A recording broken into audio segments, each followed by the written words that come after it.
The Project Gutenberg ebook of A Tramp Abroad. This ebook is for the use of anyone anywhere in the United States and most other parts of the world at no cost and with almost no restrictions whatsoever. You may copy it, give it away or reuse it under the terms of the Project Gutenberg license included with this ebook or online at www.gutenberg.org. If you are not located in the United States, you will have to check the laws of the country where you are located before using this ebook. Title: A Tramp Abroad. Author: Mark Twain. Release date: June 19, 2004. Ebook number 119. Most recently updated: April 16, 2023. Language: English. Credits: produced by David Widger. Start of the Project Gutenberg ebook A Tramp Abroad. A Tramp Abroad by Mark Twain. A Tramp Abroad, Part 1 by Mark Twain, Samuel L. Clemens, first published in 1880. Illustrations taken from an 1880 first edition. Illustrations, 1 portrait of the author. 2 Titian's Moses. 3 The author's memories. 4 The Black Knight. 5 Opening his vizier. 6 The enraged emperor. 7 The portier. 8 One of those boys. 9 Schloss Hotel. 10 In my cage. 11 Heidelberg Castle. 12 Heidelberg Castle, river frontage. 13 The Retreat. 14 Jim Baker. 15 A blue flush about it. 16 Could not see it. 17 The Beer King. 18 The Lecturer's Audience. 19 Industrious Students. 20 Idle Student. 21 Companionable Intercourse. 22 An Imposing Spectacle. 23 An Advertisement. 24 Understands his business. 25 The Old Surgeon. 26 The First Wound. 27 The Castle Court. 28 Wounded. 29 Favorite Street Costume. 30 Ineffaceable Scars. 31 Piece of Sword. 32 French Com. 33 The Challenge Accepted. 34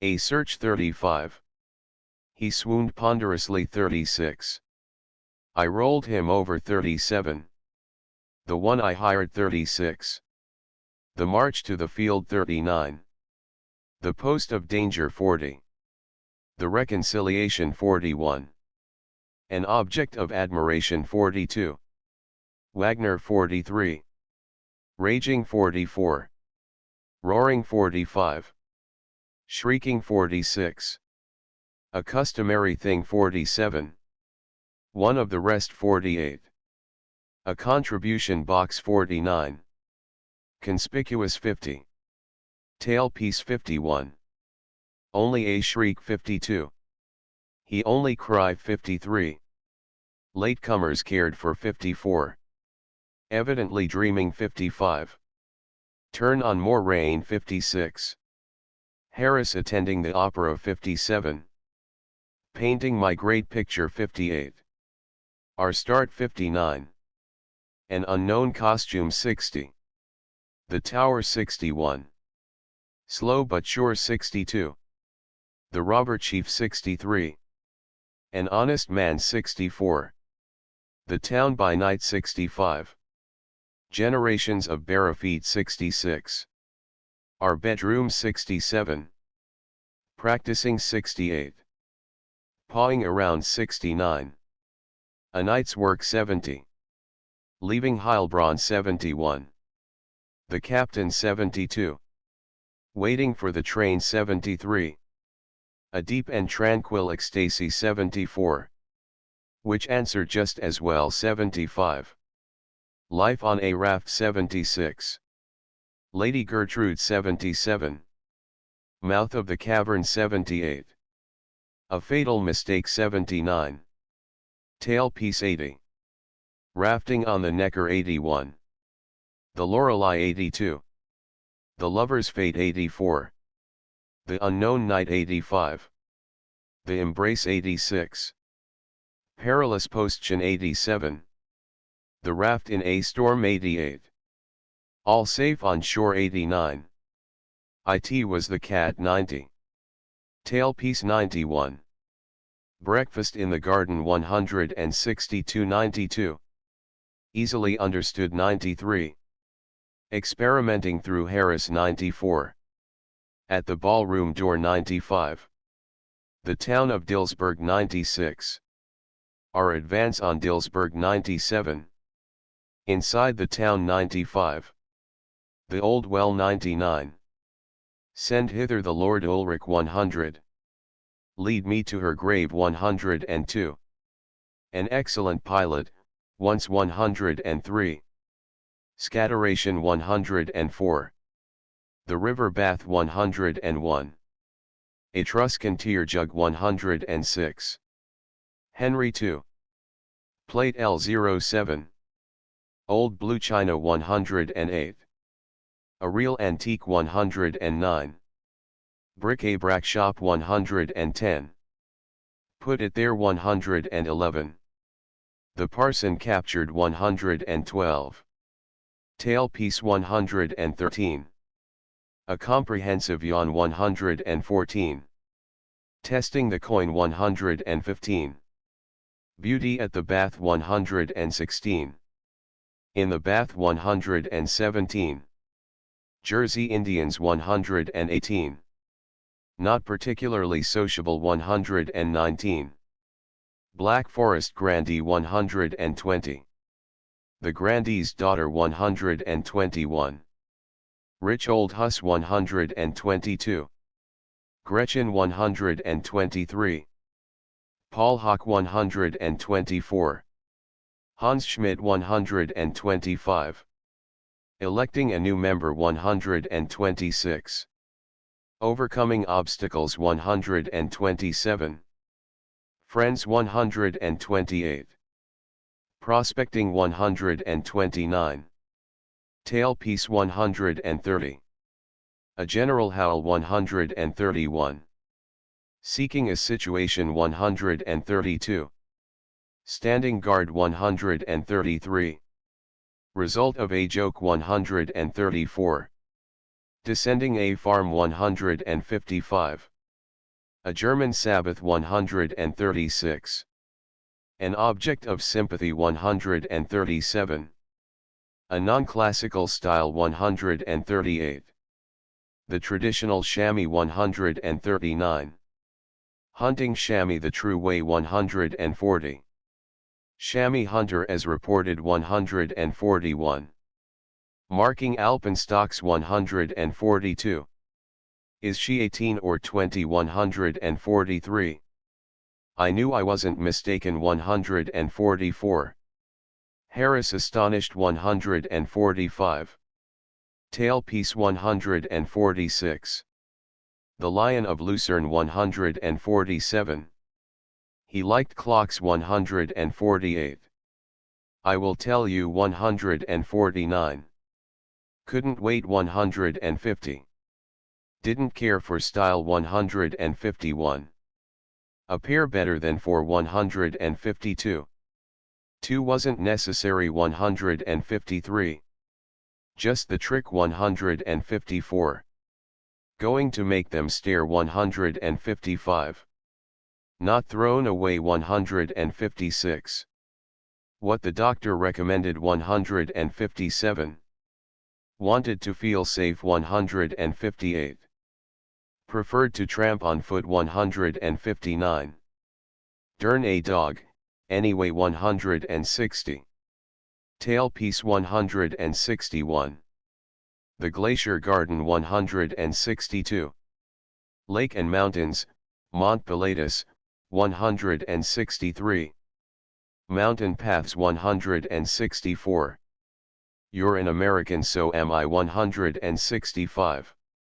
Enterprise 166. The Constant Searcher 167. The Mountain Boy 168. The Englishman 169. The Jodler 170. Another Vocalist 171. The Felsenthor 172. A view from the station 173. Lost in the Mist 174. The Rigi Kulm Hotel 175. What Awakened US 176. A Summit Sunrise 177. Tailpiece 178. Exceedingly Comfortable 179. The Sunrise 180. The Rigi Kulm 181. An Optical Illusion 182. Tailpiece 183. Railway Down the Mountain 184. Source of the Rhone 185. A Glacier Table 186. Glacier of Grindelwald 187. Dawn on the Mountains 188. Tailpiece 189. New and Old Style 190. St. Nicholas, as a Hermit 191. A Landslide 192. Golda Valley before and after the landslide 193. The Way They Do It 194. Our Gallant Driver 195. A Mountain Pass 196. I'm OFUL Dry 197. It's the Fashion 198. What We Expected 199. We Missed the Scenery 200. The Tourists 201. The Young Bride 202. It Was a Famous Victory 203. Promenade in Interlaken 204. The Jungfrau by MT 205. Street in Interlaken 206. Without a Courier 207. Traveling with a Courier 208. Tailpiece 209. Grape and Way Patience 210. Sociable Drivers 211. A Mountain Cascade 212. The Gasternthal 213. Exhilarating Sport 214. Falls 215. What Might Be 216. An Alpine Bouquet 217. The End of the World 218. The Forget-Me-Not 219. A Needle of Ice 220. Climbing the Mountain 221. Snow Crevasses 222. Cutting Steps 223. The Guide 224. View from the Cliff 225. Gemmi Pass and Lake Daubency 226. Almost a Tragedy 227. The Alpine Litter 228. Social Bathers 229. Death of Countess Herlincourt 230. They've Got It All 231. Model for an Empress 232. Bathhouses at Look 233. The Bathers at Look 234. Ratier Mixed Up 235. Tailpiece 236. A Sunday Morning's Demon 237. Just Saved 238. Scene in Valley of Zermatt 239. Arrival at Zermatt 240. Fitted Out 241. A Fearful Fall 242. Tailpiece 243. Already 244. The March 245. The Caravan 246. The Hook 247. The Disabled Chaplain 248. Trying Experiments 249. Saved. Saved. 250 20 minutes work 251. The Black Ram 252. The Miracle 253. The New Guide 251. Scientific researches 255. Mountain Chile 256. The Grandson 257. Occasionally met with 258. Summit of the Gorner Grat 259. Chiefs of the Advance Guard 260. My Picture of the Matterhorn 261. Everybody had an excuse 262. Sprung a leak 263. A scientific question 264. A terminal moraine 265. Front of glacier 266. An old moraine 267. Glacier of Zermatt with lateral moraine 269. Unexpected meeting of friends 269. Village of Chamonix 270. The Matterhorn 271. On the summit 272. Accident on the Matterhorn, 1865, 273. Rope together 274. Storage of ancestors 275. Falling out of his farm 276. Child life in Switzerland 277. A Sunday play 278. The combination 279. Chillon 280. The Tête Noire 281. Mont Blanc's Neighbors 282. An Exquisite Thing 283. A Wild Ride 284. Swiss Peasant Girl 285. Street in Chamonix 286. The Proud German 287. The Indignant Tourist 288. Music of Switzerland 289. Only a Mistake 290. A Broad View 291. Preparing to Start 292. Ascent of Mont Blanc 293. We all raised a tremendous shout 294. The Grande Mulets 295. Cabin on the Grande Mulets 296. Keeping Warm 297. Tailpiece 298. Take It Easy 299. The Mer de Glace, Mont Blanc, 300. Taking Toll 301. A Descending Tourist 302. Leaving by Diligence 303. The Satisfied Englishman 301. High Pressure 305. No Apology 307. A Lively Street 308. Having Her Full Rights 309. How She Fooled US 310. You'll Take That or None 311. Robbing a Beggar 312. Dishonest Italy 313. Stock in Trade 314.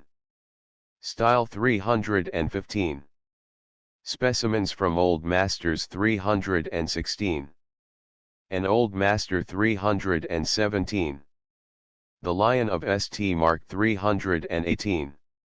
Oh, to be at RRST 319. The World's Masterpiece 320. Tailpiece 321. Aesthetic Tastes 322. A Private Family Breakfast 323. European Carving 323.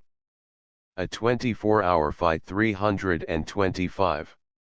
Great Heidelberg Tun 326. Bismarck in Prison 327. Tailpiece 600 328. A complete word contents chapter IA Tramp over Europe on the whole Sasha Hamburg Frankfurt on the Main how it won its name a lesson in political economy neatness in dress Rhine legends the Knave of Bergen the famous ball the strange night dancing with the Queen removal of the masks the disclosure wrath of the Emperor the ending chapter 2 at Heidelberg great stir at a hotel the portier arrival of the Empress the Schloss Hotel location of Heidelberg the River Neckar new feature in a hotel. Heidelberg Castle view from the hotel a tramp in the woods meeting a raven can ravens talk, laughed at and vanquished language of animals Jim Baker Blue Jays chapter 3 Baker's Blue Jay Yarn Jay language the cabin hello, I reckon I've struck something and not whole attempt to fill it a ton of acorns friends called in a great mystery more jays called a blue flush a discovery a rich joke one that couldn't see it chapter 4 student life the 5 core the beat king a free life attending lectures. An immense audience industrious students politeness of the students intercourse with the professors scenes at the castle garden abundance of dogs symbol of blighted love how the ladies advertise chapter v the students dueling ground the dueling room the sword grinder frequency of the duels the duelists protection against injury the surgeon arrangements for the duels the first duel the first wound a drawn battle the second duel cutting and slashing interference of the surgeon chapter 6 the third duel a sickening spectacle dinner between fights the last duel fighting in earnest faces and heads mutilated great nerve of the duelists fatal results not infrequent the world's view of these fights chapter 7 core laws and usages volunteering to fight coolness of the wounded wounds honorable newly bandaged students around Heidelberg scarred faces abundant a badge of honor Prince Bismarck as a duelist statistics constant sword practice color of the core etiquette chapter 8 the Great French duel mistaken notions outbreak in the French Assembly calmness of M. Gambetta I volunteer as second drawing up a will the challenge and its acceptance difficulty in selection of weapons deciding on distance M. Gambetta's firmness arranging details hiring hearses how it was kept from the press march to the field the post of danger the duel the result general rejoicings the only one hurt a firm resolution chapter 9 at the theatre German ideal at the opera the orchestra howlings and wailings a curious play one season of rest the wedding chorus Germans fond of the opera funerals needed a private party what I overheard a gentle girl a contribution box unpleasantly conspicuous chapter x 4 hours with Wagner a wonderful singer, once only a shriek an ancient vocalist he only cry emotional Germans a wise custom latecomers rebuked heard to the last no interruptions allowed a royal audience an eccentric king real reign and more of it immense success encore.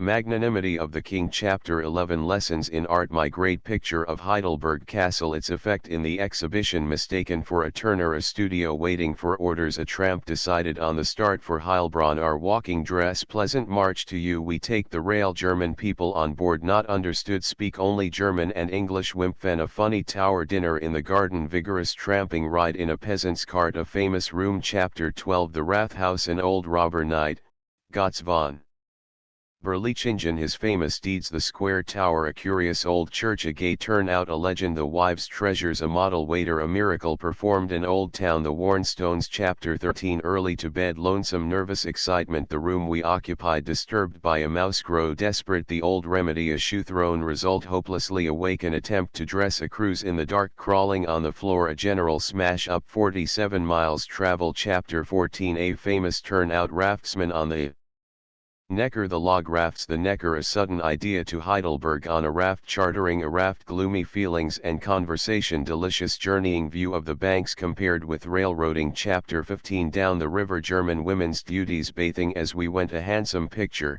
girls in the willows we sight a tug steamers on the Neckar dinner on board legend cave of the spectre Lady Gertrude the heiress the crusader the lady in the cave a tragedy chapter 16 an ancient legend of the Rhine the Lorelei Count Hermann falling in love a sight of the enchantress sad effect on Count Hermann an evening visit a sad mistake Count Hermann drowned the song and music different translations curiosities in titles chapter 17 another legend the unconquered monster the unknown knight his queer shaped knapsack the knight pitted and advised he attacks the monster victory for the fire extinguisher the knight rewarded his strange request spectacles made popular danger to the raft blasting rocks an Inglorious death in view, escaped a storm overtakes us, great danger, man overboard, breakers ahead, springing a leak ashore, safe a general embracing a tramp in the dark, the naturalist tavern, a night's troubles, it is the cat. Chapter 18 Breakfast in a garden, the old Raven Castle of Hirschhorn, attempt to hire a boat, High Dutch, what you can find out by inquiring what I found out about the students, a good German custom, Harris practices it, an embarrassing position, a nice party at a ball, stopped at the door, assistance at hand and rendered worthy to be an empress. Chapter 19 Arrive at Neckarsteinach Castle of Dilsberg, a walled town on a hill, exclusiveness of the people, a queer old place, an ancient well, an outlet, proved legend of Dilsberg Castle, the haunted chamber, the betrothed's request, the night slumbers and awakening horror of the lover, the wicked jest, the lover a maniac under the linden, turning pilot, accident to the raft, fearful disaster. Chapter XX Good news, slow freight, Karamike's my collection of bric-a-brac, my tear jug, Henry II.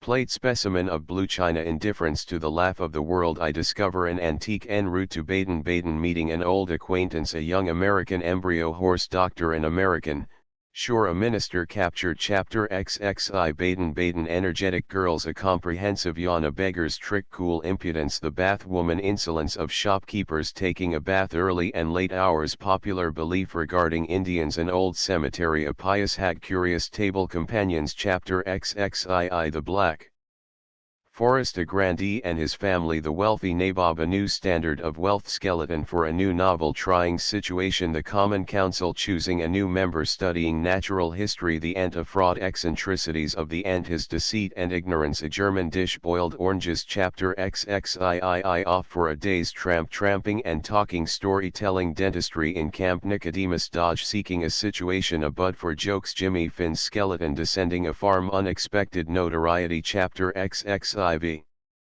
Sunday on the continent, a day of rest, an incident at church, an object of sympathy, royalty at church, public grounds, concert, power and grades of music, hiring a courier. Chapter XXV Lucerne, beauty of its lake, the wild chamois, a great error, exposed methods of hunting the chamois, beauties of Lucerne, the alpenstock, marking alpenstocks, guessing at nationalities, an American party, an unexpected acquaintance, getting mixed up, following blind trails, a happy half-hour, defeat and revenge. Chapter XXV commerce of Lucerne, benefits of martyrdom, a bit of history, the home of cuckoo clocks, a satisfactory revenge, the Allen who put up at Gadsby's, a forgotten story, wanted to be postmaster, a Tennessean at Washington, he concluded to stay a while, application of the story. Chapter XXVII The Glacier Garden, excursion on the lake, life on the mountains, a specimen tourist, where are you from?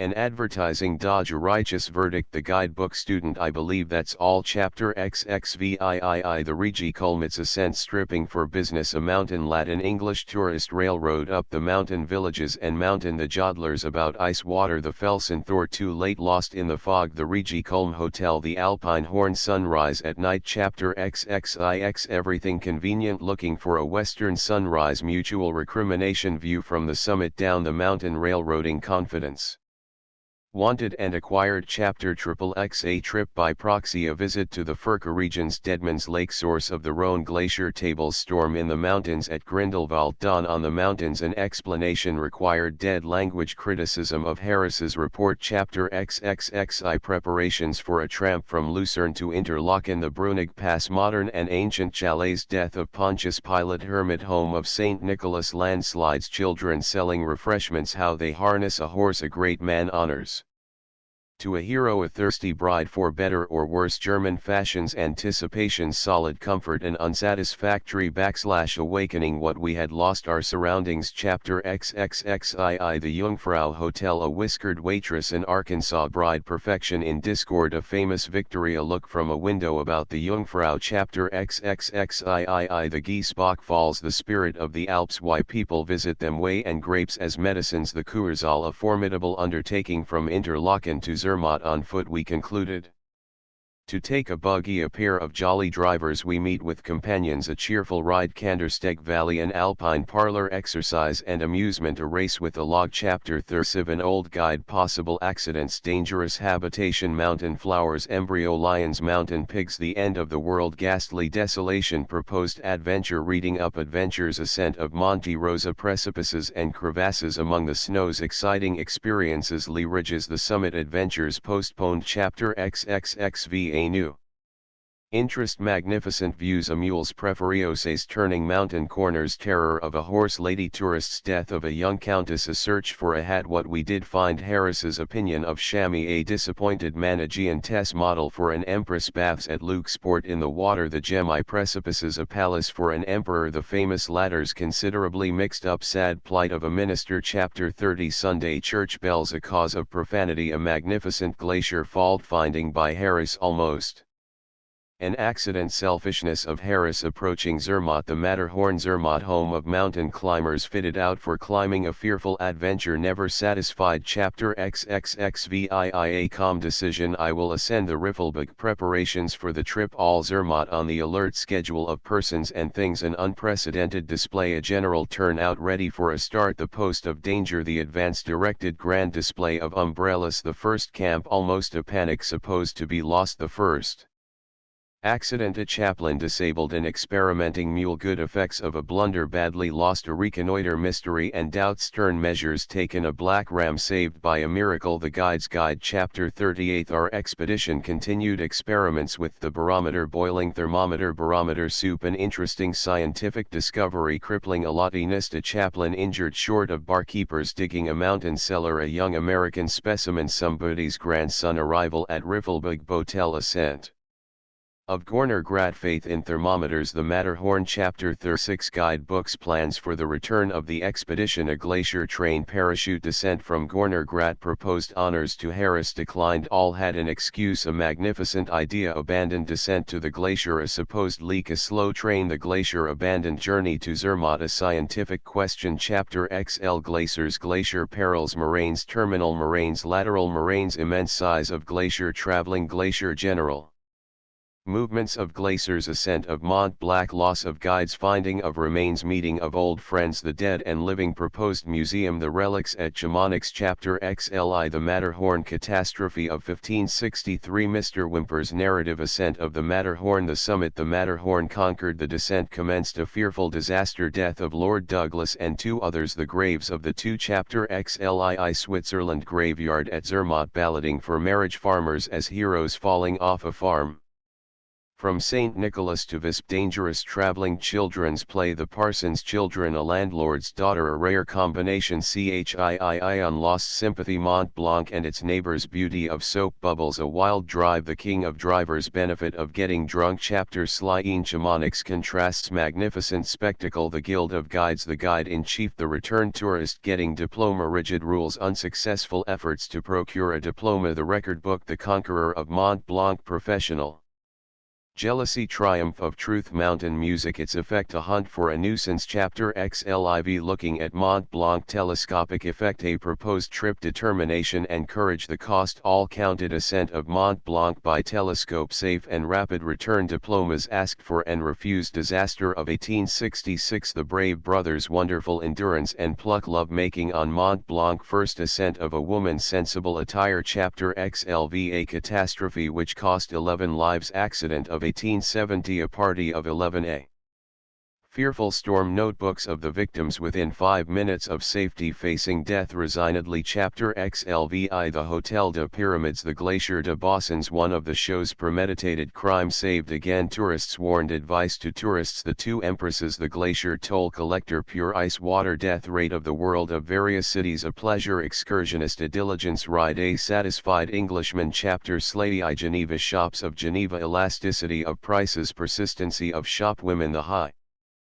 Pressure system. How a dandy was brought to grief. American manners. Gallantry. Col Baker of London, Arkansas. Justice. Safety of women in America. Town of Chambéry, a lively place at Turin. A railroad companion. An insulted woman. City of Turin. Italian. Honesty. A small mistake. Robbing a beggar woman. Chapter. Slay. 8th in Milan. The arcade incidents. We met with the peddler children. The honest conductor. Heavy stocks of clothing. The quarrelsome Italians. Great smoke and little fire. The cathedral style in church. The Old Masters. Tintoretto's great picture. Emotional tourists. Bassan's famed picture. The Hair Trunk. Chapter. XLIX in Venice. St. Mark's Cathedral. Discovery of an antique. The riches of St. Mark's. A church robber trusting secrets to a friend. The robber hanged. A private dinner. European food. Chapter. LY Some things are art in Rome and Florence. The fig leaf mania. Titian's Venus. Difference between seeing and describing a real work of art. Titian's Moses home. Appendix A. The Portier analyzed. B. Heidelberg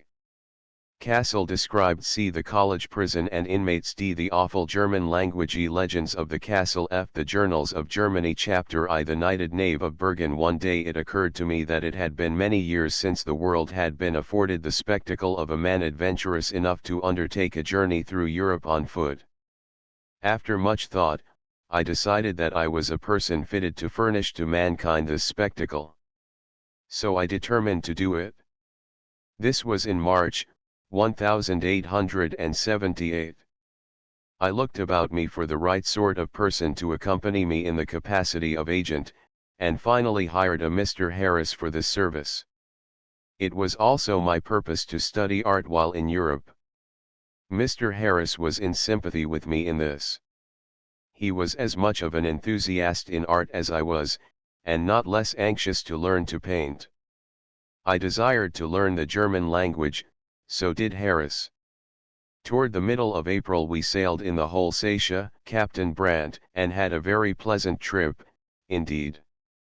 After a brief rest at Hamburg, we made preparations for a long pedestrian trip southward in the soft spring weather, but at the last moment we changed the program, for private reasons, and took the express train. We made a short halt at Frankfurt on the Main, and found it an interesting city.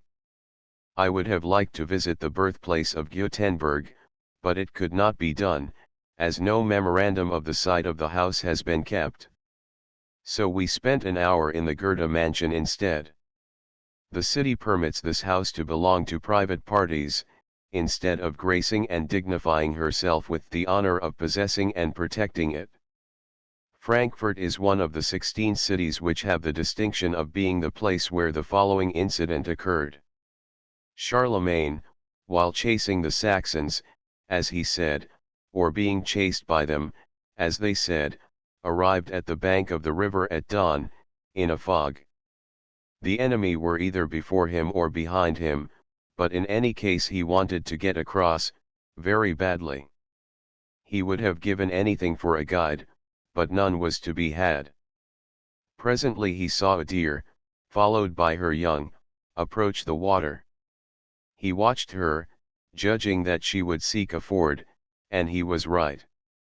She waded over, and the army followed. So a great Frankish victory or defeat was gained or avoided, and in order to commemorate the episode, Charlemagne commanded a city to be built there, which he named Frankfurt, the ford of the Franks. None of the other cities where this event happened were named for it. This is good evidence that Frankfurt was the first place it occurred at. Frankfurt has another distinction: it is the birthplace of the German alphabet, or at least of the German word for alphabet, Buchstaben. They say that the first movable types were made on birch sticks, Buchstabe, hence the name. I was taught a lesson in political economy in Frankfurt. I had brought from home a box containing 1,000 very cheap cigars. By way of experiment, I stepped into a little shop in a queer old back street, took 4 gaily decorated boxes of wax matches and 3 cigars, and laid down a silver piece worth 48 cents. The man gave me 43 cents change. In Frankfurt everybody wears clean clothes, and I think we noticed that this strange thing was the case in Hamburg, too, and in the villages along the road. Even in the narrowest and poorest and most ancient quarters of Frankfurt neat and clean clothes were the rule. The little children of both sexes were nearly always nice enough to take into a body's lap. And as for the uniforms of the soldiers, they were newness and brightness carried to perfection. One could never detect a smirch or a grain of dust upon them. The streetcar conductors and drivers wore pretty uniforms which seemed to be just out of the bandbox, and their manners were as fine as their clothes. In one of the shops I had the luck to stumble upon a book which has charmed me nearly to death. It is entitled The Legends of the Rhine from Basel to Rotterdam, by F. J. Kiefer, translated by L. W. Garnham, B.A. All tourists mention the Rhine legends in that sort of way which quietly pretends that the mentioner has been familiar with them all his life, and that the reader cannot possibly be ignorant of them, but no tourist ever tells them. So this little book fed me in a very hungry place, and I, in my turn, intend to feed my reader, with 1 or 2 little lunches from the same larder. I shall not mar Garnham's translation by meddling with its English, for the most toothsome thing about it is its quaint fashion of building English sentences on the German plan and punctuating them accordingly to no plan at all. In the chapter devoted to Legends of Frankfurt, I find the following: the nave of Bergen in Frankfurt at the Romer was a great masked ball, at the coronation festival, and in the illuminated saloon, the clanging music invited to dance, and splendidly appeared the rich toilets and charms of the ladies, and the festively costumed princes and knights. All seemed pleasure, joy, and roguish gaiety. Only one of the numerous guests had a gloomy exterior, but exactly the black armor in which he walked about excited general attention, and his tall figure, as well as the noble propriety of his movements, attracted especially the regards of the ladies. Who the knight was, nobody could guess, for his vizier was well closed, and nothing made him recognizable. Proud and yet modest he advanced to the empress, bowed on one knee before her seat, and begged for the favor of a waltz with the queen of the festival. And she allowed his request. With light and graceful steps he danced through the long saloon, with the sovereign who thought never to have found a more dexterous and excellent dancer. But also by the grace of his manner, and fine conversation he knew to win the queen, and she graciously accorded him a second dance for which he begged, a third, and a fourth, as well as others were not refused him. How all regarded the happy dancer, how many envied him the high favor, how increased curiosity, who the masked knight could be. Also the emperor became more and more excited with curiosity, and with great suspense one awaited the hour, when according to mask law, each masked guest must make himself known. This moment came, but although all other unmasked, the secret knight still refused to allow his features to be seen, till at last the queen, driven by curiosity, and vexed at the obstinate refusal, commanded him to open his vizier. He opened it, and none of the high ladies and knights knew him. But from the crowded spectators, 2 officials advanced, who recognized the black dancer, and horror and terror spread in the saloon, as they said who the supposed knight was. It was the executioner of Bergen. But glowing with rage, the king commanded to seize the criminal and lead him to death, who had ventured to dance, with the queen, so disgraced the empress, and insulted the crown. The culpable threw himself at the emperor, and said, "Indeed I have heavily sinned against all noble guests assembled here, but most heavily against you my sovereign and my queen. The queen is insulted by my haughtiness equal to treason, but no punishment, even blood, will not be able to wash out the disgrace, which you have suffered by me. Therefore, O king, allow me to propose a remedy, to efface the shame, and to render it as if not done. Draw your sword and knight me, then I will throw down my gauntlet, to everyone who dares to speak disrespectfully of my king." The emperor was surprised at this bold proposal, however it appeared the wisest to him. "You are a knave," he replied after a moment's consideration, however your advice is good, and displays prudence, as your offense shows adventurous courage. Well then, and gave him the knight stroke. So I raise you to nobility, who begged for grace for your offense now kneels before me. Rise as knight, knavish you have acted, and knave of Bergen shall you be called henceforth. And gladly the Black Knight rose, 3 cheers were given in honor of the emperor, and loud cries of joy testified the approbation with which the queen danced still once with the knave of Bergen. Chapter 2 Heidelberg. Landing a monarch at Heidelberg, we stopped at a hotel by the railway station. Next morning, as we sat in my room waiting for breakfast to come up, we got a good deal interested in something which was going on over the way, in front of another hotel. First, the personage who is called the portier, who is not the porter, but is a sort of first mate of a hotel. 1. See Appendix A, appeared at the door in a spick and span new blue cloth uniform, decorated with shining brass buttons, and with bands of gold lace around his cap and wristbands, and he wore white gloves. 2. He shed an official glance upon the situation, and then began to give orders. 2 women servants came out with pails and brooms and brushes, and gave the sidewalk a thorough scrubbing. Meanwhile 2 others scrubbed the 4 marble steps which led up to the door. Beyond these we could see some men servants taking up the carpet of the grand staircase. This carpet was carried away and the last grain of dust beaten and banged and swept out of it, then brought back and put down again. The brass stair rods received an exhaustive polishing and were returned to their places. Now a troop of servants brought pots and tubs of blooming plants and formed them into a beautiful jungle about the door and the base of the staircase. Other servants adorned all the balconies of the various stories with flowers and banners, others ascended to the roof and hoisted a great flag on a staff there. Now came some more chambermaids and retouched the sidewalk, and afterward wiped the marble steps with damp cloths and finished by dusting them off with feather brushes. Now a broad black carpet was brought out and laid down the marble steps and out across the sidewalk to the curbstone. The portier cast his eye along it, and found it was not absolutely straight. He commanded it to be straightened. The servants made several efforts, in fact, but the portier was not satisfied. He finally had it taken up, and then he put it down himself and got it right. At this stage of the proceedings, a narrow bright red carpet was unrolled and stretched from the top of the marble steps to the curbstone, along the center of the black carpet. This red path cost the portier more trouble than even the black one had done.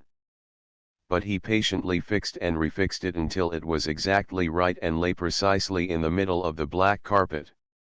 In New York these performances would have gathered a mighty crowd of curious and intensely interested spectators, but here it only captured an audience of half a dozen little boys who stood in a row across the pavement, some with their school knapsacks on their backs and their hands in their pockets, others with arms full of bundles, and all absorbed in the show. Occasionally one of them skipped irreverently over the carpet and took up a position on the other side. This always visibly annoyed the portier. Now came a waiting interval. The landlord, in plain clothes, and bareheaded, placed himself on the bottom marble step, abreast the portier, who stood on the other end of the same steps. 6 or 8 waiters, gloved, bareheaded, and wearing their whitest linen, their whitest cravats, and their finest swallowtails, grouped themselves about these chiefs, but leaving the carpetway clear. Nobody moved or spoke any more but only waited. In a short time the shrill piping of a coming train was heard, and immediately groups of people began to gather in the street. 2 or 3 open carriages arrived, and deposited some maids of honor and some male officials at the hotel. Presently another open carriage brought the Grand Duke of Baden, a stately man in uniform, who wore the handsome brass-mounted, steel-spiked helmet of the army on his head. Last came the Empress of Germany and the Grand Duchess of Baden in a closed carriage. These passed through the low-bowing groups of servants and disappeared in the hotel, exhibiting to us only the backs of their heads, and then the show was over. It appears to be as difficult to land a monarch as it is to launch a ship. But as to Heidelberg, the weather was growing pretty warm, very warm, in fact. So we left the valley and took quarters at the Schloss Hotel, on the hill, above the castle. Heidelberg lies at the mouth of a narrow gorge, a gorge the shape of a shepherd's crook. If one looks up it he perceives that it is about straight, for a mile and a half, then makes a sharp curve to the right and disappears. This gorge along whose bottom powers the swift Neckar is confined between, or cloven through, a couple of long, steep ridges, 1,000 feet high and densely wooded clear to their summits, with the exception of one section which has been shaved and put under cultivation. These ridges are chopped off at the mouth of the gorge and form two bold and conspicuous headlands, with Heidelberg nestling between them. From their bases spreads away the vast dim expanse of the Rhine valley, and into this expanse the Neckar goes wandering in shining curves and is presently lost to view.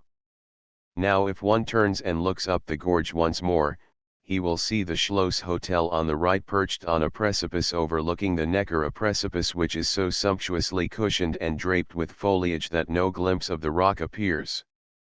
The building seems very airily situated. It has the appearance of being on a shelf halfway up the wooded mountainside, and as it is remote and isolated, and very white, it makes a strong mark against the lofty leafy rampart at its back. This hotel had a feature which was a decided novelty, and one which might be adopted with advantage by any house which is perched in a commanding situation. This feature may be described as a series of glass enclosed parlors clinging to the outside of the house, one against each and every bedchamber and drawing room. They are like long, narrow, high-ceiled bird cages hung against the building. My room was a corner room, and had two of these things, a north one and a west one. From the north cage one looks up the Neckar gorge, from the west one he looks down it. This last affords the most extensive view, and it is one of the loveliest that can be imagined, too. Out of a billowy upheaval of vivid green foliage, a rifle shot removed, rises the huge ruin of Heidelberg Castle, too. See Appendix B with empty window arches, ivy-mailed battlements, mouldering towers, the lyre of inanimate nature deserted, disgrowned, beaten by the storms, but royal still, and beautiful. It is a fine sight to see the evening sunlight suddenly strike the leafy declivity at the castle's base and dash up it and drench it as with a luminous spray, while the adjacent groves are in deep shadow. Behind the castle swells a great dome-shaped hill, forest-clad, and beyond that a nobler and loftier one. The castle looks down upon the compact brown-roofed town, and from the town two picturesque old bridges span the river. Now the view broadens. Through the gateway of the Sentinel headlands you gaze out over the wide Rhine plain, which stretches away, softly and richly tinted, grows gradually and dreamily indistinct, and finally melts imperceptibly into the remote horizon. I have never enjoyed a view which had such a serene and satisfying charm about it as this one gives. The first night we were there, we went to bed and to sleep early, but I awoke at the end of 2 or 3 hours, and lay comfortable while listening to the soothing patter of the rain against the balcony windows. I took it to be rain, but it turned out to be only the murmur of the restless Neckar, tumbling over her dikes and dams far below, in the gorge. I got up and went into the west balcony and saw a wonderful sight. Away down on the level under the black mass of the castle, the town lay, stretched along the river, its intricate cobweb of streets jeweled with twinkling lights. There were rows of lights on the bridges, these flung lances of light upon the water, in the black shadows of the arches, and away at the extremity of all this fairy spectacle blinked and glowed a massed multitude of gas jets which seemed to cover acres of ground. It was as if all the diamonds in the world had been spread out there. I did not know before, that a half-mile of sextuple railway tracks could be made such an adornment. One thinks Heidelberg by day with its surroundings is the last possibility of the beautiful, but when he sees Heidelberg by night, a fallen Milky Way, with that glittering railway constellation pinned to the border, he requires time to consider upon the verdict. One never tires of poking about in the dense woods that clothe all these lofty Neckar hills to their tops. The great deeps of a boundless forest have a beguiling and impressive charm in any country, but German legends and fairy tales have given these an added charm. They have peopled all that region with gnomes, and dwarfs, and all sorts of mysterious and uncanny creatures. At the time I am writing of, I had been reading so much of this literature that sometimes I was not sure, but I was beginning to believe in the gnomes and fairies as realities. One afternoon I got lost in the woods about a mile from the hotel, and presently fell into a train of dreamy thought about animals which talk, and kobolds, and enchanted folk, and the rest of the pleasant legendary stuff, and so, by stimulating my fancy, I finally got to imagining I glimpsed small flitting shapes here and there down the columned aisles of the forest. It was a place which was peculiarly meet for the occasion. It was a pine wood, with so thick and soft a carpet of brown needles that one's footfall made no more sound than if he were treading on wool. The tree trunks were as round and straight and smooth as pillars, and stood close together. They were bare of branches to a point about 25 feet above ground, and from there upwards so thick with boughs that not a ray of sunlight could pierce through. The world was bright with sunshine outside, but a deep and mellow twilight reigned in there, and also a deep silence so profound that I seemed to hear my own breathings.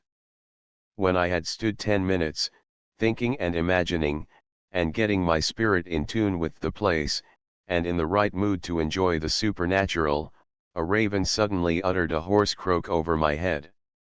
It made me start, and then I was angry because I started. I looked up, and the creature was sitting on a limb right over me, looking down at me. I felt something of the same sense of humiliation and injury which one feels when he finds that a human stranger has been clandestinely inspecting him in his privacy and mentally commenting upon him. I eyed the raven, and the raven eyed me. Nothing was said during some seconds.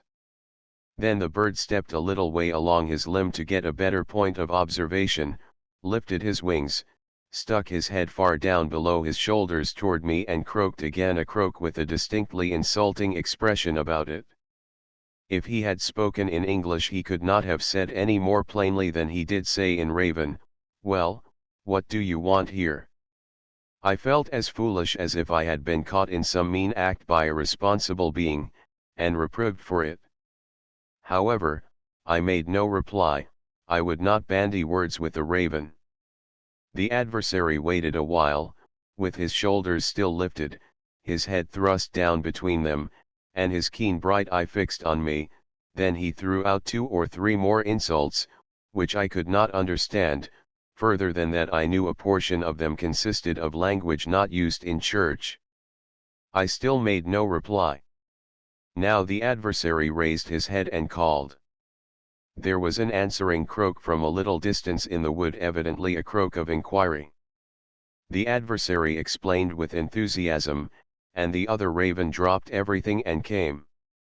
The two sat side by side on the limb and discussed me as freely and offensively as 2 great naturalists might discuss a new kind of bug. The thing became more and more embarrassing. They called in another friend. This was too much. I saw that they had the advantage of me, and so I concluded to get out of the scrape by walking out of it. They enjoyed my defeat as much as any low white people could have done. They craned their necks and laughed at me, for a raven can laugh, just like a man. They squalled insulting remarks after me as long as they could see me. They were nothing but ravens. I knew that what they thought of me could be a matter of no consequence, and yet when even a raven shouts after you, "What a hat!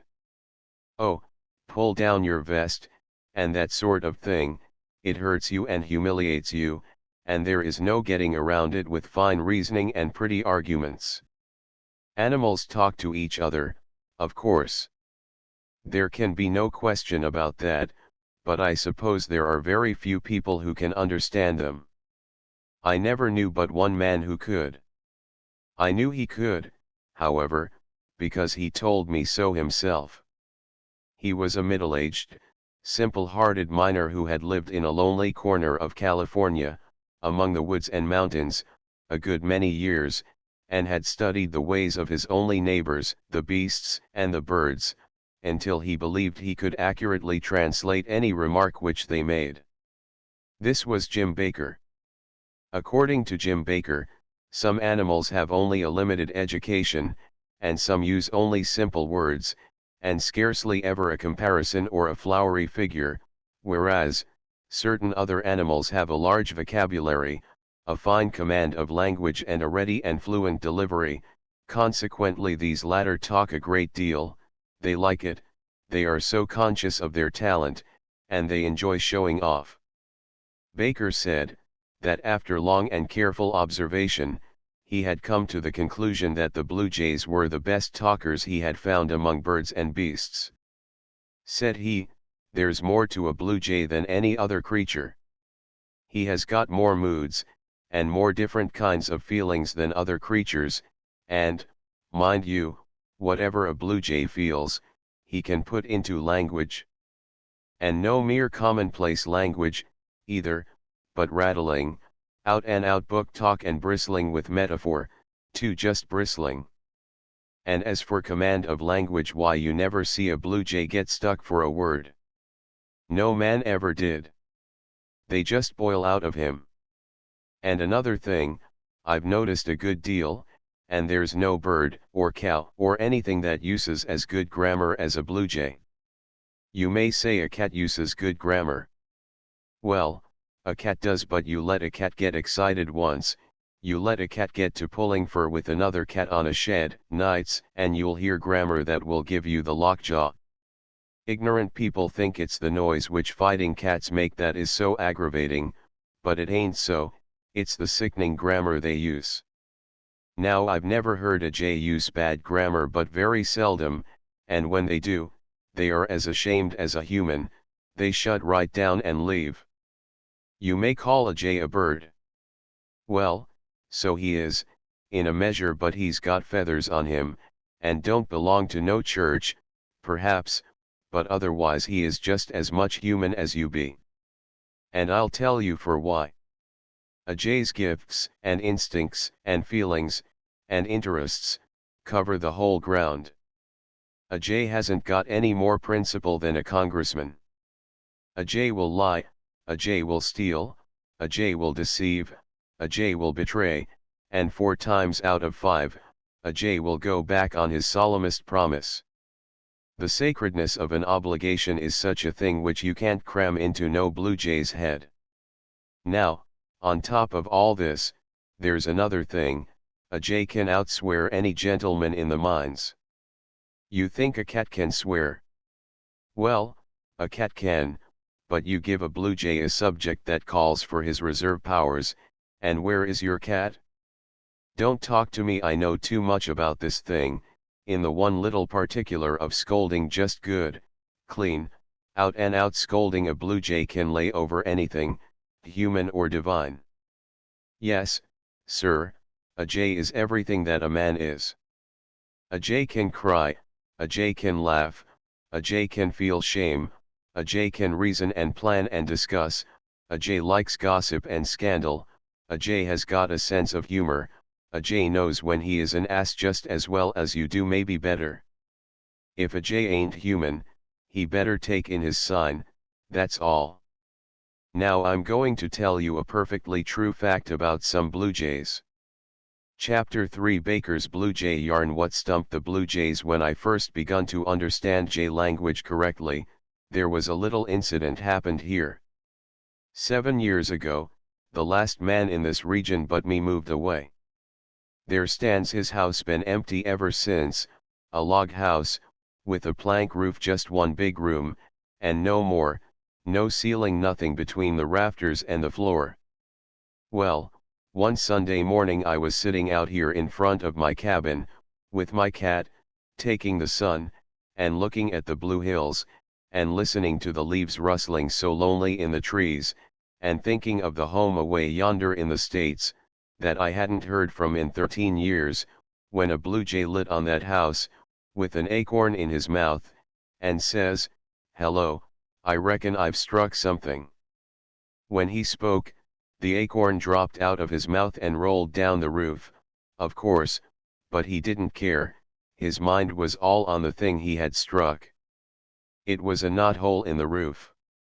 He cocked his head to one side, shut one eye and put the other one to the hole, like a possum looking down a jug, then he glanced up with his bright eyes, gave a wink or two with his wings which signifies gratification, you understand, and says, "It looks like a hole, it's located like a hole, blamed if I don't believe it is a hole." Then he cocked his head down and took another look, he glances up perfectly joyful, this time, winks his wings and his tail both, and says, "Oh, no, this ain't no fat thing, I reckon. If I ain't in luck, why it's a perfectly elegant hole." So he flew down and got that acorn, and fetched it up and dropped it in, and was just tilting his head back, with the heavenliest smile on his face, when all of a sudden he was paralyzed into a listening attitude, and that smile faded gradually out of his countenance like breath off an eraser, and the queerest look of surprise took its place.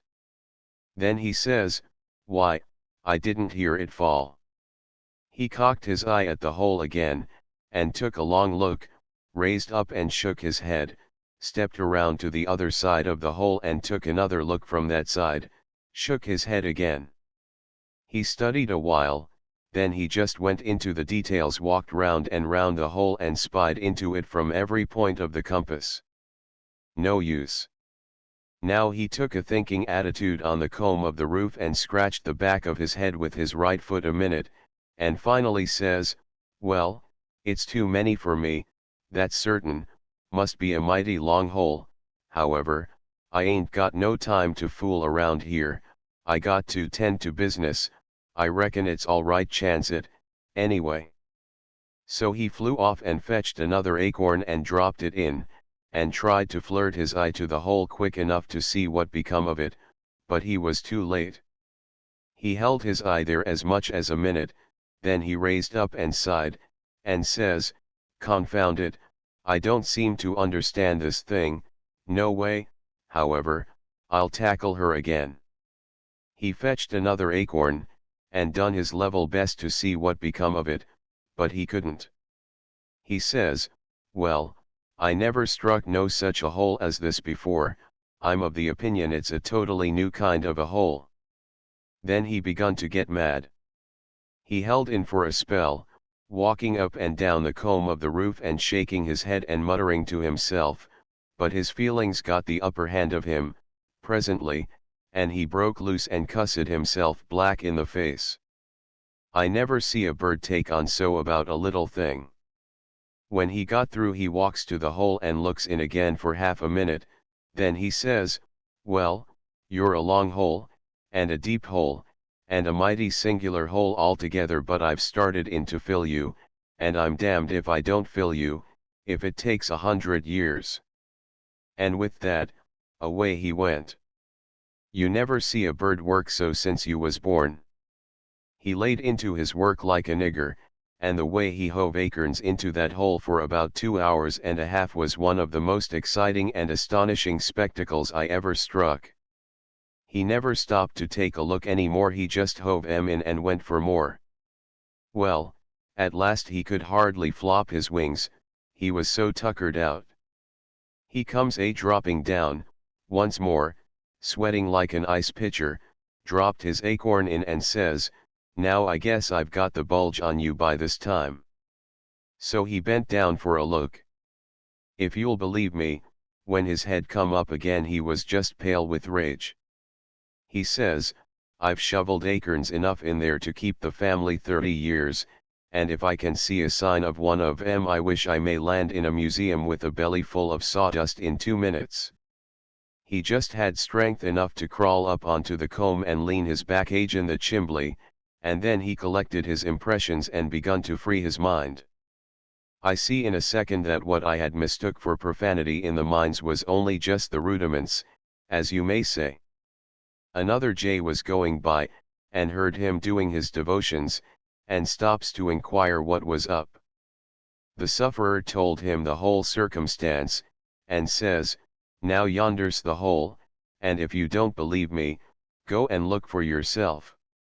So this fellow went and looked, and comes back and says, "How many did you say you put in there?" "Not any less than 2 tons, says the sufferer. The other jay went and looked again. He couldn't seem to make it out, so he raised a yell, and 3 more jays come. They all examined the hole, they all made the sufferer tell it over again, then they all discussed it, and got off as many leather-headed opinions about it as an average crowd of humans could have done. They called in more jays, then more and more, till pretty soon this whole region appeared to have a blue flush about it. There must have been 5,000 of them, and such another jawing and disputing and ripping and cussing, you never heard. Every jay in the whole lot put his eye to the hole and delivered a more chuckle-headed opinion about the mystery than the jay that went there before him. They examined the house all over, too. The door was standing half open, and at last one old jay happened to go and light on it and look in. Of course, that knocked the mystery galley west in a second. There lay the acorns, scattered all over the floor. He flopped his wings and raised a whoop. "Come here," he says, "come here, everybody, hanged if this fool hasn't been trying to fill up a house with acorns." They all came swooping down like a blue cloud, and as each fellow lit on the door and took a glance, the whole absurdity of the contract that first jay had tackled hit him home and he fell over backward suffocating with laughter, and the next jay took his place and done the same. Well, sir, they roosted around here on the housetop and the trees for an hour, and guffawed over that thing like human beings. It ain't any use to tell me a blue jay hasn't got a sense of humor, because I know better. And memory, too. They brought jays here from all over the United States to look down that hole, every summer for 3 years. Other birds, too. And they could all see the point except an owl that come from Nova Scotia to visit the Yosemite, and he took this thing in on his way back. He said he couldn't see anything funny in it. But then he was a good deal disappointed about Yosemite, too. Chapter 4 Student Life. The laborious Beer King. The summer semester was in full tide, consequently the most frequent figure in and about Heidelberg was the student. Most of the students were Germans, of course, but the representatives of foreign lands were very numerous. They hailed from every corner of the globe, for instruction is cheap in Heidelberg, and so is living, too. The Anglo-American Club, composed of British and American students, had 25 members, and there was still much material left to draw from. 9/10 of the Heidelberg students wore no badge or uniform, the other 10th wore caps of various colors, and belonged to social organizations called corps. There were 5 corps, each with a color of its own. There were white caps, blue caps, and red, yellow, and green ones. The famous duel fighting is confined to the corps boys. The neep seems to be a specialty of theirs, too. Neeps are held, now and then, to celebrate great occasions, like the election of a beer king, for instance. The solemnity is simple: the 5 corps assemble at night, and at a signal they all fall loading themselves with beer, out of pint mugs, as fast as possible, and each man keeps his own count, usually by laying aside a lucifer match for each mug he empties. The election is soon decided. When the candidates can hold no more, a count is instituted and the one who has drank the greatest number of pints is proclaimed king. I was told that the last beer king elected by the corps or by his own capabilities emptied his mug 75 times. No stomach could hold all that quantity at one time, of course, but there are ways of frequently creating a vacuum, which those who have been much at sea will understand. One sees so many students abroad at all hours, that he presently begins to wonder if they ever have any working hours. Some of them have, some of them haven't. Each can choose for himself whether he will work or play, for German university life is a very free life, it seems to have no restraints. The student does not live in the college buildings, but hires his own lodgings, in any locality he prefers, and he takes his meals when and where he pleases. He goes to bed when it suits him, and does not get up at all unless he wants to. He is not entered at the university for any particular length of time, so he is likely to change about. He passes no examinations upon entering college. He merely pays a trifling fee of $5 or $10, receives a card entitling him to the privileges of the university, and that is the end of it. He is now ready for business or play, as he shall prefer. If he elects to work, he finds a large list of lectures to choose from. He selects the subjects which he will study, and enters his name for these studies, but he can skip attendance. The result of this system is, that lecture courses upon specialties of an unusual nature are often delivered to very slim audiences, while those upon more practical and everyday matters of education are delivered to very large ones.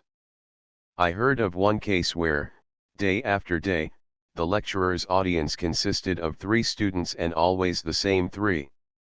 But one day 2 of them remained away. The lecturer began as usual, gentlemen, then, without a smile, he corrected himself, saying sir, and went on with his discourse. It is said that the vast majority of the Heidelberg students are hard workers, and make the most of their opportunities, that they have no surplus means to spend in dissipation, and no time to spare for frolicking. One lecture follows right on the heels of another, with very little time for the student to get out of one hall and into the next, but the industrious ones manage it by going on a trot. The professors assist them in the saving of their time by being promptly in their little boxed-up pulpits when the hours strike, and as promptly out again when the hour finishes. I entered an empty lecture room one day just before the clock struck. The place had simple, unpainted pine desks and benches for about 200 persons. About a minute before the clock struck, 150 students swarmed in, rushed to their seats, immediately spread open their notebooks and dipped their pens in ink. When the clock began to strike, a burly professor entered, was received with a round of applause, moved swiftly down the center aisle, said gentlemen, and began to talk as he climbed his pulpit steps, and by the time he had arrived in his box and faced his audience, his lecture was well underway and all the pens were going. He had no notes, he talked with prodigious rapidity and energy for an hour. Then the students began to remind him in certain well understood ways that his time was up. He seized his hat, still talking, proceeded swiftly down his pulpit steps, got out the last word of his discourse as he struck the floor, everybody rose respectfully, and he swept rapidly down the aisle and disappeared. An instant rush for some other lecture room followed, and in a minute I was alone with the empty benches once more. Yes, without doubt, idle students are not the rule. Out of 800 in the town, I knew the faces of only about 50, but these I saw everywhere, and daily.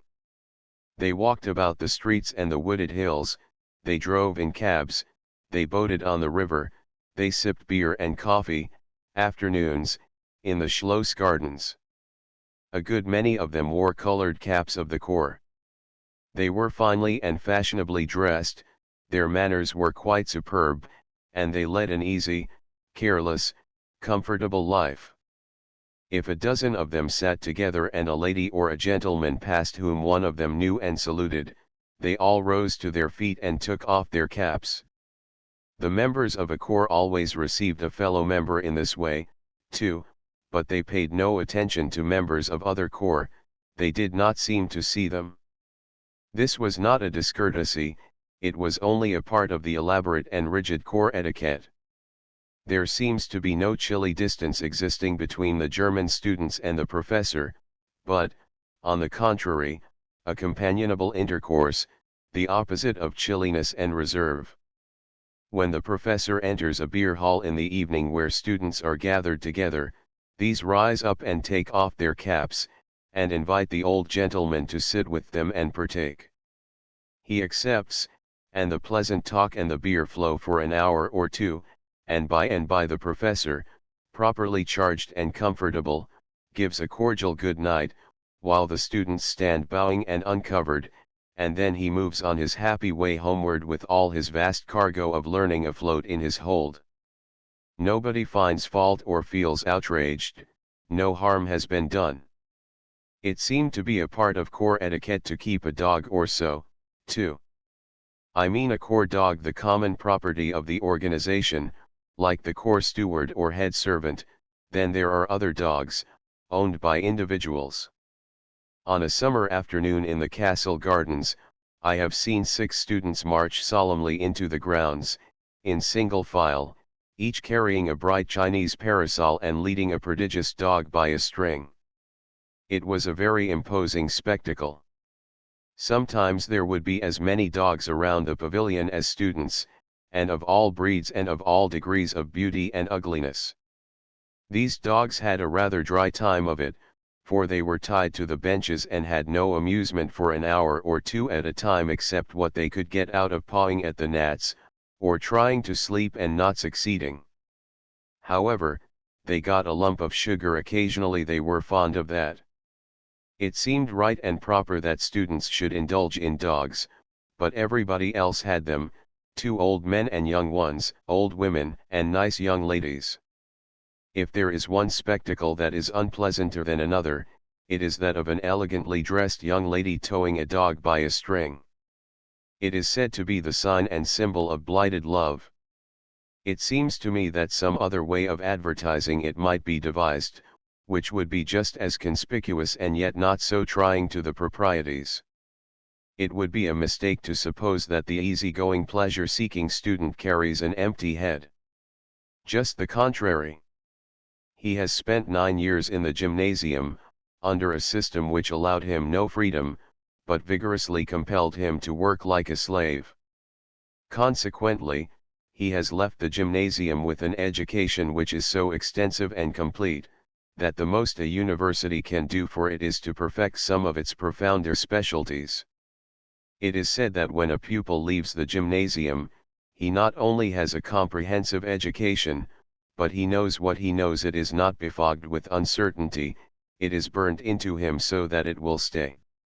For instance, he does not merely read and write Greek, but speaks it, the same with the Latin. Foreign youth steer clear of the gymnasium, its rules are too severe. They go to the university to put a mansard roof on their whole general education, but the German student already has his mansard roof, so he goes there to add a steeple in the nature of some specialty, such as a particular branch of law, or diseases of the eye, or special study of the ancient Gothic tongues. So this German attends only the lectures which belong to the chosen branch, and drinks his beer and tows his dog around and has a general good time the rest of the day. He has been in rigid bondage so long that the large liberty of the university life is just what he needs and likes and thoroughly appreciates, and as it cannot last forever, he makes the most of it while it does last, and so lays up a good rest against the day that must see him put on the chains once more and enter the slavery of official or professional life. Chapter V. At the students' dueling ground. Dueling by wholesale. One day, in the interest of science, my agent obtained permission to bring me to the students' dueling place. We crossed the river and drove up the bank a few hundred yards, then turned to the left, entered a narrow alley, followed it 100 yards and arrived at a 2-story public house.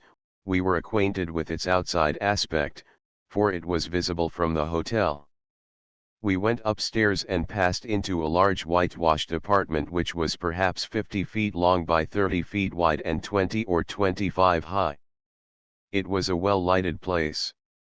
There was no carpet. Across one end and down both sides of the room extended a row of tables, and at these tables some 50 or 75 students 1. See Appendix C were sitting. Some of them were sipping wine, others were playing cards, others chess, other groups were chatting together, and many were smoking cigarettes while they waited for the coming duels. Nearly all of them wore colored caps. There were white caps, green caps, blue caps, red caps, and bright yellow ones, so, all the 5 corps were present in strong force. In the windows at the vacant end of the room stood 6 or 8, narrow-bladed swords with large protecting guards for the hand, and outside was a man at work sharpening others on a grindstone. He understood his business, for when a sword left his hand one could shave himself with it. It was observable that the young gentleman neither bowed to nor spoke with students whose caps differed in color from their own. This did not mean hostility, but only an armed neutrality. It was considered that a person could strike harder in the duel, and with a more earnest interest, if he had never been in a condition of comradeship with his antagonist.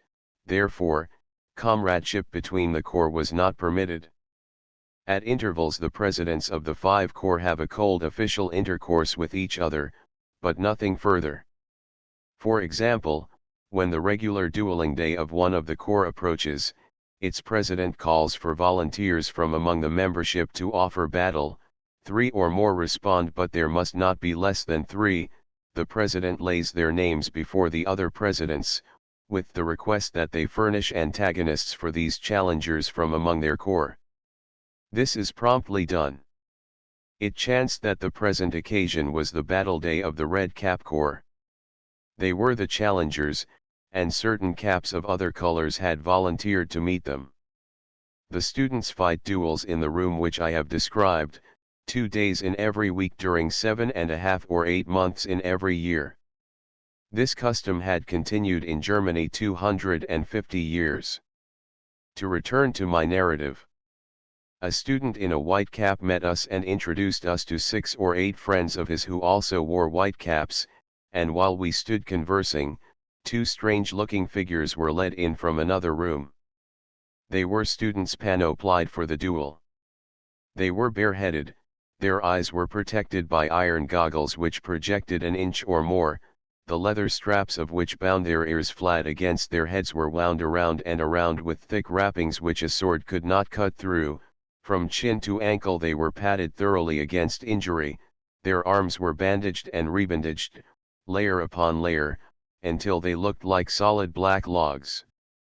These weird apparitions had been handsome youths, clad in fashionable attire, 15 minutes before, but now they did not resemble any beings one ever sees unless in nightmares.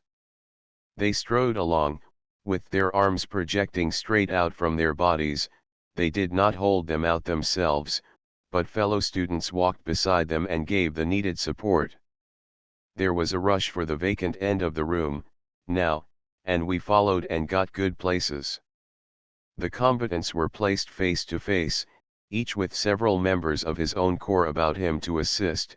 2 seconds, well padded, and with swords in their hands, took their stations. A student belonging to neither of the opposing corps placed himself in a good position to umpire the combat.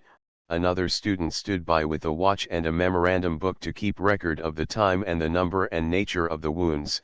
A gray-haired surgeon was present with his lint, his bandages, and his instruments. After a moment's pause the duelists saluted the umpire respectfully, then one after another the several officials stepped forward, gracefully removed their caps and saluted him also, and returned to their places. Everything was ready now. Students stood crowded together in the foreground, and others stood behind them on chairs and tables. Every face was turned toward the center of attraction. The combatants were watching each other with alert eyes, a perfect stillness, a breathless interest reigned. I felt that I was going to see some wary work. But not so. The instant the word was given, The two apparitions sprang forward and began to rain blows down upon each other with such lightning rapidity that I could not quite tell whether I saw the swords or only flashes they made in the air. The rattling din of these blows as they struck steel or paddings was something wonderfully stirring, and they were struck with such terrific force that I could not understand why the opposing sword was not beaten down under the assault. Presently, in the midst of the sword flashes, I saw a handful of hair skip into the air as if it had lain loose on the victim's head and a breath of wind had puffed it suddenly away. The seconds cried halt, and knocked up the combatants' swords with their own. The duelists sat down, a student official stepped forward, examined the wounded head and touched the place with a sponge once or twice. The surgeon came and turned back the hair from the wound and revealed a crimson gash 2 or 3 inches long, and proceeded to bind an oval piece of leather and a bunch of lint over it. The tally keeper stepped up and tallied 1 for the opposition in his book. Then the duelists took position again. A small stream of blood was flowing down the side of the injured man's head, and over his shoulder and down his body to the floor, but he did not seem to mind this. The word was given, and they plunged at each other as fiercely as before. Once more the blows rained and rattled and flashed. Every few moments the quick-eyed seconds would notice that a sword was bent, then they called halt, struck up the contending weapons, and an assisting student straightened the bent one. The wonderful turmoil went on. Presently a bright spark sprung from a blade, and that blade, broken in several pieces, sent one of its fragments flying to the ceiling. A new sword was provided and the fight proceeded. The exercise was tremendous, of course, and in time the fighters began to show great fatigue. They were allowed to rest a moment, every little while. They got other rests by wounding each other, for then they could sit down while the doctor applied the lint and bandages. The law is that the battle must continue 15 minutes if the men can hold out, and as the pauses do not count, this duel was protracted to 20 or 30 minutes, I judged. At last it was decided that the men were too much wearied to do battle longer. They were led away drenched with crimson from head to foot. That was a good fight, but it could not count, partly because it did not last the lawful 15 minutes, of actual fighting, and partly because neither man was disabled by his wound. It was a drawn battle, and corps law requires that drawn battles shall be refought as soon as the adversaries are well of their hurts.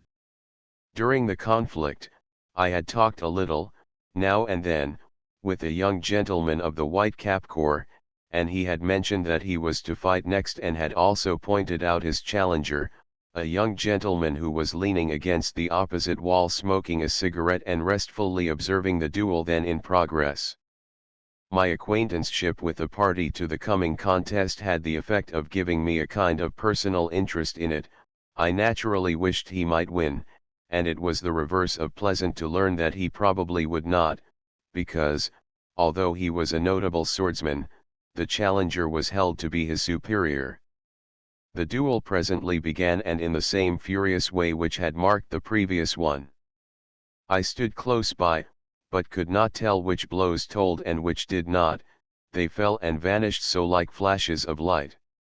They all seemed to tell, the swords always bent over the opponents' heads, from the forehead back over the crown, and seemed to touch, all the way, but it was not so. A protecting blade, invisible to me, was always interposed between. At the end of 10 seconds each man had struck 12 or 15 blows, and warded off 12 or 15, and no harm done. Then a sword became disabled, and a short rest followed whilst a new one was brought. Early in the next round the White Corps student got an ugly wound on the side of his head and gave his opponent one like it. In the third round the latter received another bad wound in the head, and the former had his under lip divided. After that, the White Corps student gave many severe wounds, but got none of the consequence in return. At the end of 5 minutes from the beginning of the duel the surgeon stopped it. The challenging party had suffered such injuries that any addition to them might be dangerous. These injuries were a fearful spectacle, but are better left undescribed. So, against expectation, my acquaintance was the victor.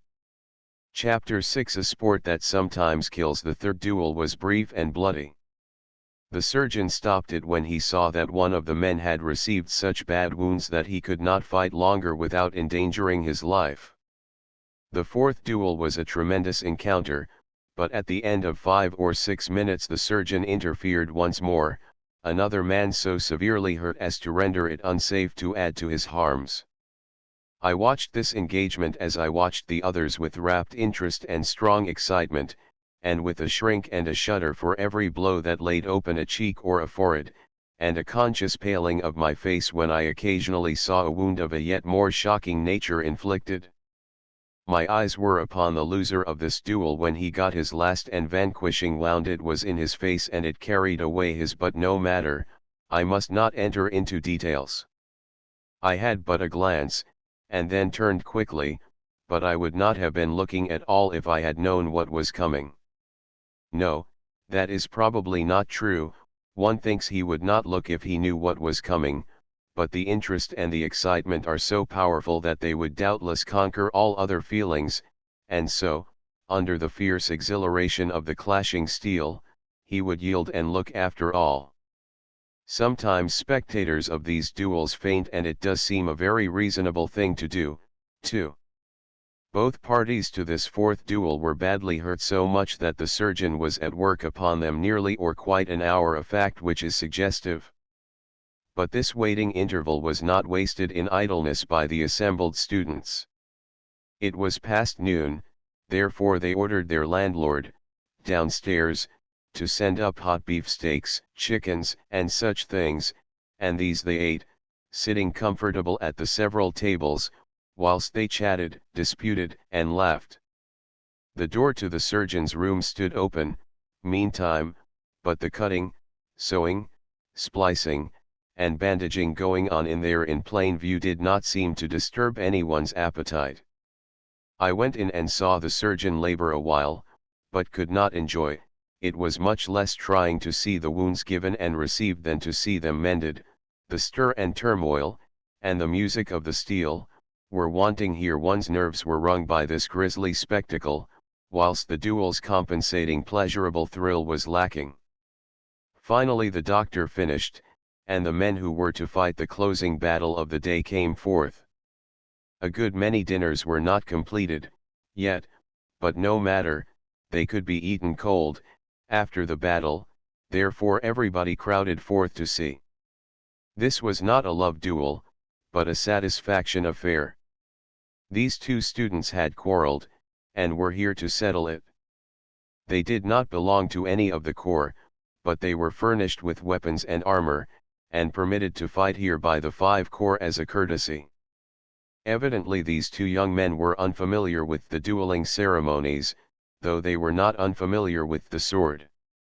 When they were placed in position they thought it was time to begin, and then did begin, too, and with a most impetuous energy, without waiting for anybody to give the word.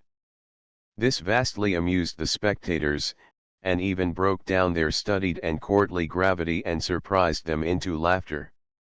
Of course the seconds struck up the swords and started the duel over again. At the word, the deluge of blows began, but before long the surgeon once more interfered for the only reason which ever permits him to interfere, and the day's war was over. It was now 2 in the afternoon, and I had been present since 9:30 in the morning. The field of battle was indeed a red one by this time, but some sawdust soon righted that. There had been one duel before I arrived. In it one of the men received many injuries, while the other one escaped without a scratch. I had seen the heads and faces of 10 youths gashed in every direction by the keen 2-edged blades, and yet had not seen a victim wince, nor heard a moan, or detected any fleeting expression which confessed the sharp pain the hurts were inflicting. This was good fortitude, indeed. Such endurance is to be expected in savages and prize fighters, for they are born and educated to it, but to find it in such perfection in these gently bred and kindly natured young fellows is matter for surprise. It was not merely under the excitement of the swordplay that this fortitude was shown, it was shown in the surgeon's room where an uninspiring quiet reigned, and where there was no audience. The doctor's manipulations brought out neither grimaces nor moans. And in the fights it was observable that these lads hacked and slashed with the same tremendous spirit, after they were covered with streaming wounds, which they had shown in the beginning. The world in general looks upon the college duels as very farcical affairs, true, but considering that the college duel is fought by boys, that the swords are real swords, and that the head and face are exposed, it seems to me that it is a farce which had quite a grave side to it. People laugh at it mainly because they think the student is so covered up with armor that he cannot be hurt. But it is not so, his eyes and ears are protected, but the rest of his face and head are bare. He can not only be badly wounded, but his life is in danger, and he would sometimes lose it but for the interference of the surgeon. It is not intended that his life shall be endangered. Fatal accidents are possible, however. For instance, the student's sword may break, and the end of it fly up behind his antagonist's ear and cut an artery which could not be reached if the sword remained whole. This has happened, sometimes, and death has resulted on the spot. Formerly the student's armpits were not protected and at that time the swords were pointed, whereas they are blunt, now, so an artery in the armpit was sometimes cut, and death followed. Then in the days of sharp-pointed swords, a spectator was an occasional victim. The end of a broken sword flew 5 or 10 feet and buried itself in his neck or his heart, and death ensued instantly. The student duels in Germany occasion 2 or 3 deaths every year, now, but this arises only from the carelessness of the wounded men. They eat or drink imprudently, or commit excesses in the way of overexertion. Inflammation sets in and gets such a headway that it cannot be arrested. Indeed, there is blood and pain and danger enough about the college duel to entitle it to a considerable degree of respect. All the customs, all the laws, all the details, pertaining to the student duel are quaint and naive. The grave, precise, and courtly ceremony with which the thing is conducted, invests it with a sort of antique charm. This dignity and these knightly graces suggest the tournament, not the prize fight. The laws are as curious as they are strict. For instance, the duelist may step forward from the line he is placed upon, if he chooses, but never back of it. If he steps back of it, or even leans back, it is considered that he did it to avoid a blow or contrive an advantage, so he is dismissed from his corps in disgrace. It would seem natural to step from under a descending sword unconsciously, and against one's will and intent, yet this unconsciousness is not allowed. Again, if under the sudden anguish of a wound the receiver of it makes a grimace, he falls some degrees in the estimation of his fellows. His corps are ashamed of him, they call him hare-foot, which is the German equivalent for chicken-hearted. Chapter 7 How Bismarck fought. In addition to the corps laws, there are some corps usages which have the force of laws. Perhaps the president of a corps notices that one of the membership who is no longer an exempt, that is a freshman, has remained a sophomore some little time without volunteering to fight. Some day, the president, instead of calling for volunteers, will appoint this sophomore to measure swords with a student of another corps. He is free to decline, everybody says so, there is no compulsion.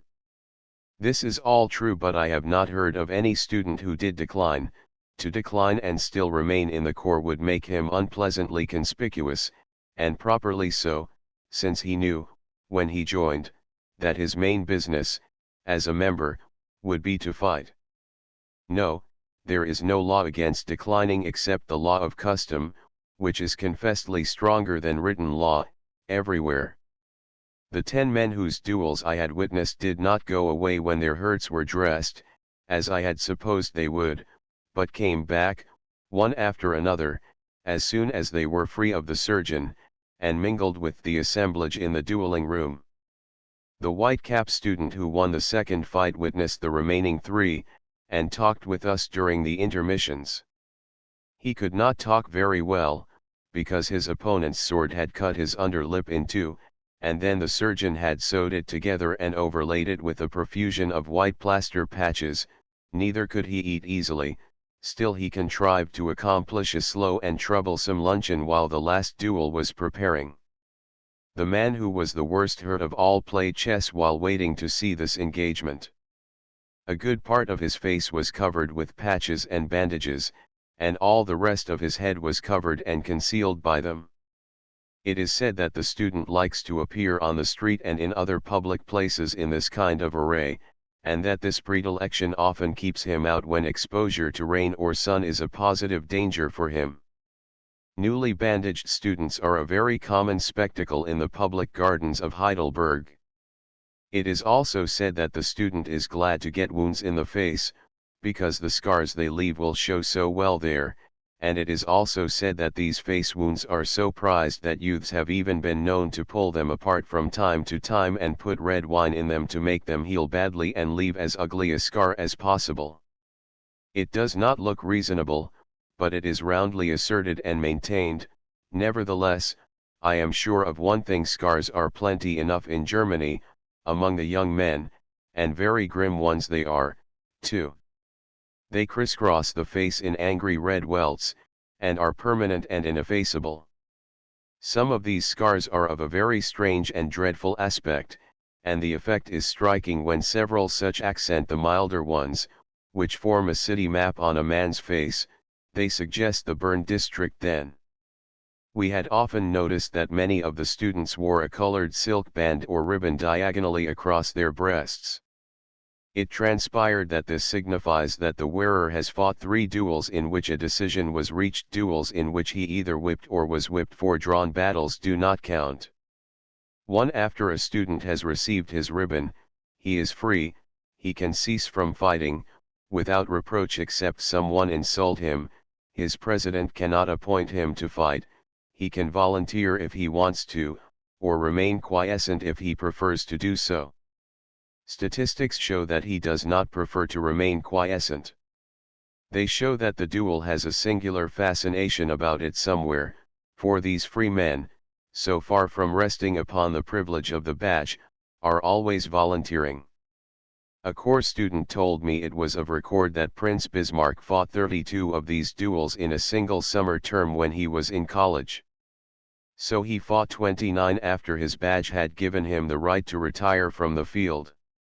One from my diary dined in a hotel a few miles up the Neckar, in a room whose walls were hung all over with framed portrait groups of the 5 corps, some were recent, but many antedated photography, and were pictured in lithography. The dates ranged back to 40 or 50 years ago.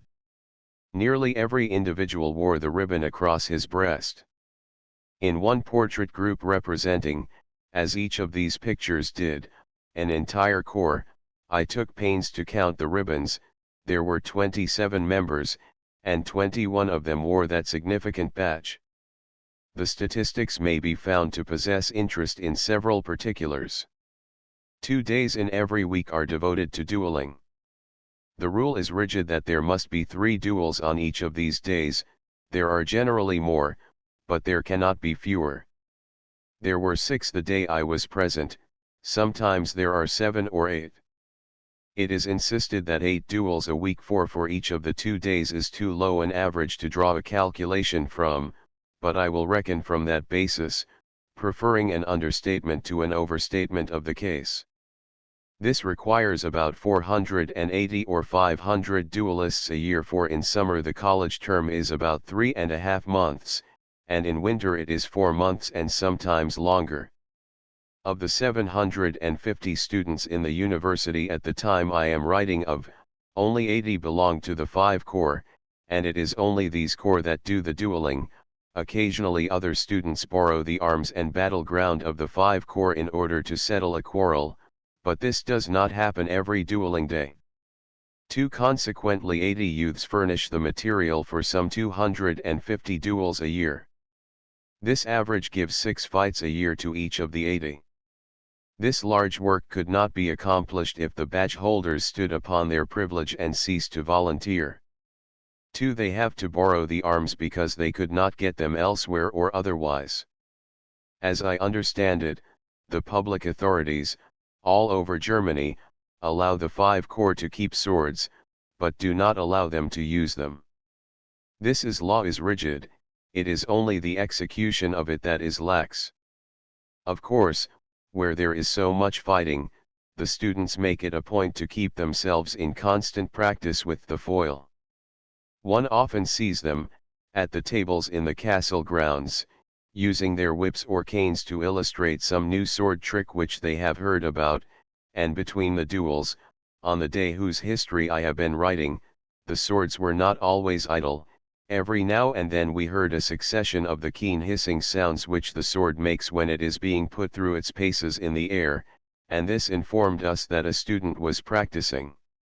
Necessarily, this unceasing attention to the art develops an expert occasionally. He becomes famous in his own university, his renown spreads to other universities. He is invited to Goettingen, to fight with a Goettingen expert.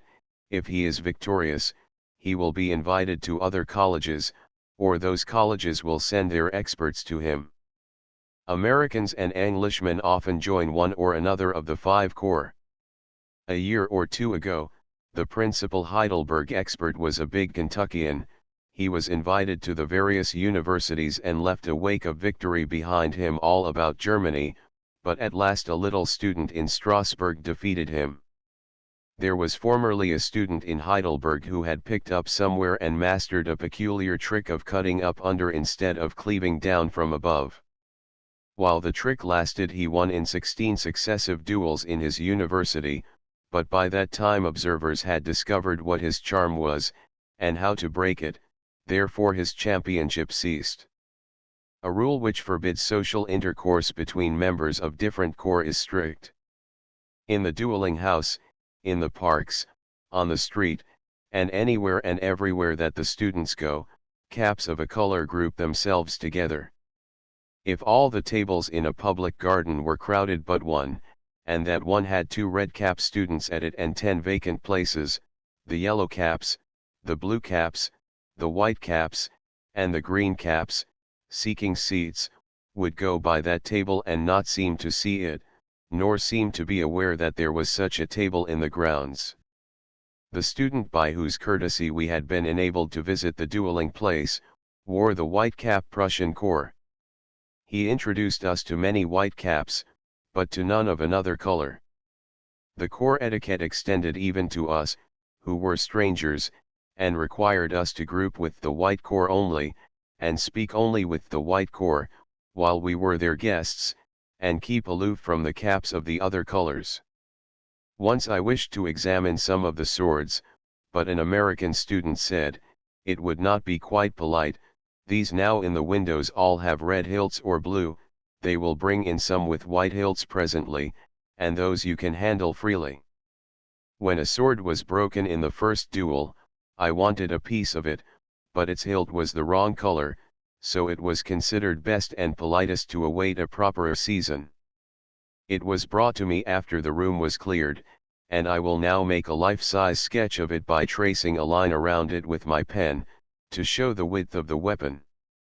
Figure 1. The length of these swords is about 3 feet, and they are quite heavy. One's disposition to cheer, during the course of the duels or at their close, was naturally strong, but corps etiquette forbade any demonstrations of this sort. However brilliant a contest or a victory might be, no sign or sound betrayed that any one was moved. A dignified gravity and repression were maintained at all times. When the dueling was finished and we were ready to go, the gentlemen of the Prussian corps to whom we had been introduced took off their caps in the courteous German way, and also shook hands. Their brethren of the same order took off their caps and bowed, but without shaking hands. The gentlemen of the other corps treated us just as they would have treated white caps. They fell apart, apparently unconsciously, and left us an unobstructed pathway, but did not seem to see us or know we were there. If we had gone thither the following week as guests of another corps, the Whitecaps, without meaning any offense, would have observed the etiquette of their order and ignored our presence. How strangely are comedy and tragedy blended in this life! I had not been home a full half hour, after witnessing those playful sham duels, when circumstances made it necessary for me to get ready immediately to assist personally at a real one, a duel with no effeminate limitation in the matter of results, but a battle to the death. An account of it, in the next chapter, will show the reader that duels between boys, for fun, and duels between men in earnest, are very different affairs. Transcriber's note for edition 12, on the advice of 2 German-speaking volunteers, the German letters A, O, and U with umlauts have been rendered as AE, OE, and UE instead of as, variously, A, surprised face, O and U, U as in previous editions. Chapter 8 The Great French Duel. I second Gambetta in a terrific duel. Much as the modern French duel is ridiculed by certain smart people, it is in reality one of the most dangerous institutions of our day. Since it is always fought in the open air, the combatants are nearly sure to catch cold. M. Paul de Cassagnac, the most inveterate of the French duelists, had suffered so often in this way that he is at last a confirmed invalid, and the best physician in Paris has expressed the opinion that if he goes on dueling for 15 or 20 years more unless he forms the habit of fighting in a comfortable room where damps and drafts cannot intrude, he will eventually endanger his life. This ought to moderate the talk of those people who are so stubborn in maintaining that the French duel is the most health-giving of recreations because of the open-air exercise it affords. And it ought also to moderate that foolish talk about French duelists and socialist-hated monarchs being the only people who are immortal. But it is time to get at my subject. As soon as I heard of the late fiery outbreak between M. Gambetta and M. Fortu in the French Assembly, I knew that trouble must follow. I knew it because a long personal friendship with M. Gambetta revealed to me the desperate and implacable nature of the man. Vast as are his physical proportions, I knew that the thirst for revenge would penetrate to the remotest frontiers of his person. I did not wait for him to call on me, but went at once to him. As I had expected, I found the brave fellow steeped in a profound French calm. I say French calm, because French calmness and English calmness have points of difference. He was moving swiftly back and forth among the debris of his furniture, now and then staving chance fragments of it across the room with his foot, grinding a constant grist of curses through his set teeth, and halting every little while to deposit another handful of his hair on the pile which he had been building of it on the table. He threw his arms around my neck, bent me over his stomach to his breast, kissed me on both cheeks, hugged me 4 or 5 times, and then placed me in his own armchair. As soon as I had got well again, we began business at once. I said I supposed he would wish me to act as his second, and he said, of course. I said I must be allowed to act under a French name, so that I might be shielded from obloquy in my country, in case of fatal results. He winced here, probably at the suggestion that dueling was not regarded with respect in America. However, he agreed to my requirement. This accounts for the fact that in all the newspaper reports M. Gambetta's second was apparently a Frenchman. First, we drew up my principal's will. I insisted upon this, and stuck to my point. I said I had never heard of a man in his right mind going out to fight a duel without first making his will. He said he had never heard of a man in his right mind doing anything of the kind. When he had finished the will, he wished to proceed to a choice of his last words. He wanted to know how the following words, as a dying exclamation, struck me: I die for my God, for my country, for freedom of speech, for progress, and the universal brotherhood of man. I objected that this would require too lingering a death. It was a good speech for a consumptive, but not suited to the exigencies of the field of honor. We wrangled over a good many ante-mortem outbursts, but I finally got him to cut his obituary down to this, which he copied into his memorandum book, purposing to get it by heart: "I die that France might live."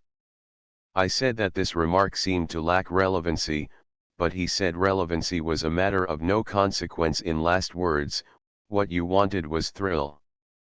The next thing in order was the choice of weapons.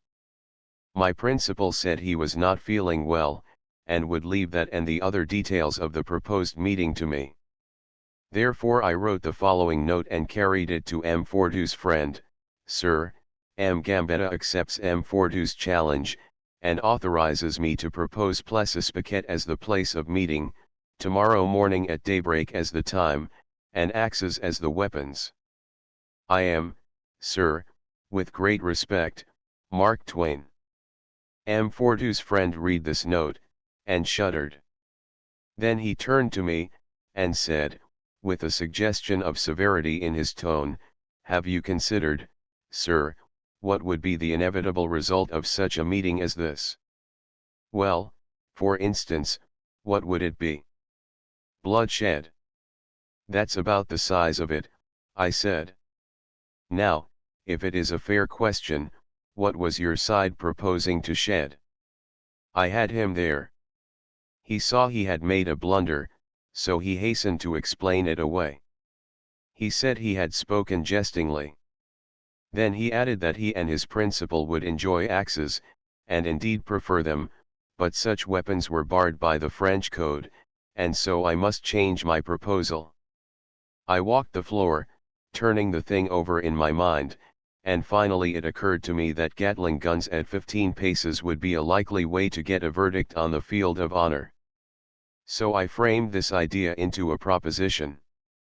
But it was not accepted. The code was in the way again.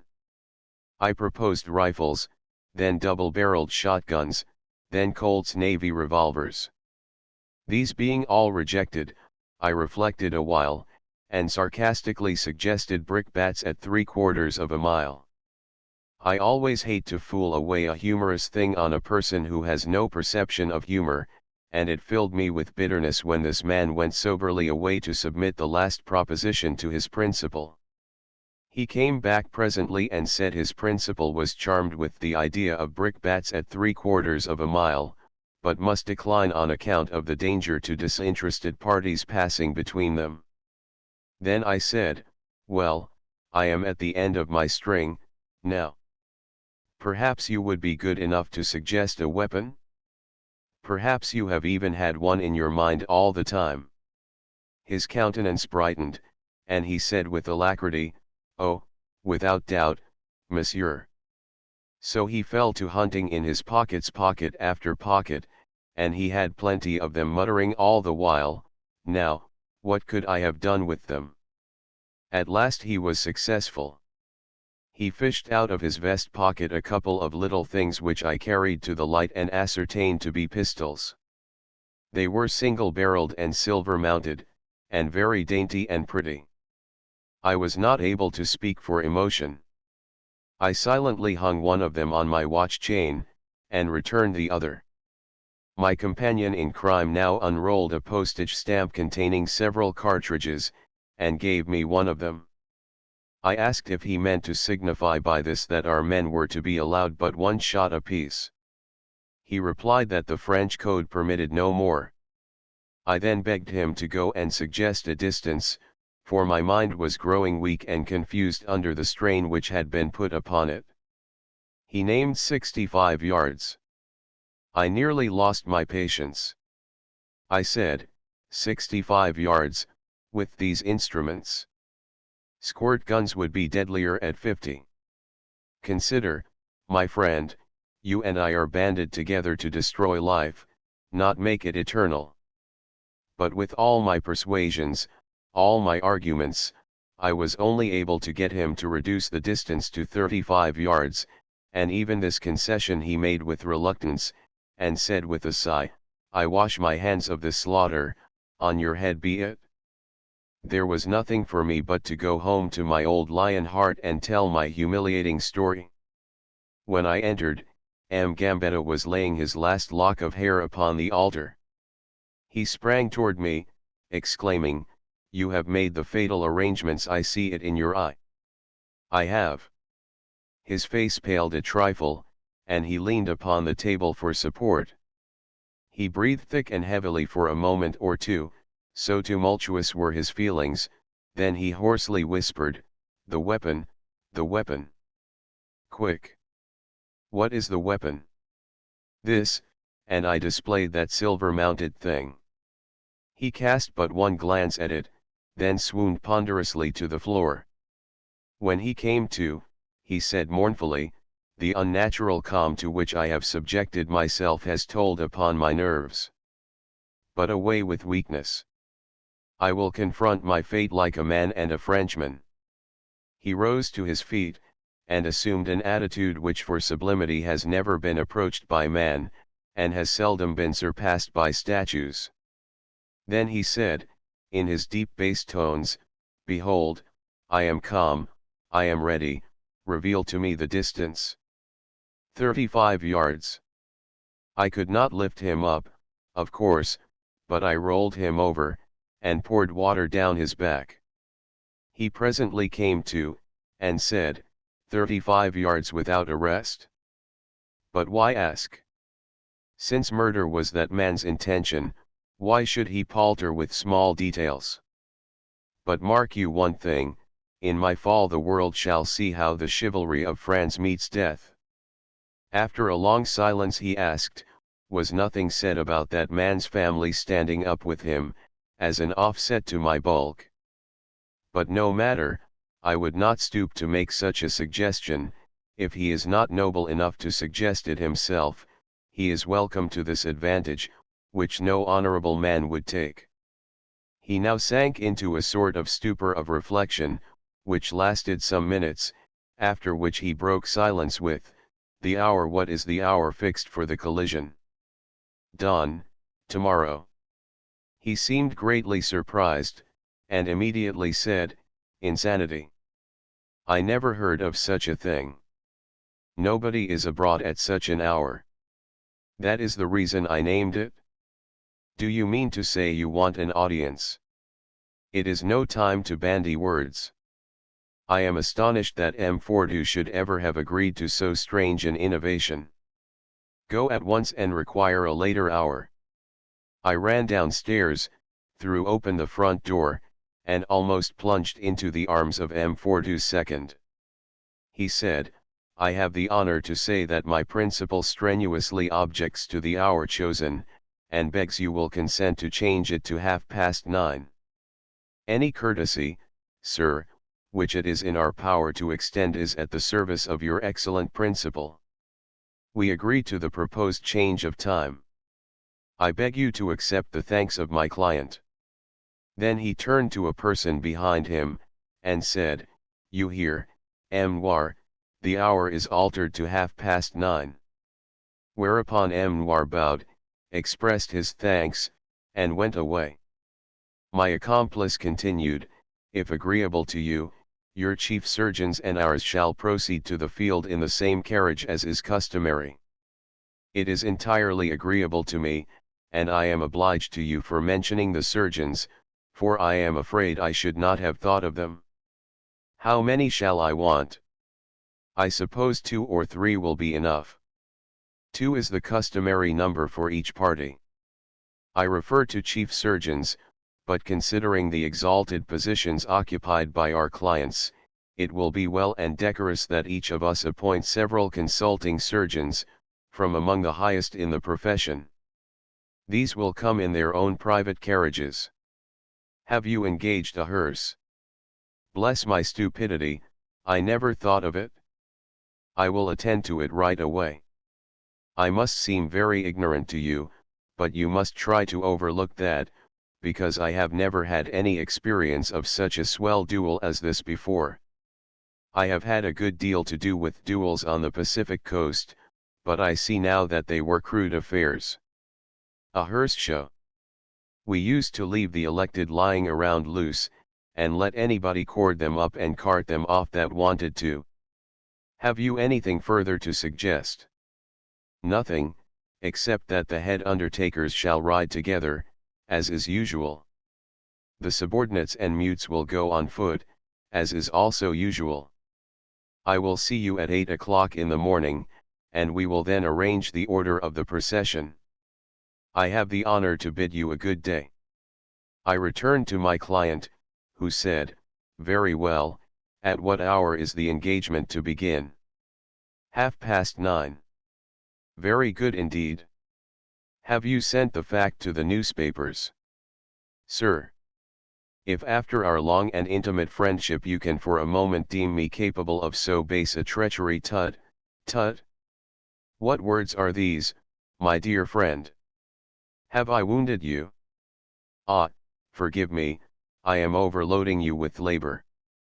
Therefore go on with the other details, and drop this one from your list. The bloody-minded Fordu will be sure to attend to it. Or I myself, yes, to make certain, I will drop a note to my journalistic friend, M. Noiro. Come to think of it, you may save yourself the trouble, that other second has informed M. Noir. I might have known it. It is just like that Fordu, who always wants to make a display. At 9:30 in the morning the procession approached the field of Plessis Piquet in the following order. First came our carriage, nobody in it but M. Gambetta and myself, then a carriage containing M. Fordu and his second, then a carriage containing two poet orators who did not believe in God, and these had Ms. funeral orations projecting from their breast pockets, then a carriage containing the head surgeons and their cases of instruments, then 8 private carriages containing consulting surgeons, then a hack containing a coroner, then the 2 hearses, then a carriage containing the head undertakers, then a train of assistants and mutes on foot, and after these came plodding through the fog a long procession of camp followers, police, and citizens generally.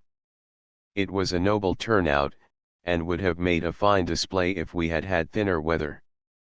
There was no conversation. I spoke several times to my principal, but I judge he was not aware of it, for he always referred to his notebook and muttered absently, "I die that France might live."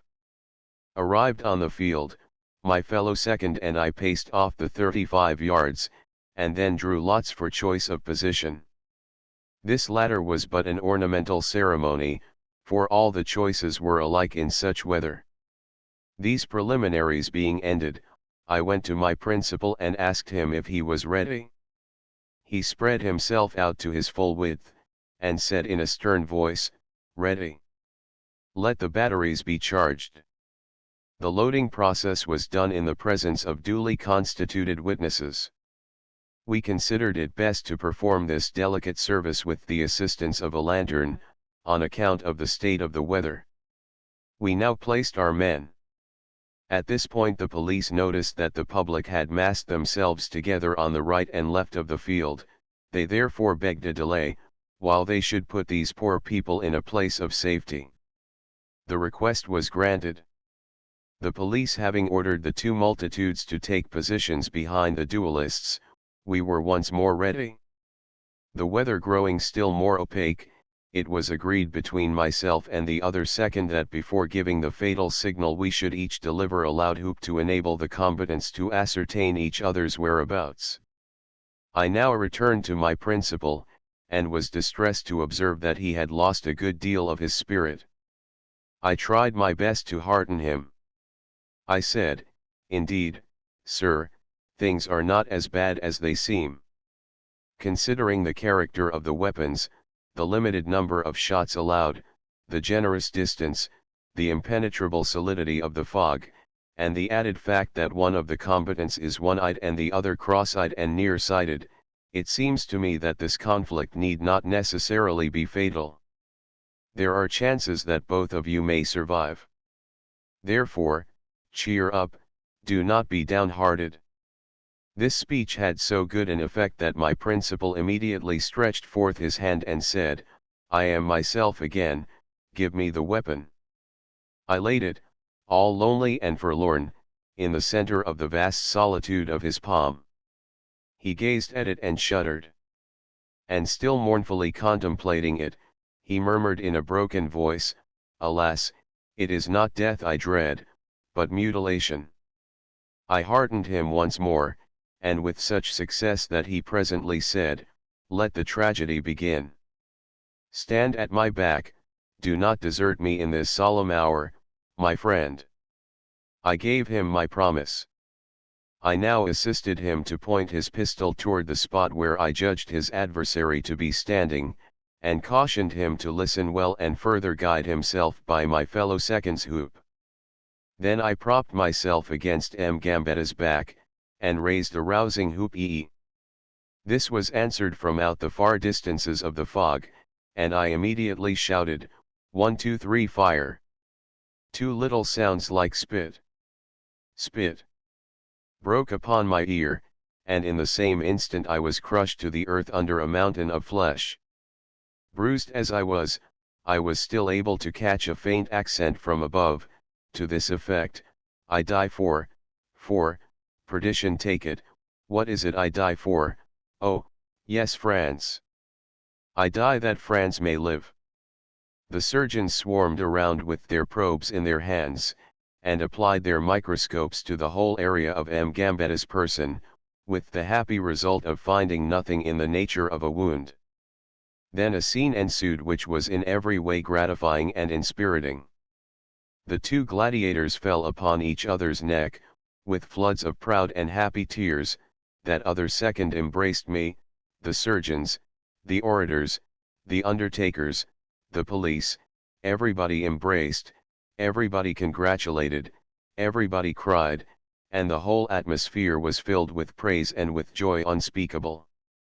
It seems to me then that I would rather be a hero of a French duel than a crowned and sceptered monarch. When the commotion had somewhat subsided, the body of surgeons held a consultation, and after a good deal of debate decided that with proper care and nursing there was reason to believe that I would survive my injuries.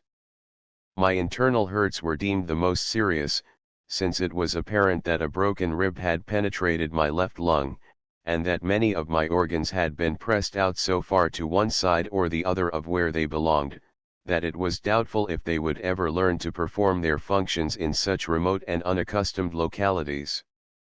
They then set my left arm in two places, pulled my right hip into its socket again, and re-elevated my nose. I was an object of great interest, and even admiration, and many sincere and warm-hearted persons had themselves introduced to me, and said they were proud to know the only man who had been hurt in a French duel in 40 years. I was placed in an ambulance at the very head of the procession, and thus with gratifying éclat I was marched into Paris, the most conspicuous figure in that great spectacle, and deposited at the hospital. The Cross of the Legion of Honor has been conferred upon me. However, few escape that distinction. Such is the true version of the most memorable private conflict of the age. I have no complaints to make against anyone. I acted for myself, and I can stand the consequences. Without boasting, I think I may say I am not afraid to stand before a modern French duelist, but as long as I keep in my right mind I will never consent to stand behind one again. Chapter 9. What the beautiful maiden said. One day we took the train and went down to Mannheim to see King Lear played in German. It was a mistake. We sat in our seats 3 whole hours and never understood anything but the thunder and lightning, and even that was reversed to suit German ideas, for the thunder came first and the lightning followed after. The behavior of the audience was perfect. There were no rustlings, or whisperings, or other little disturbances. Each act was listened to in silence, and the applauding was done after the curtain was down. The doors opened at 4:30, the play began promptly at 5:30, and within 2 minutes afterward all who were coming were in their seats, and quiet reigned. A German gentleman in the train had said that a Shakespearean play was an appreciated treat in Germany and that we should find the house filled. It was true, all the 6 tiers were filled, and remained so to the end, which suggested that it is not only balcony people who like Shakespeare in Germany, but those of the pit and gallery, too. Another time, we went to Mannheim and attended a chivalry, otherwise an opera, the one called Lohengrin. The banging and slamming and booming and crashing were something beyond belief. The racking and pitiless pain of it remains stored up in my memory alongside the memory of the time that I had my teeth fixed. There were circumstances which made it necessary for me to stay through the 4 hours to the end, and I stayed, but the recollection of that long, dragging, relentless season of suffering is indestructible. To have to endure it in silence, and sitting still, made it all the harder. I was in a railed compartment with 8 or 10 strangers, of the two sexes, and this compelled repression, yet at times the pain was so exquisite that I could hardly keep the tears back. At those times, as the howlings and wailings and shrieking of the singers, and the ragings and roarings and explosions of the vast orchestra rose higher and higher, and wilder, and fiercer, I could have cried if I had been alone. Those strangers would not have been surprised to see a man do such a thing who was being gradually skinned, but they would have marveled at it here, and made remarks about it no doubt, whereas there was nothing in the present case which was an advantage over being skinned. There was a wait of half an hour at the end of the first act, and I could have gone out and rested during that time, but I could not trust myself to do it, for I felt that I should desert to stay out. There was another wait of half an hour toward 9 o'clock, but I had gone through so much by that time that I had no spirit left, and so had no desire but to be let alone. I do not wish to suggest that the rest of the people there were like me, for, indeed, they were not. Whether it was that they naturally liked that noise, or whether it was that they had learned to like it by getting used to it, I did not at the time know, but they did like it, this was plain enough. While it was going on they sat and looked as rapt and grateful as cats do when one strokes their backs, and whenever the curtain fell they rose to their feet, in one solid mighty multitude, and the air was snowed thick with waving handkerchiefs, and hurricanes of applause swept the place. This was not comprehensible to me. Of course, there were many people there who were not under compulsion to stay, yet the tiers were as full at the close as they had been at the beginning. This showed that the people liked it. It was a curious sort of a play. In the manner of costumes and scenery it was fine and showy enough, but there was not much action. That is to say, there was not much really done, it was only talked about, and always violently. It was what one might call a narrative play. Everybody had a narrative and a grievance, and none were reasonable about it, but all in an offensive and ungovernable state. There was little of that sort of customary thing where the tenor and the soprano stand down by the footlights, warbling, with blended voices, and keep holding out their arms toward each other and drawing them back and spreading both hands over first one breast and then the other with a shake and a pressure. No, it was every rioter for himself and no blending.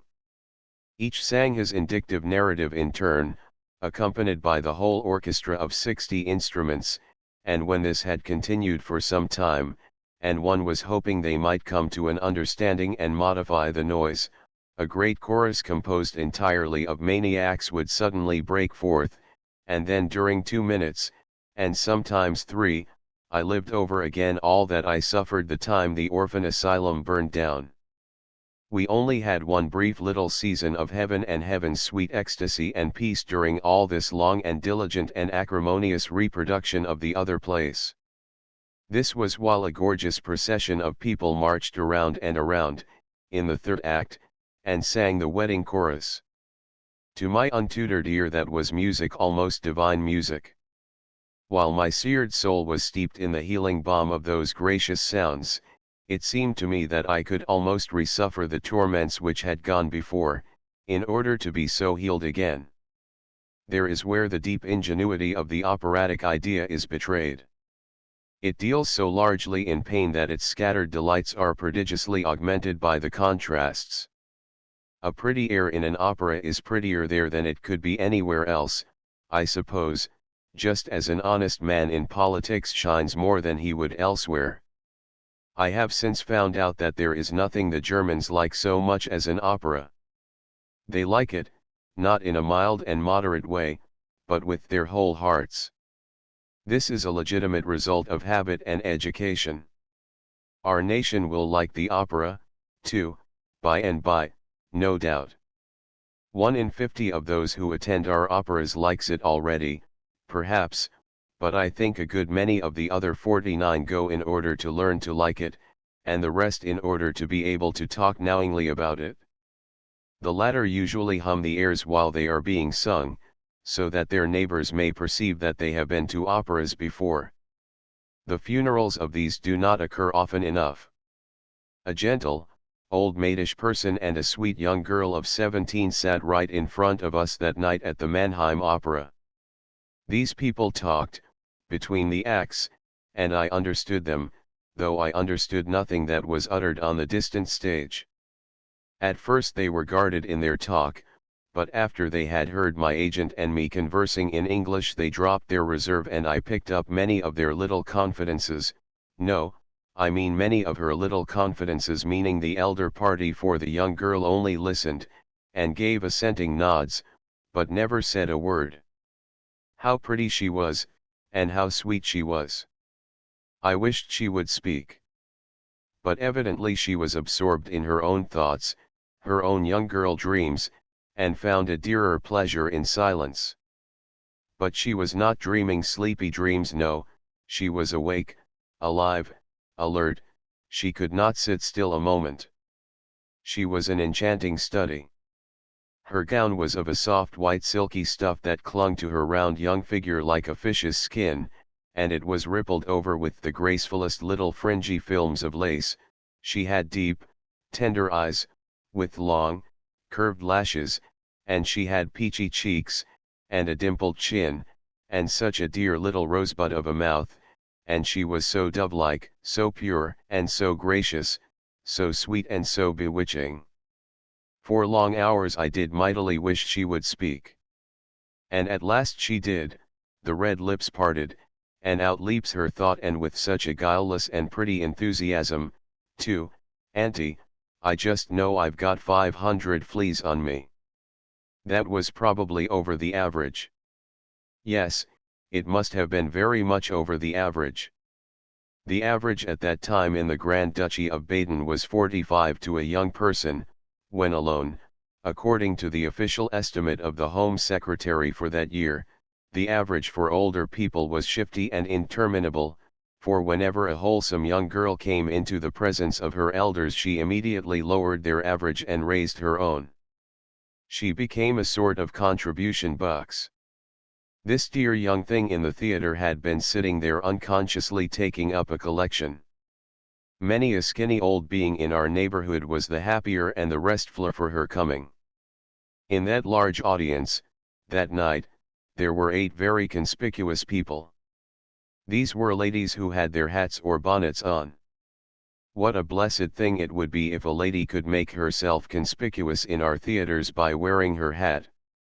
It is not usual in Europe to allow ladies and gentlemen to take bonnets, hats, overcoats, canes, or umbrellas into the auditorium, but in Mannheim this rule was not enforced because the audiences were largely made up of people from a distance, and among these were always a few timid ladies who were afraid that if they had to go into an anteroom to get their things when the play was over, they would miss their train. But the great mass of those who came from a distance always ran the risk and took the chances, preferring the loss of a train to a breach of good manners and the discomfort of being unpleasantly conspicuous during a stretch of 3 or 4 hours. Chapter X: How Wagner Operas Bang Along 3 or 4 hours. That is a long time to sit in one place, whether one be conspicuous or not, yet some of Wagner's operas bang along for 6 whole hours on a stretch. But the people sit there and enjoy it all, and wish it would last longer. A German lady in Munich told me that a person could not like Wagner's music at first, but must go through the deliberate process of learning to like it, then he would have his sure reward, For when he had learned to like it he would hunger for it and never be able to get enough of it. She said that 6 hours of Wagner was by no means too much. She said that this composer had made a complete revolution in music and was burying the old masters one by one. And she said that Wagner's operas differed from all others in one notable respect, and that was that they were not merely spotted with music here and there, but were all music, from the first strain to the last.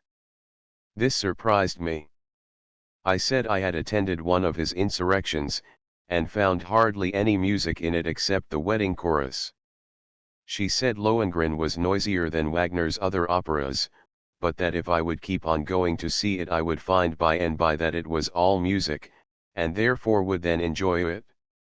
I could have said, but would you advise a person to deliberately practice having a toothache in the pit of his stomach for a couple of years in order that he might then come to enjoy it? But I reserved that remark. This lady was full of the praises of the head tenor who had performed in a Wagner opera the night before, and went on to enlarge upon his old and prodigious fame, and how many honors had been lavished upon him by the princely houses of Germany. Here was another surprise. I had attended that very opera, in the person of my agent, and had made close and accurate observations. So I said, "Why, madam, my experience warrants me in stating that that tenor's voice is not a voice at all, but only a shriek, the shriek of a hyena."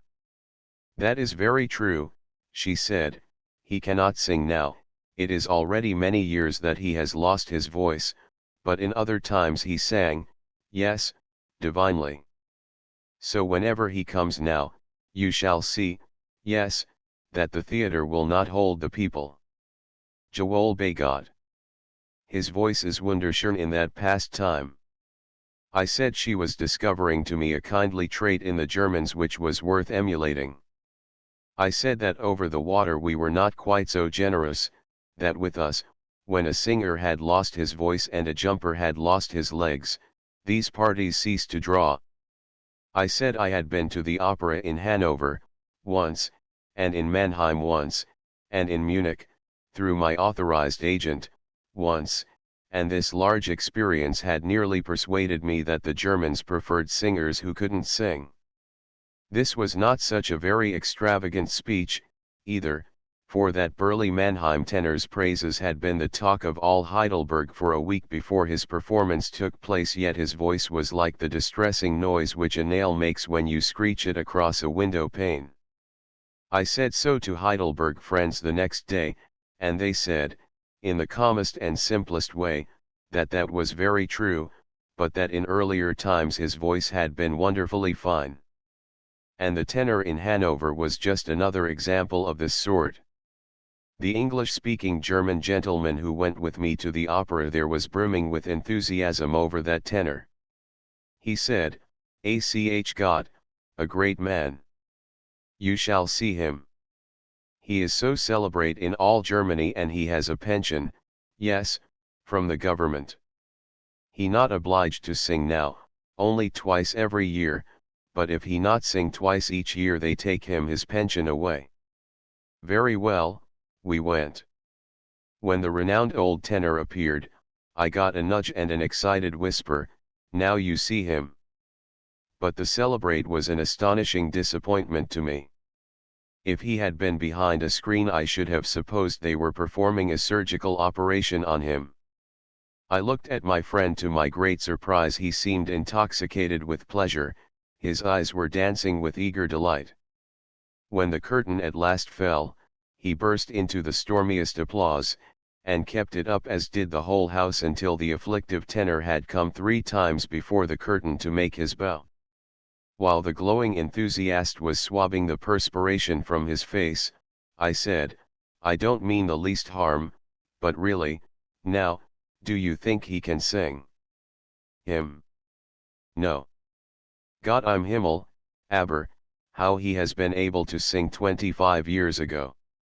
Then pensively, "Ach, no, now he not sing any more, he only cry. When he think he sing, now, he not sing at all, no, he only make like a cat which is unwell. Where and how did we get the idea that the Germans are a stolid, phlegmatic race? In truth, they are widely removed from that. They are warm-hearted, emotional, impulsive, enthusiastic, their tears come at the mildest touch, and it is not hard to move them to laughter. They are the very children of impulse. We are cold and self-contained, compared to the Germans. They hug and kiss and cry and shout and dance and sing, and where we use one loving, petting expression, they pour out a score.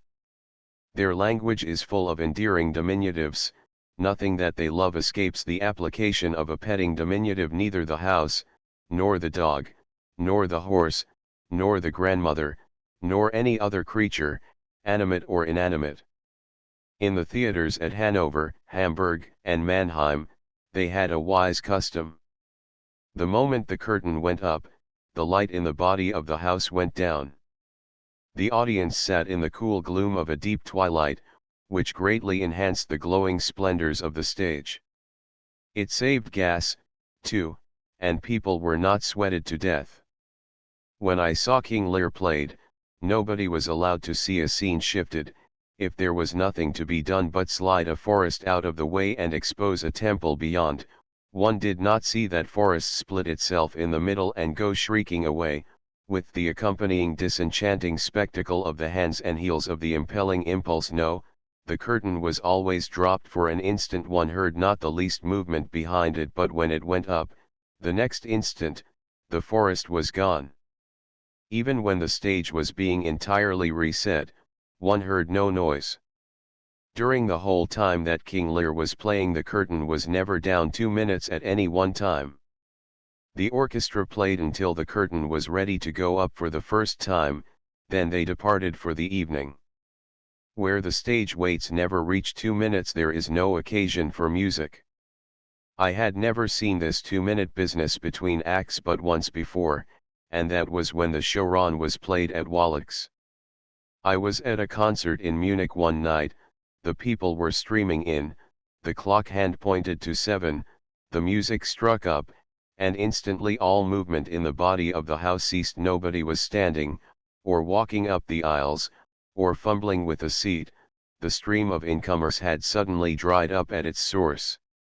I listened undisturbed to a piece of music that was 15 minutes long, always expecting some tardy ticket holders to come crowding past my knees, and being continuously and pleasantly disappointed. But when the last note was struck, here came the stream again. You see, they had made those late-comers wait in the comfortable waiting parlor from the time the music had begun until it was ended.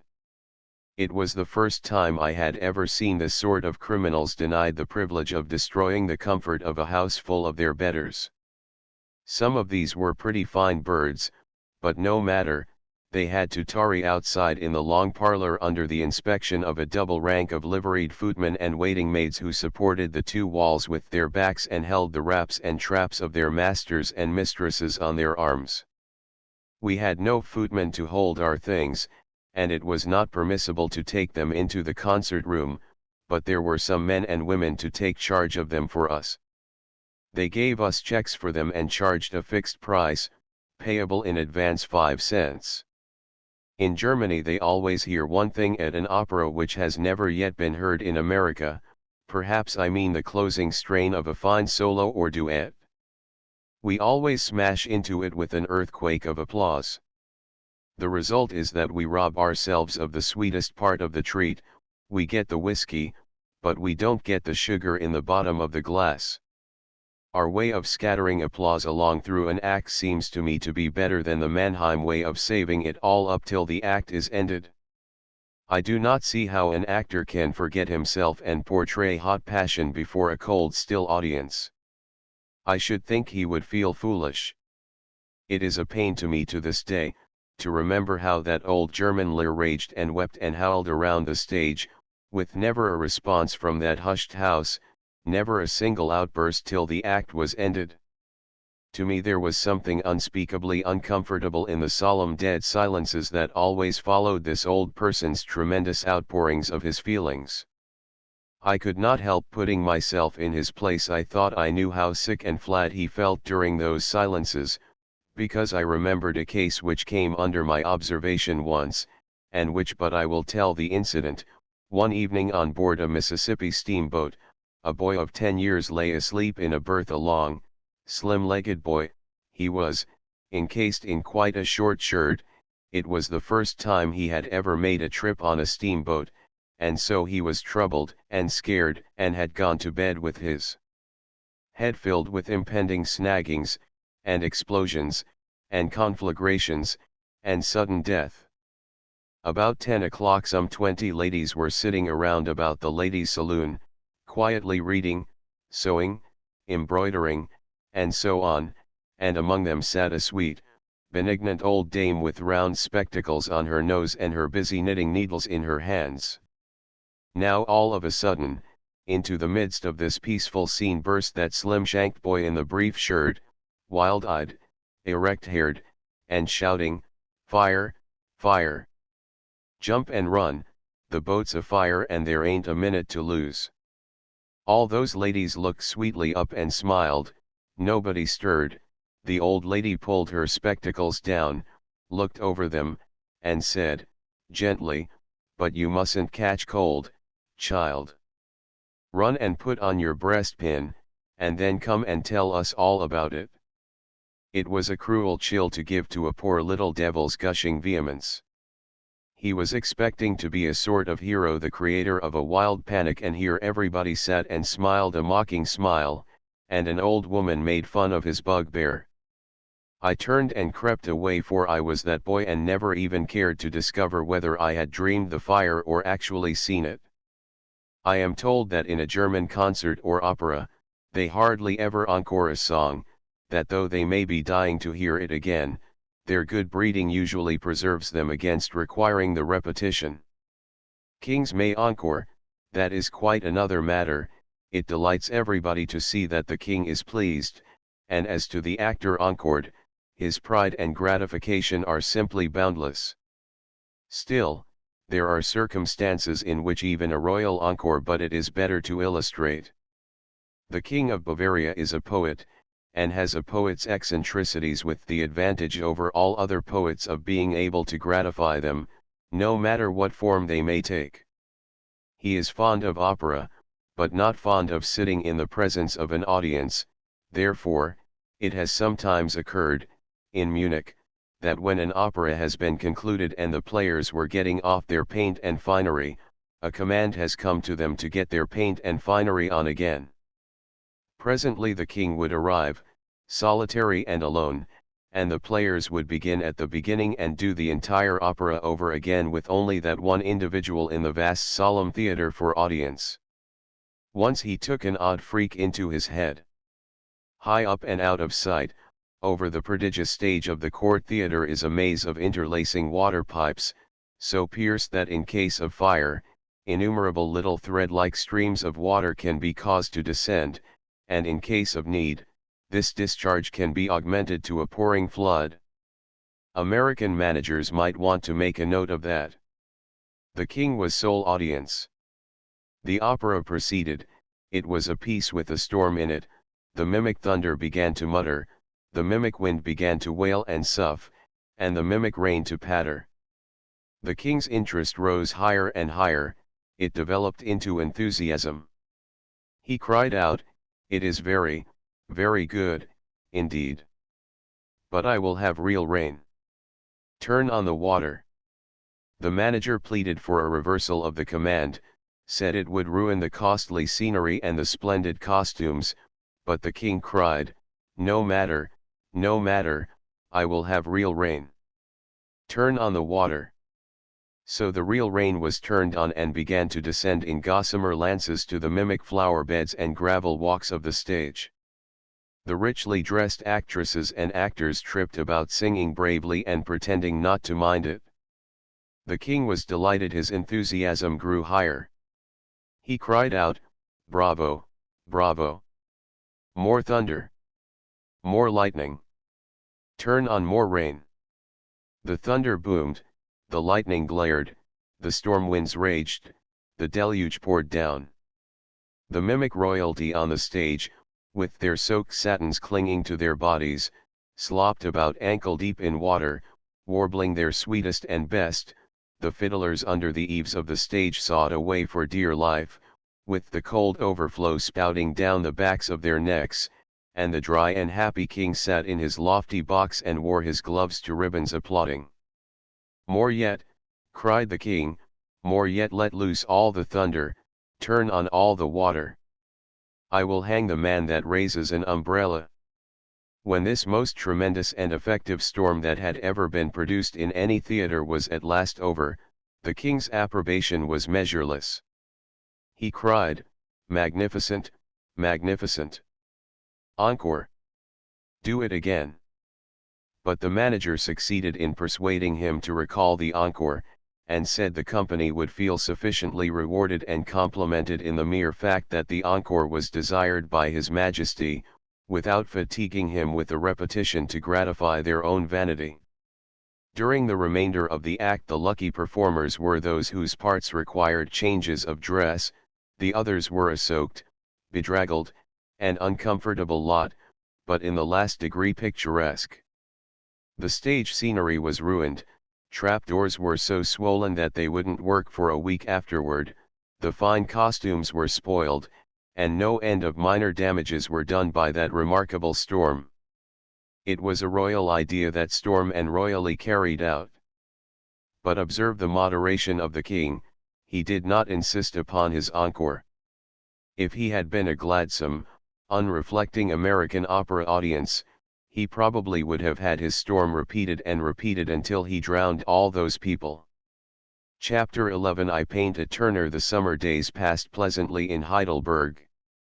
We had a skilled trainer, and under his instructions we were getting our legs in the right condition for the contemplated pedestrian tours. We were well satisfied with the progress which we had made in the German language. 1. See Appendix D for information concerning this fearful tongue, and more than satisfied with what we had accomplished in art. We had had the best instructors in drawing and painting in Germany: Himmerling, Vogel, Müller, Dietz, and Schumann. Himmerling taught us landscape painting. Vogel taught us figure drawing, Müller taught us to do still life, and Dietz and Schumann gave us a finishing course in two specialties: battle pieces and shipwrecks. Whatever I am in art I owe to these men. I have something of the manner of each and all of them, but they all said that I had also a manner of my own, and that it was conspicuous. They said there was a marked individuality about my style, in so much that if I ever painted the commonest type of a dog, I should be sure to throw a something into the aspect of that dog which would keep him from being mistaken for the creation of any other artist.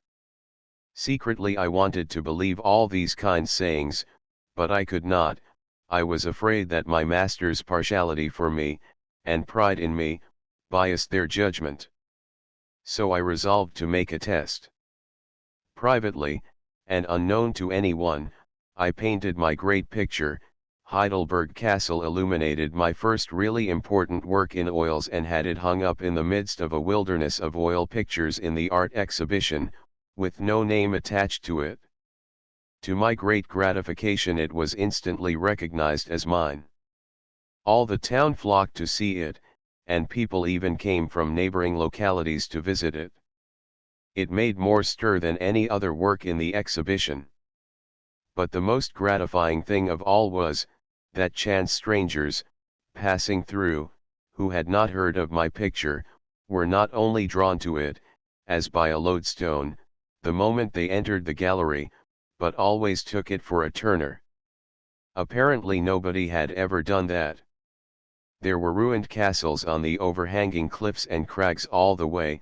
These were said to have their legends, like those on the Rhine, and what was better still, they had never been in print. There was nothing in the books about that lovely region, it had been neglected by the tourist, it was virgin soil for the literary pioneer. Meantime the knapsacks, the rough walking suits and the stout walking shoes which we had ordered, were finished and brought to us. A Mr. X and a young Mr. Z had agreed to go with us. We went around one evening and bade goodbye to our friends, and afterward had a little farewell banquet at the hotel. We got to bed early, for we wanted to make an early start, so as to take advantage of the cool of the morning. We were out of bed at break of day, feeling fresh and vigorous, and took a hearty breakfast, then plunged down through the leafy arcades of the castle grounds, toward the town. What a glorious summer morning it was, and how the flowers did pour out their fragrance, and how the birds did sing. It was just the time for a tramp through the woods and mountains. We were all dressed alike, broad slouch hats, to keep the sun off, gray knapsacks, blue army shirts, blue overalls, Leithern gaiters buttoned tight from knee down to ankle, high quarter coarse shoes snugly laced. Each man had an opera glass, a canteen, and a guidebook case slung over his shoulder, and carried an alpenstock in one hand and a sun umbrella in the other. Around our hats were wound many folds of soft white muslin, with the ends hanging and flapping down our backs, an idea brought from the Orient and used by tourists all over Europe. Harris carried the little watch-like machine called a pedometer, whose office is to keep count of a man's steps and tell how far he has walked. Everybody stopped to admire our costumes and give us a hearty, pleasant march to you. When we got downtown, I found that we could go by rail to within 5 miles of Heilbronn. The train was just starting, so we jumped aboard and went tearing away in splendid spirits. It was agreed all around that we had done wisely, because it would be just as enjoyable to walk down the Neckar as up it, and it could not be needful to walk both ways. There were some nice German people in our compartment. I got to talking some pretty private matters presently, and Harris became nervous, so he nudged me and said, "Speak in German, these Germans may understand English." I did so. It was well I did, for it turned out that there was not a German in that party who did not understand English perfectly. It is curious how widespread our language is in Germany. After a while some of those folks got out and a German gentleman and his 2 young daughters got in. I spoke in German of one of the latter several times, but without result. Finally she said, "Ich verstehe nur Deutsch und English," or words to that effect. That is, I don't understand any language but German and English. And sure enough, not only she but her father and sister spoke English. So after that we had all the talk we wanted, and we wanted a good deal, for they were agreeable people. They were greatly interested in our customs, especially the alpenstocks, for they had not seen any before. They said that the Neckar road was perfectly level, so we must be going to Switzerland or some other rugged country, and asked us if we did not find the walking pretty fatiguing in such warm weather. But we said no. We reached Wimpfen, I think it was Wimpfen, in about 3 hours, and got out, not the least tired, found a good hotel and ordered beer and dinner, then took a stroll through the venerable old village. It was very picturesque and tumble-down, and dirty, and interesting. It had queer houses 500 years old in it, and a military tower 115 feet high, which had stood there more than 10 centuries. I made a little sketch of it. I kept a copy, but gave the original to the burgomaster. I think the original was better than the copy, because it had more windows in it and the grass stood up better and had a brisker look. There was none around the tower, though. I composed the grass myself, from studies I made in a field by Heidelberg in Heimerling's time. The man on top, looking at the view, is apparently too large, but I found he could not be made smaller, conveniently. I wanted him there, and I wanted him visible, so I thought out a way to manage it. I composed the picture from 2 points of view. The spectator is to observe the man from about where that flag is, and he must observe the tower itself from the ground. This harmonizes the seeming discrepancy. Figure 2: near an old cathedral, under a shed, were 3 crosses of stone, moldy and damaged things, bearing life-size stone figures. The two thieves were dressed in the fanciful court costumes of the middle of the 16th century, while the Savior was nude, with the exception of a cloth around the loins. We had dinner under the green trees in a garden belonging to the hotel and overlooking the Neckar. Then, after a smoke, we went to bed. We had a refreshing nap, then got up about 3 in the afternoon and put on our panoply. As we tramped gaily out at the gate of the town, we overtook a peasant's cart, partly laden with odds and ends of cabbages and similar vegetable rubbish, and drawn by a small cow and a smaller donkey yoked together. It was a pretty slow concern, but it got us into Heilbronn before dark 5 miles, or possibly it was 7. We stopped at the very same inn which the famous old robber knight and rough fighter Getz von Berlichingen abode in after he got out of captivity in the square tower of Heilbronn between 350 and 400 years ago. Harris and I occupied the same room which he had occupied, and the same paper had not quite peeled off the walls yet. The furniture was quaint old carved stuff, full 400 years old, and some of the smells were over 1,000. There was a hook in the wall, which the landlord said the terrific old Getz used to hang his iron hand on when he took it off to go to bed. This room was very large, it might be called immense, and it was on the first floor, which means it was in the second story, for in Europe the houses are so high that they do not count the first story, else they would get tired climbing before they got to the top. The wallpaper was a fiery red, with huge gold figures in it, well smirched by time, and it covered all the doors. These doors fitted so snugly and continued the figures of the paper so unbrokenly, that when they were closed one had to go feeling and searching along the wall to find them. There was a stove in the corner, one of those tall, square, stately white porcelain things that looks like a monument and keeps you thinking of death when you ought to be enjoying your travels. The windows looked out on a little alley, and over that into a stable and some poultry and pig yards in the rear of some tenement houses. There were the customary 2 beds in the room, one in one end, the other in the other, about an old-fashioned brass-mounted, single-barreled pistol shot apart. They were fully as narrow as the usual German bed, too, and had the German bed's ineradicable habit of spilling the blankets on the floor every time you forgot yourself and went to sleep. A round table as large as King Arthur's stood in the center of the room. While the waiters were getting ready to serve our dinner on it, we all went out to see the renowned clock on the front of the municipal buildings. Chapter 12. What the Wives Saved. The Rath House, or municipal building, is of the quaintest and most picturesque Middle-Age architecture. It has a massive portico and steps, before it, heavily balustraded, and adorned with life-sized rusty iron knights in complete armor. The clock face on the front of the building is very large and of curious pattern. Ordinarily, a gilded angel strikes the hour on a big bell with a hammer. As the striking ceases, a life-sized figure of time raises its hourglass and turns it.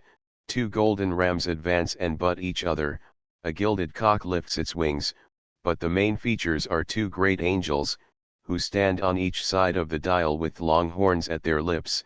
It was said that they blew melodious blasts on these horns every hour, but they did not do it for us. We were told, later, that they blew only at night, when the town was still. Within the Rath House were a number of huge wild boars' heads, preserved and mounted on brackets along the wall. They bore inscriptions telling who killed them and how many hundred years ago it was done. One room in the building was devoted to the preservation of ancient archives. There they showed us no end of aged documents. Some were signed by popes, some by Tilly and other great generals, and one was a letter written and subscribed by Getz von Berlichingen in Heilbronn in 1519, just after his release from the square tower. This fine old robber knight was a devoutly and sincerely religious man, hospitable, charitable to the poor, fearless in fight, active, enterprising, and possessed of a large and generous nature. He had in him a quality of being able to overlook moderate injuries, and being able to forgive and forget mortal ones as soon as he had soundly trounced the authors of them. He was prompt to take up any poor devil's quarrel and risk his neck to right him. The common folk held him dear, and his memory is still green in ballad and tradition. He used to go on the highway and rob rich wayfarers, and other times he would swoop down from his high castle on the hills of the Neckar and capture passing cargoes of merchandise.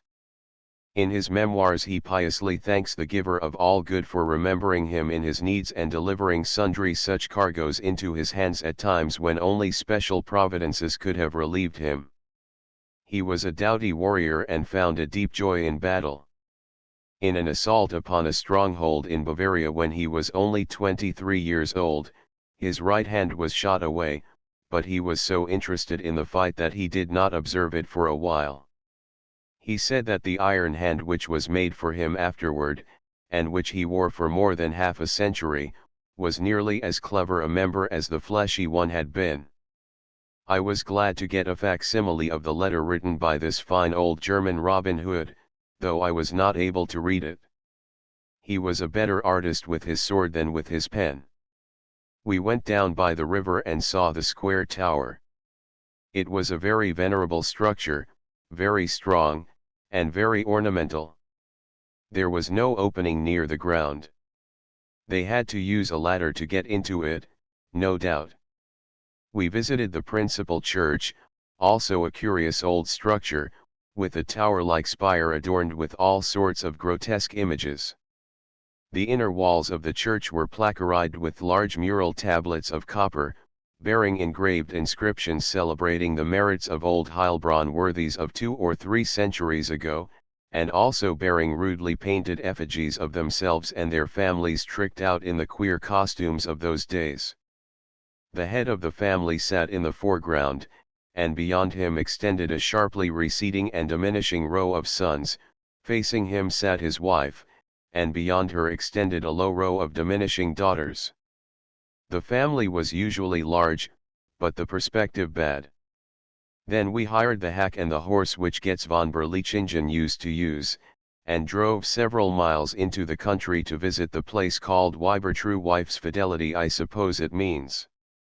It was a feudal castle of the Middle Ages. When we reached its neighborhood we found it was beautifully situated, but on top of a mound, or hill, round, and tolerably steep, and about 200 feet high. Therefore, as the sun was blazing hot, we did not climb up there, but took the place on trust, and observed it from a distance while the horse leaned up against a fence and rested. The place has no interest except that which is lent it by its legend, which is a very pretty one to this effect. The legend in the Middle Ages, a couple of young dukes, brothers, took opposite sides in one of the wars, the one fighting for the emperor, the other against him. One of them owned the castle and village on top of the mound which I have been speaking of, and in his absence his brother came with his knights and soldiers and began a siege. It was a long and tedious business, for the people made a stubborn and faithful defense. But at last their supplies ran out and starvation began its work, more fell by hunger than by the missiles of the enemy. They by and by surrendered, and begged for charitable terms. But the beleaguering prince was so incensed against them for their long resistance that he said he would spare none but the women and children. All men should be put to the sword without exception, and all their goods destroyed. Then the women came and fell on their knees and begged for the lives of their husbands. No, said the prince, not a man of them shall escape alive, you yourselves shall go with your children into houseless and friendless banishment, but that you may not starve I grant you this one grace, that each woman may bear with her from this place as much of her most valuable property as she is able to carry. Very well. Presently the gates swung open and out filed those women carrying their husbands on their shoulders. The besiegers, furious at the trick, rushed forward to slaughter the men, but the duke stepped between and said, "No, put up your swords, a prince's word is inviolable." When we got back to the hotel, King Arthur's Round Table was ready for us in its white drapery, and the head waiter and his first assistant, in swallowtails and white cravats, brought in the soup and the hot plates at once.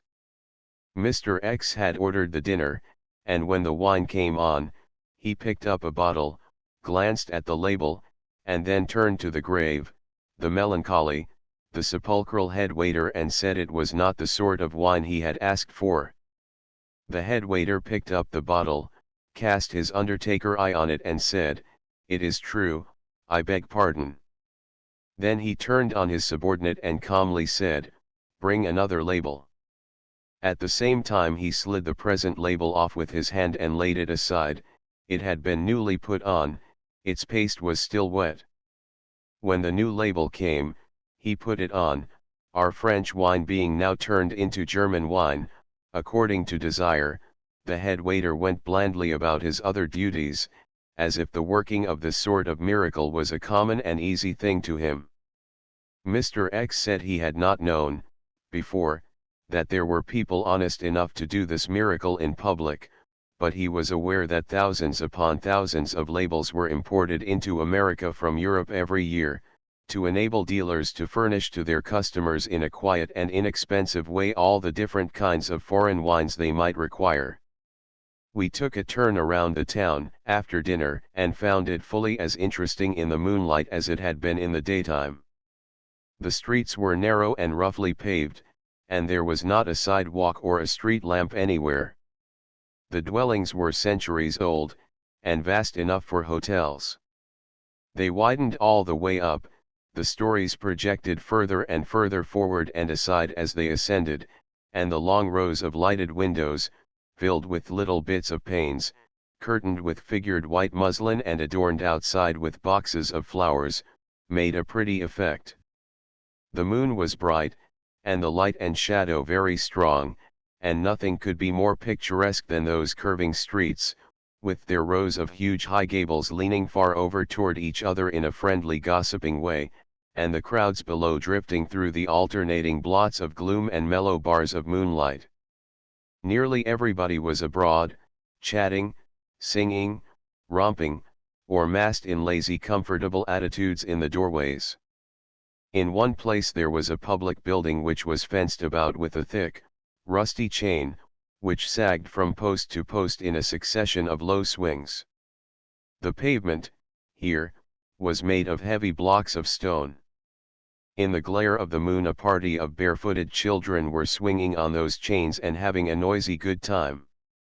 They were not the first ones who have done that, even their great-great-grandfathers had not been the first to do it when they were children. The strokes of the bare feet had worn grooves inches deep in the stone flags. It had taken many generations of swinging children to accomplish that. Everywhere in the town were the mold and decay that go with antiquity, and evidence of it, but I do not know that anything else gave us so vivid a sense of the old age of Heilbronn as those foot-worn grooves in the paving stones.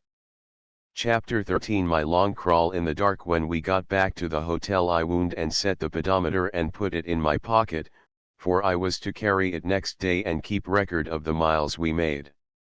The work which we had given the instrument to do during the day which had just closed had not fatigued it perceptibly. We were in bed by 10, for we wanted to be up and away on our tramp homeward with the dawn. I hung fire, but Harris went to sleep at once. I hate a man who goes to sleep at once. There is a sort of indefinable something about it which is not exactly an insult, and yet is an insolence, and one which is hard to bear, too. I lay there fretting over this injury, and trying to go to sleep, but the harder I tried, the wider awake I grew. I got to feeling very lonely in the dark, with no company but an undigested dinner. My mind got a start by and by, and began to consider the beginning of every subject which has ever been thought of, but it never went further than the beginning. It was touch and go, it fled from topic to topic with a frantic speed. At the end of an hour my head was in a perfect whirl and I was dead tired, fagged out. The fatigue was so great that it presently began to make some head against the nervous excitement, While imagining myself wide awake, I would really doze into momentary unconsciousness, and come suddenly out of it with a physical jerk which nearly wrenched my joints apart, the delusion of the instant being that I was tumbling backward over a precipice. After I had fallen over 8 or 9 precipices and thus found out that one half of my brain had been asleep 8 or 9 times without the wide awake, hard-working other half suspecting it, the periodical unconsciousnesses began to extend their spell gradually over more of my brain territory, and at last I sank into a drowse which grew deeper and deeper and was doubtless just on the very point of being a solid, blessed dreamless stupor, when what was that? My dulled faculties dragged themselves partly back to life and took a receptive attitude. Now out of an immense, a limitless distance, came a something which grew and approached, and presently was recognizable as a sound. It had rather seemed to be a feeling, before. This sound was a mile away, now perhaps it was the murmur of a storm, and now it was nearer, not a quarter of a mile away. Was it the muffled rasping and grinding of distant machinery? No, it came still nearer. Was it the measured tramp of a marching troop? But it came nearer still, and still nearer, and at last it was right in the room. It was merely a mouse gnawing the woodwork. So I had held my breath all that time for such a trifle. Well, what was done could not be helped. I would go to sleep at once and make up the lost time. That was a thoughtless thought. Without intending it, hardly knowing it, I fell to listening intently to that sound, and even unconsciously counting the strokes of the mouse's nutmeg grater. Presently I was deriving exquisite suffering from this employment, yet maybe I could have endured it if the mouse had attended steadily to his work, but he did not do that. He stopped every now and then, and I suffered more while waiting and listening for him to begin again than I did while he was gnawing. Along at first I was mentally offering a reward of $5, $6, $7, $10 for that mouse, but toward the last I was offering rewards which were entirely beyond my means. I close-reefed my ears, that is to say, I bent the flaps of them down and furled them into 5 or 6 folds, and pressed them against the hearing orifice, but it did no good. The faculty was so sharpened by nervous excitement that it was become a microphone and could hear through the overlays without trouble. My anger grew to a frenzy. I finally did what all persons before me have done, clear back to Adam, resolved to throw something. I reached down and got my walking shoes, then sat up in bed and listened, in order to exactly locate the noise. But I couldn't do it. It was as unlocatable as a cricket's noise, and where one thinks that is always the very place where it isn't. So I presently hurled a shoe at random, and with a vicious vigor. It struck the wall over Harris's head and fell down on him. I had not imagined I could throw so far. It woke Harris, and I was glad of it until I found he was not angry. Then I was sorry. He soon went to sleep again, which pleased me, but straightway the mouse began again, which roused my temper once more. I did not want to wake Harris a second time, but the gnawing continued until I was compelled to throw the other shoe. This time I broke a mirror. There were 2 in the room. I got the largest one, of course. Harris woke again, but did not complain, and I was sorrier than ever. I resolved that I would suffer all possible torture before I would disturb him a third time. The mouse eventually retired, and by I was sinking to sleep, when a clock began to strike. I counted till it was done, and was about to drowse again when another clock began. I counted, then the 2 great Rathaus clock angels began to send forth soft, rich, melodious blasts from their long trumpets. I had never heard anything that was so lovely, or weird, or mysterious, but when they got to blowing the quarter hours, they seemed to me to be overdoing the thing. Every time I dropped off for the moment, a new noise woke me. Each time I woke I missed my coverlet, and had to reach down to the floor and get it again. At last all sleepiness forsook me. I recognized the fact that I was hopelessly and permanently wide awake. wide awake and feverish and thirsty. When I had lain tossing there as long as I could endure it, it occurred to me that it would be a good idea to dress and go out in the great square and take a refreshing wash in the fountain and smoke and reflect there until the remnant of the night was gone. I believed I could dress in the dark without waking Harris. I had banished my shoes after the mouse, but my slippers would do for a summer night. So I rose softly, and gradually got on everything down to one sock. I couldn't seem to get on the track of that sock, any way I could fix it.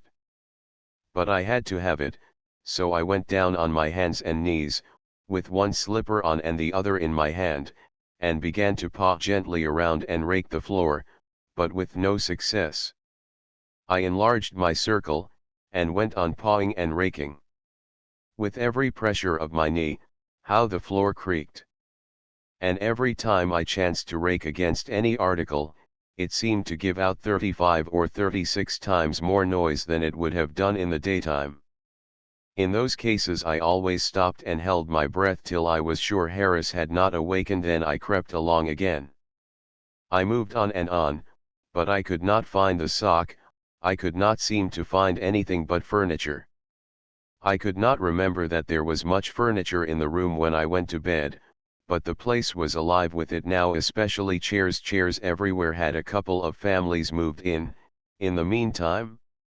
And I never could seem to glance on one of those chairs, but always struck it full and square with my head. My temper rose, by steady and sure degrees, and as I pawed on, I fell to making vicious comments under my breath. Finally, with a venomous access of irritation, I said I would leave without the sock, so I rose up and made straight for the door as I supposed, and suddenly confronted my dim spectral image in the unbroken mirror. It startled the breath out of me. For an instant, it also showed me that I was lost, and had no sort of idea where I was. When I realized this, I was so angry that I had to sit down on the floor and take hold of something to keep from lifting the roof off with an explosion of opinion. If there had been only one mirror, it might possibly have helped to locate me, but there were two, and two were as bad as 1,000, besides, these were on opposite sides of the room. I could see the dim blur of the windows, but in my turned around condition they were exactly where they ought not to be, and so they only confused me instead of helping me. I started to get up, and knocked down an umbrella. It made a noise like a pistol shot when it struck that hard, slick, carpetless floor. I grated my teeth and held my breath. Harris did not stir. I set the umbrella slowly and carefully on end against the wall, but as soon as I took my hand away, its heel slipped from under it, and down it came again with another bang. I shrunk together and listened a moment in silent fury. No harm done, everything quiet. With the most painstaking care and nicety, I stood the umbrella up once more, took my hand away, and down it came again. I have been strictly reared, but if it had not been so dark and solemn and awful there in that lonely, vast room, I do believe I should have said something then which could not be put into a Sunday school book without injuring the sale of it. If my reasoning powers had not been already sapped dry by my harassments, I would have known better than to try to set an umbrella on end on one of those glassy German floors in the dark. It can't be done in the daytime without 4 failures to 1 success. I had one comfort, though Harris was yet still and silent, he had not stirred. The umbrella could not locate me. There were 4 standing around the room, and all alike. I thought I would feel along the wall and find the door in that way. I rose up and began this operation, but raked down a picture. It was not a large one, but it made noise enough for a panorama. Harris gave out no sound, but I felt that if I experimented any further with the pictures I should be sure to wake him. Better give up trying to get out. Yes, I would find King Arthur's Round Table once more. I had already found it several times and use it for a base of departure on an exploring tour. For my bed, if I could find my bed I could then find my water pitcher. I would quench my raging thirst and turn in. So I started on my hands and knees, because I could go faster that way, and with more confidence, too, and not knock down things. By and by I found the table with my head rubbed the bruise a little, then rose up and started, with hands abroad and fingers spread, to balance myself. I found a chair, then a wall, then another chair, then a sofa, then an alpenstock, then another sofa. This confounded me, for I had thought there was only one sofa. I hunted up the table again and took a fresh start, found some more chairs.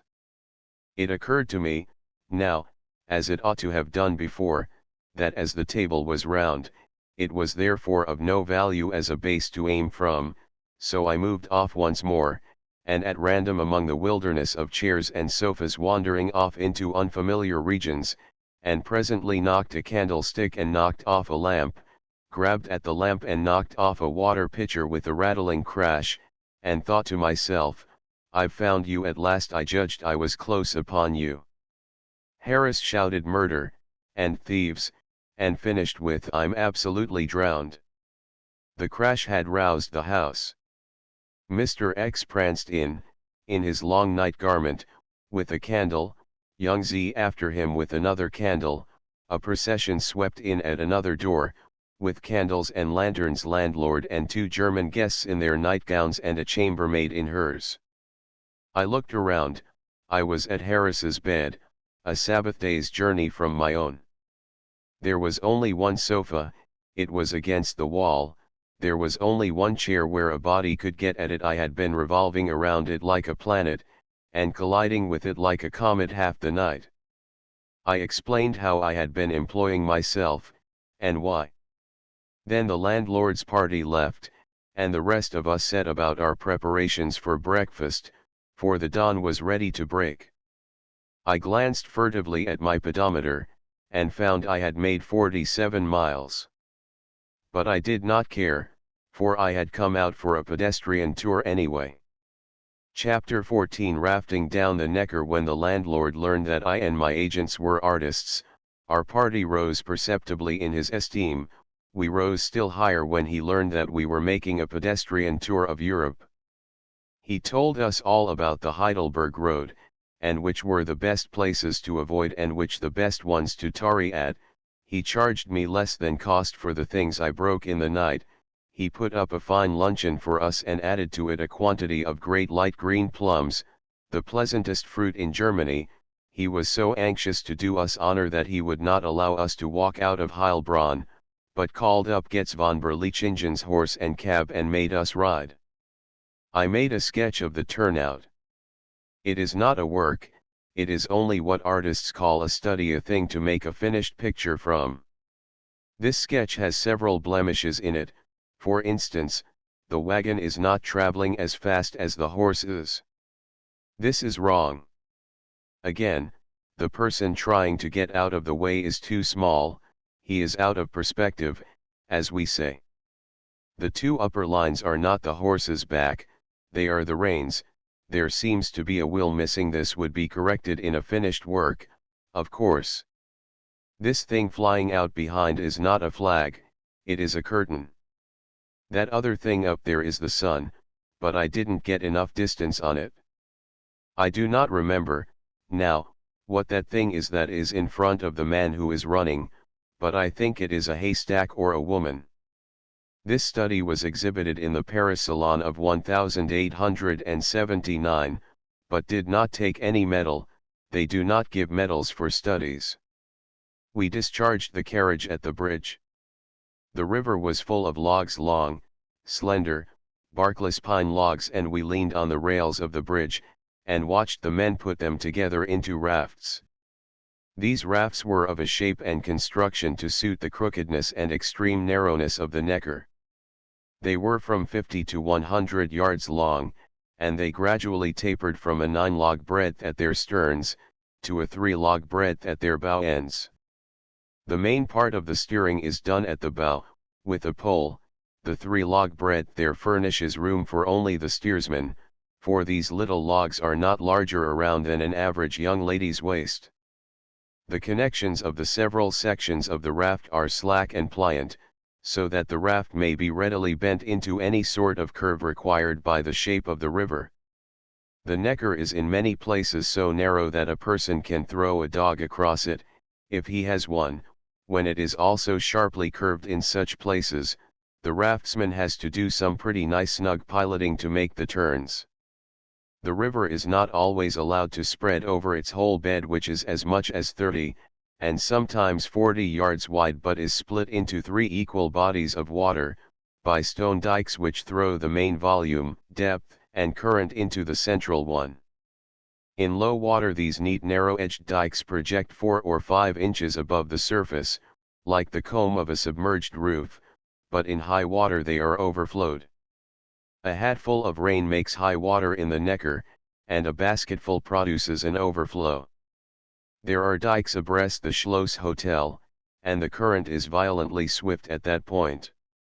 I used to sit for hours in my glass cage, watching the long, narrow raft slip along through the central channel, grazing the right bank dike and aiming carefully for the middle arch of the stone bridge below. I watched them in this way, and lost all this time hoping to see one of them hit the bridge pier and wreck itself sometime or other, but was always disappointed. One was smashed there one morning, but I had just stepped into my room a moment to light a pipe, so I lost it. While I was looking down upon the rafts that morning in Heilbronn, the daredevil spirit of adventure came suddenly upon me, and I said to my comrades, "I am going to Heidelberg on a raft. Will you venture with me?" Their faces paled a little, but they assented with as good a grace as they could. Harris wanted to cable his mother, thought it his duty to do that, as he was all she had in this world, so, while he attended to this, I went down to the longest and finest raft and hailed the captain with a hearty "Ahoy, shipmate," which put us upon pleasant terms at once, and we entered upon business. I said we were on a pedestrian tour to Heidelberg, and would like to take passage with him. I said this partly through young Z, who spoke German very well, and partly through Mr. X, who spoke it peculiarly. I can understand German as well as the maniac that invented it, but I talk it best through an interpreter. The captain hitched up his trousers, then shifted his quid thoughtfully. Presently he said just what I was expecting he would say, that he had no license to carry passengers, and therefore was afraid the law would be after him in case the matter got noised about or any accident happened.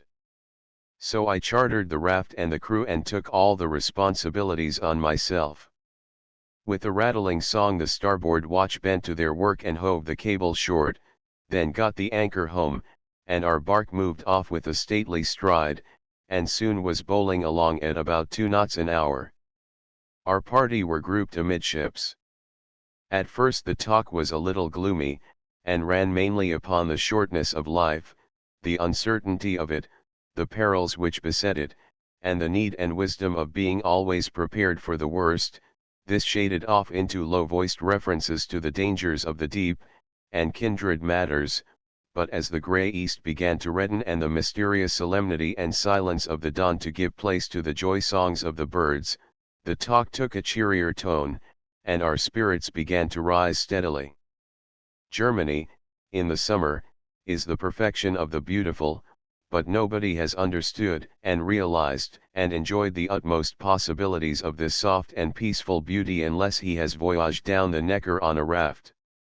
The motion of a raft is the needful motion, it is gentle, and gliding, and smooth, and noiseless, it calms down all feverish activities, it soothes to sleep all nervous hurry and impatience.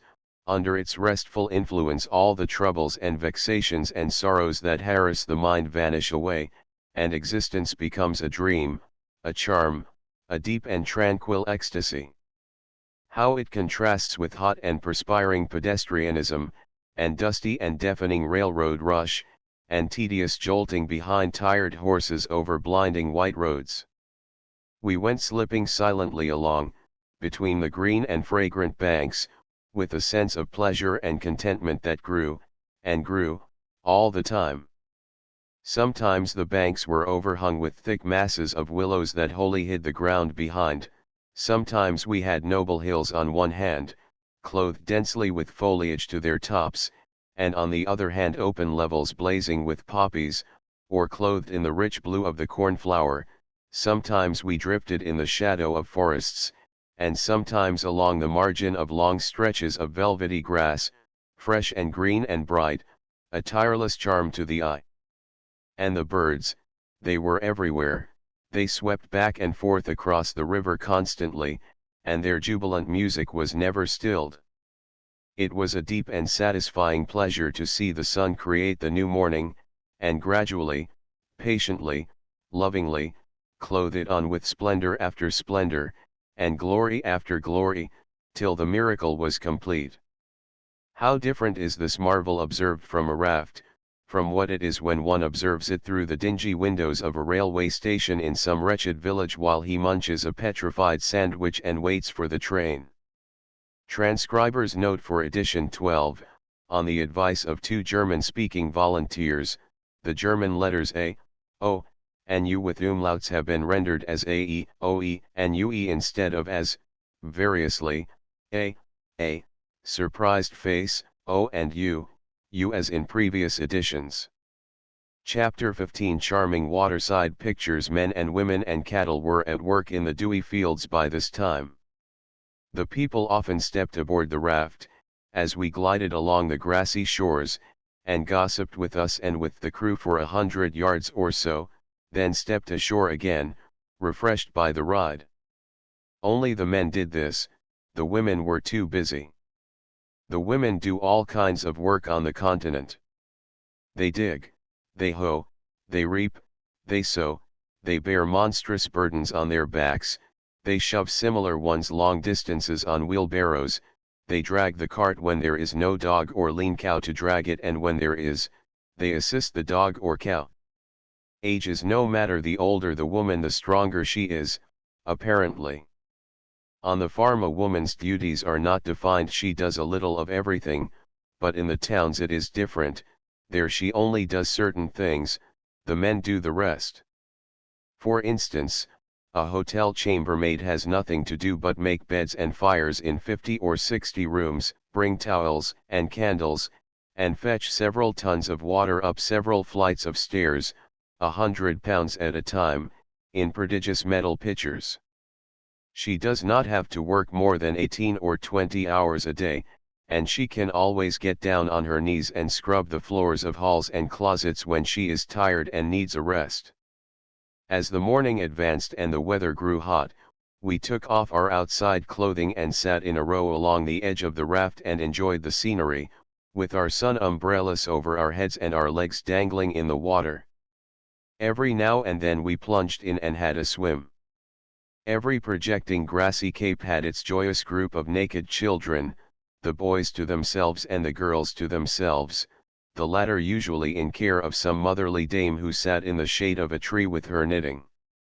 The little boys swam out to us, sometimes, but the little maids stood knee-deep in the water and stopped their splashing and frolicking to inspect the raft with their innocent eyes as it drifted by. Once we turned a corner suddenly and surprised a slender girl of 12 years or upward, just stepping into the water. She had not time to run, but she did what answered just as well, she promptly drew a lithe young willow bough athwart her white body with one hand, and then contemplated us with a simple and untroubled interest. Thus she stood while we glided by. She was a pretty creature, and she and her willow bough made a very pretty picture, and one which could not offend the modesty of the most fastidious spectator.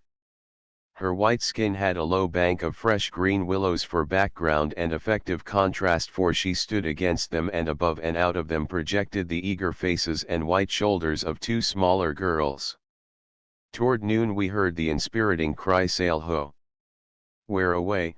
shouted the captain. 3 points off the weather bow. We ran forward to see the vessel. It proved to be a steamboat, for they had begun to run a steamer up the Neckar, for the first time in May. She was a tug, and one of a very peculiar build and aspect. I had often watched her from the hotel, and wondered how she propelled herself, for apparently she had no propeller or paddles. She came churning along, now, making a deal of noise of one kind or another, and aggravating it every now and then by blowing a hoarse whistle. She had 9 keel boats hitched on behind and following after her in a long, slender rank. We met her in a narrow place, between dikes, and there was hardly room for us both in the cramped passage. As she went grinding and groaning by, we perceived the secret of her moving impulse. She did not drive herself up the river with paddles or propeller, she pulled herself by hauling on a great chain. This chain is laid in the bed of the river and is only fastened at the 2 ends. It is 70 miles long. It comes in over the boat's bow, passes around a drum, and is paid out astern. She pulls on that chain, and so drags herself up the river or down it. She has neither bow or stern, strictly speaking, for she has a long bladed rudder on each end and she never turns around. She uses both rudders all the time, and they are powerful enough to enable her to turn to the right or the left and steer around curves, in spite of the strong resistance of the chain. I would not have believed that that impossible thing could be done, but I saw it done, and therefore I know that there is one impossible thing which can be done. What miracle will man attempt next? We met many big keel boats on their way up, using sails, mule power, and profanity, a tedious and laborious business. A wire rope led from the foretopmast to the file of mules on the towpath 100 yards ahead, and by dint of much banging and swearing and urging, the detachment of drivers managed to get a speed of 2 or 3 miles an hour out of the mules against the stiff current. The Neckar has always been used as a canal, and thus has given employment to a great many men and animals, but now that this steamboat is able, with a small crew and a bushel or so of coal, to take 9 keel boats farther up the river in 1 hour than 30 men and 30 mules can do it in 2, it is believed that the old-fashioned towing industry is on its deathbed. A second steamboat began work in the Neckar 3 months after the first one was put in service. Figure 4. At noon we stepped ashore and bought some bottled beer and got some chickens cooked, while the raft waited, then we immediately put to sea again, and had our dinner while the beer was cold and the chickens hot. There is no pleasanter place for such a meal than a raft that is gliding down the winding Neckar past green meadows and wooded hills, and slumbering villages, and craggy heights graced with crumbling towers and battlements. In one place we saw a nicely dressed German gentleman without any spectacles. Before I could come to anchor he had got under way. It was a great pity. I so wanted to make a sketch of him. The captain comforted me for my loss, however, by saying that the man was without any doubt a fraud who had spectacles, but kept them in his pocket in order to make himself conspicuous. Below Hasmersheim we passed Hornberg, Getz von Berlichingen's old castle. It stands on a bold elevation 200 feet above the surface of the river, it has high vine-clad walls enclosing trees, and a peaked tower about 75 feet high. The steep hillside, from the castle clear down to the water's edge, is terraced, and clothed thick with grapevines. This is like farming a mansard roof. All the steeps along that part of the river which furnish the proper exposure, are given up to the grape. That region is a great producer of Rhine wines. The Germans are exceedingly fond of Rhine wines, they are put up in tall, slender bottles, and are considered a pleasant beverage. One tells them from vinegar by the label. The Hornberg Hill is to be tunneled, and the new railway will pass under the castle. The Cave of the Spectre 2 miles below Hornberg Castle is a cave in a low cliff, which the captain of the raft said had once been occupied by a beautiful heiress of Hornberg, the Lady Gertrude, in the old times. It was 700 years ago. She had a number of rich and noble lovers and one poor and obscure one, Sir Wendell Lobenfeld. With the native chuckle-headedness of the heroine of romance, She preferred the poor and obscure lover. With the native sound judgment of the father of a heroine of romance, the von Berlichingen of that day shut his daughter up in his dungeon keep, or his oubliette, or his culverin, or some such place, and resolved that she should stay there until she selected a husband from among her rich and noble lovers. The latter visited her and persecuted her with their supplications, but without effect, for her heart was true to her poor despised crusader, who was fighting in the Holy Land. Finally, she resolved that she would endure the attentions of the rich lovers no longer, so one stormy night she escaped and went down the river and hid herself in the cave on the other side. Her father ransacked the country for her, but found not a trace of her. As the days went by, and still no tidings of her came, his conscience began to torture him, and he caused proclamation to be made that if she were yet living and would return, he would oppose her no longer, she might marry whom she would. The months dragged on, all hope forsook the old man, he ceased from his customary pursuits and pleasures, he devoted himself to pious works, and longed for the deliverance of death. Now just at midnight, every night, the lost heiress stood in the mouth of her cave, arrayed in white robes, and sang a little love ballad which her crusader had made for her. She judged that if he came home alive the superstitious peasants would tell him about the ghost that sang in the cave, and that as soon as they described the ballad he would know that none but he and she knew that song, therefore he would suspect that she was alive, and would come and find her. As time went on, the people of the region became sorely distressed about the spectre of the haunted cave.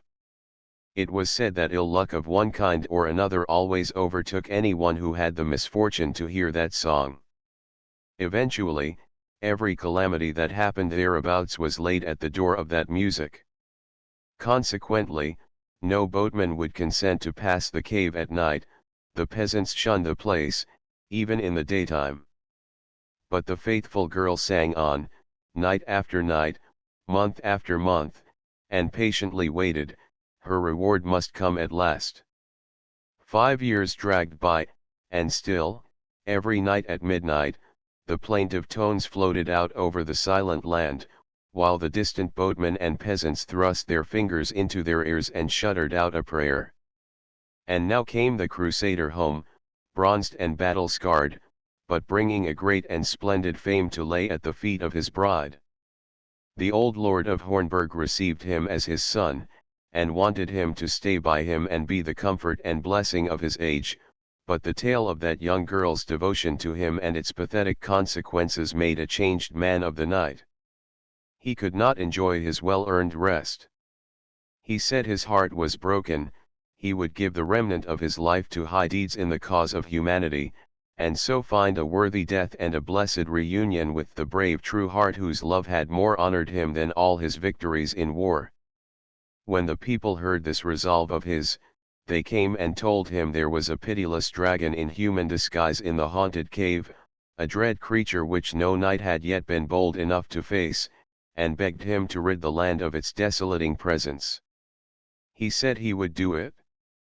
They told him about the song, and when he asked what song it was, they said the memory of it was gone, for nobody had been hardy enough to listen to it for the past 4 years and more. Toward midnight the crusader came floating down the river in a boat, with his trusty crossbow in his hands. He drifted silently through the dim reflections of the crags and trees, with his intent eyes fixed upon the low cliff which he was approaching. As he drew nearer, he discerned the black mouth of the cave. Now is that a white figure? Yes. The plaintive song begins to well forth and float away over meadow and river. The crossbow is slowly raised to position, a steady aim is taken, the bolt flies straight to the mark. The figure sinks down, still singing, the knight takes the wool out of his ears, and recognizes the old ballad too late. Ah, if he had only not put the wool in his ears! The crusader went away to the wars again, and presently fell in battle, fighting for the cross. Tradition says that during several centuries the spirit of the unfortunate girl sang nightly from the cave at midnight, but the music carried no curse with it, and although many listened for the mysterious sounds, few were favored, since only those could hear them who had never failed in a trust. It is believed that the singing still continues, but it is known that nobody has heard it during the present century. Chapter 16 An Ancient Legend of the Rhine. The Lorelei. The last legend reminds one of the Lorelei, a legend of the Rhine. There is a song called the Lorelei. Germany is rich in folk songs, and the words and airs of several of them are peculiarly beautiful, but the Lorelei is the people's favorite. I could not endure it at first, but by and by it began to take hold of me, and now there is no tune which I like so well. It is not possible that it is much known in America, else I should have heard it there. The fact that I never heard it there, is evidence that there are others in my country who have fared likewise. Therefore, for the sake of these, I mean to print the words and music in this chapter. And I will refresh the reader's memory by printing the legend of the Lorelei, too. I have it by me in the Legends of the Rhine, done into English by the wildly gifted Garnham, Bachelor of Arts. I print the legend partly to refresh my own memory, too, for I have never read it before. The legend lore, 2 syllables, was a water nymph who used to sit on a high rock called the Lay or Lay, pronounced like our word lie, in the Rhine, and lure boatmen to destruction in a furious rapid which marred the channel at that spot. She so bewitched them with her plaintive songs and her wonderful beauty that they forgot everything else to gaze up at her, and so they presently drifted among the broken reefs and were lost. In those old times, the Count Bruno lived in a great castle near there with his son, the Count Hermann, a youth of 20. Hermann had heard a great deal about the beautiful Lore, and had finally fallen very deeply in love with her without having seen her. So he used to wander to the neighborhood of the Lay, evenings, with his zither and express his longing in low singing, as Garnham says. On one of these occasions, suddenly there hovered around the top of the rock a brightness of unequaled clearness and color, which, in increasingly smaller circles thickened, was the enchanting figure of the beautiful Lore. An unintentional cry of joy escaped the youth, he let his zither fall, and with extended arms he called out the name of the enigmatical being, who seemed to stoop lovingly to him and beckon to him in a friendly manner. Indeed, if his ear did not deceive him, she called his name with unutterable sweet whispers, proper to love. Beside himself with delight the youth lost his senses and sank senseless to the earth. After that he was a changed person. He went dreaming about, thinking only of his fairy and caring for naught else in the world. The old count saw with affliction this changement in his son, whose cause he could not divine, and tried to divert his mind into cheerful channels, but to no purpose. Then the old count used authority. He commanded the youth to betake himself to the camp. Obedience was promised. Garnham says, it was on the evening before his departure, as he wished still once to visit the Lay and offer to the nymph of the Rhine his sighs, the tones of his zither, and his songs. He went, in his boat, this time accompanied by a faithful squire, down the stream. The moon shed her silvery light over the whole country, the steep bank mountains appeared in the most fantastical shapes, and the high oaks on either side bowed their branches on Hermann's passing. As soon as he approached the Lay, and was aware of the surf waves, his attendant was seized with an inexpressible anxiety and he begged permission to land, but the knight swept the strings of his guitar and sang, "Once I saw thee in dark night, in supernatural beauty bright, of light rays, was the figure wove, to share its light, locked hair strove. Thy garment color waved up by thy hand the sign of love, thy eyes sweet enchantment, raying to me, oh, enchantment. Oh, wert thou but my sweetheart, how willingly thy love to part. With delight I should be bound to thy rocky house in deep ground. That Hermann should have gone to that place at all, was not wise, that he should have gone with such a song as that in his mouth was a most serious mistake. The Lorelei did not call his name in unutterable sweet whispers this time.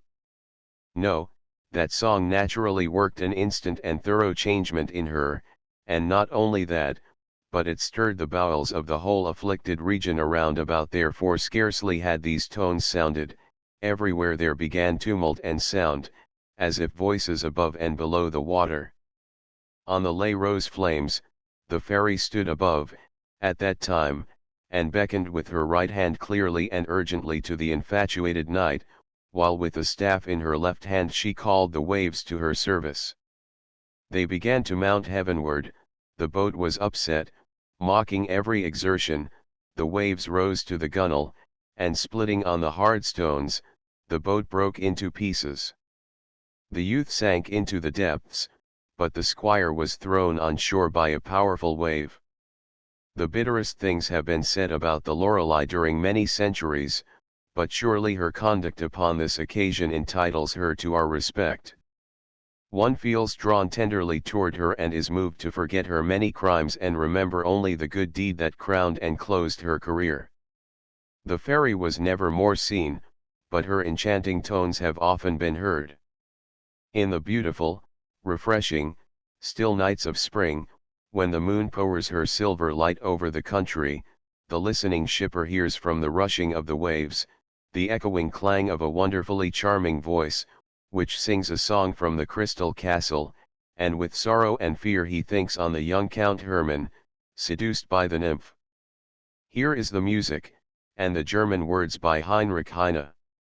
This song has been a favorite in Germany for 40 years, and will remain a favorite always, maybe.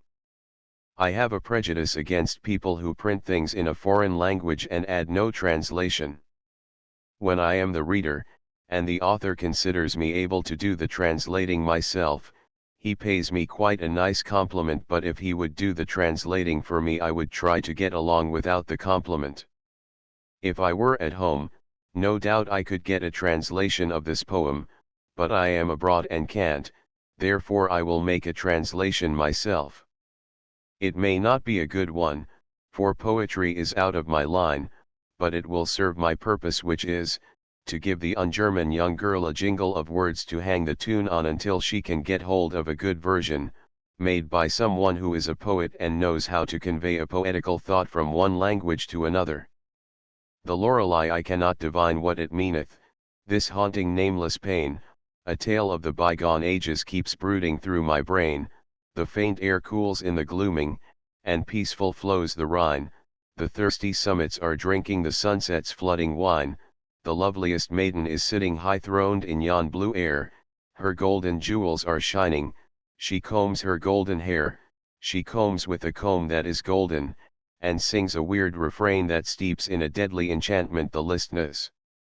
Ravished brain, the doomed in his drifting shallop, is tranced with the sad sweet tone, he sees not the yawning breakers, he sees but the maid alone, the pitiless billows engulf him, so perish sailor and bark, and this, with her baleful singing, is the Lorelei's gruesome work.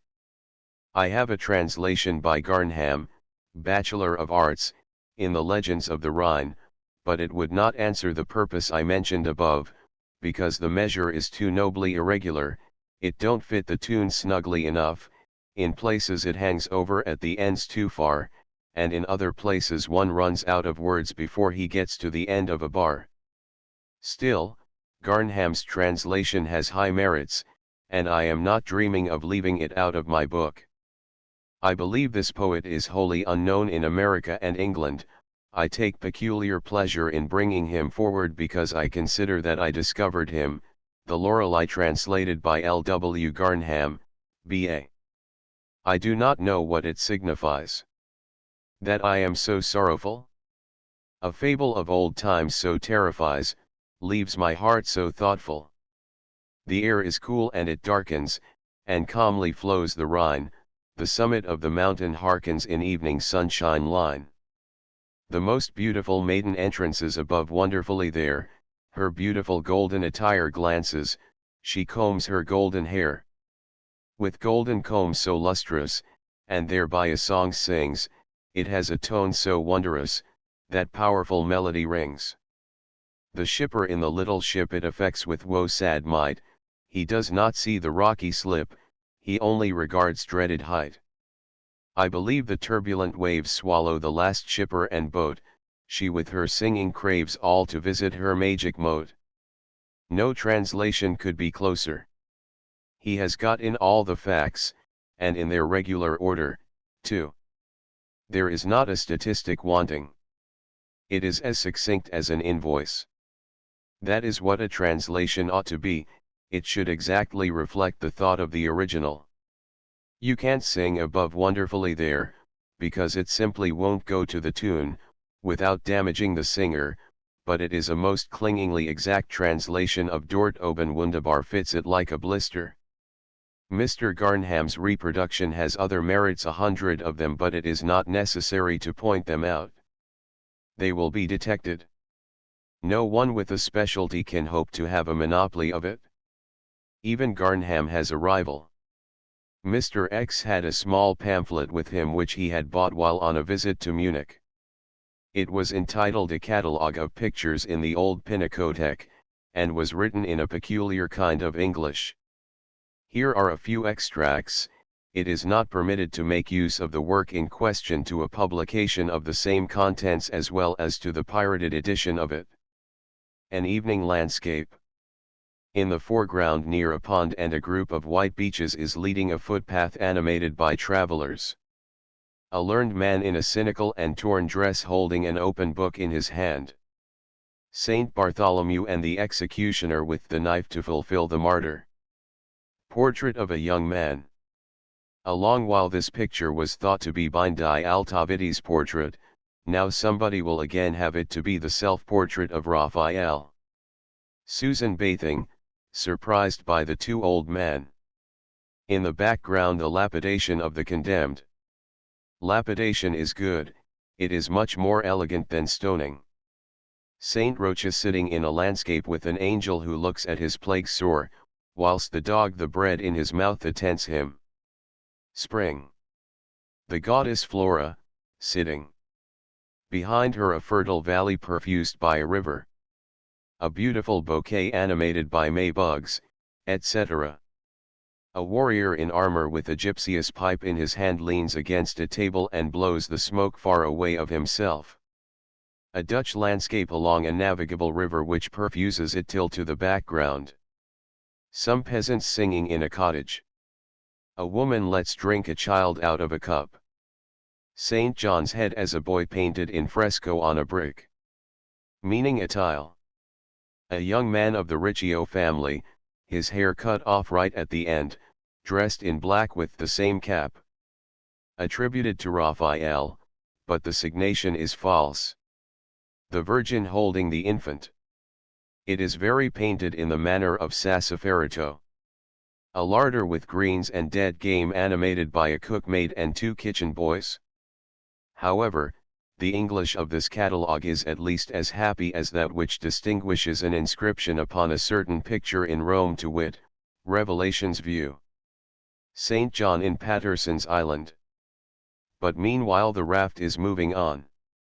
Chapter 17. Why Germans wear spectacles. A mile or two above Eberbach we saw a peculiar ruin projecting above the foliage which clothed the peak of a high and very steep hill.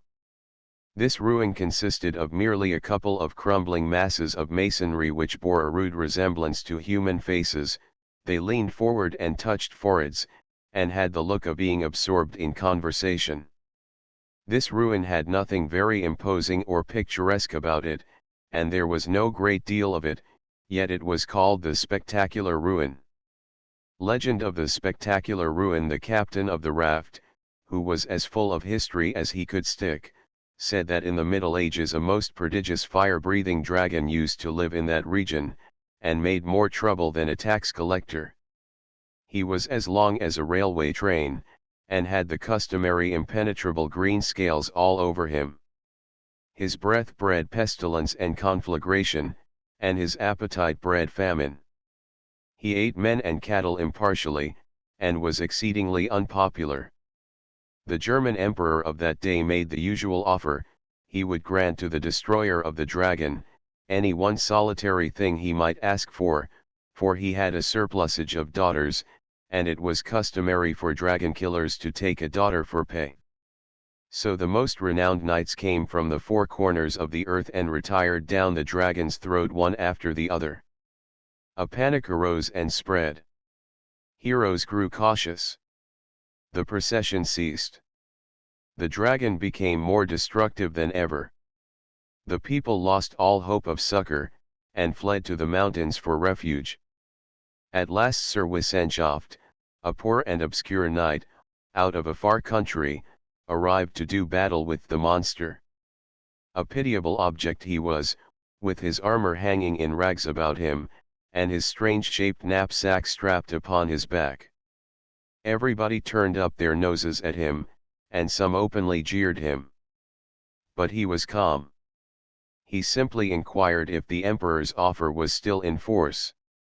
The emperor said it was, but charitably advised him to go and hunt hares and not endanger so precious a life as his in an attempt which had brought death to so many of the world's most illustrious heroes. But this tramp only asked were any of these heroes men of science. This raised a laugh, of course, for science was despised in those days. But the tramp was not in the least ruffled. He said he might be a little in advance of his age, but no matter, science would come to be honored, some time or other.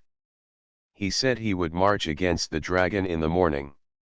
Out of compassion, then, a decent spear was offered him, but he declined, and said, spears were useless to men of science. They allowed him to sup in the servants' hall, and gave him a bed in the stables. When he started forth in the morning, thousands were gathered to see. The emperor said, do not be rash, take a spear, and leave off your knapsack. But the tramp said, it is not a knapsack, and moved straight on. The dragon was waiting and ready.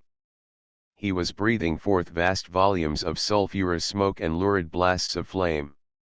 The ragged knight stole warily to a good position, then he unslung his cylindrical knapsack, which was simply the common fire extinguisher known to modern times, and the first chance he got he turned on his hose and shot the dragon square in the center of his cavernous mouth. Out went the fires in an instant, and the dragon curled up and died. This man had brought brains to his aid. He had reared dragons from the egg, in his laboratory. He had watched over them like a mother, and patiently studied them and experimented upon them while they grew. Thus he had found out that fire was the life principle of a dragon, put out the dragon's fires and it could make steam no longer, and must die. He could not put out a fire with a spear, therefore he invented the extinguisher.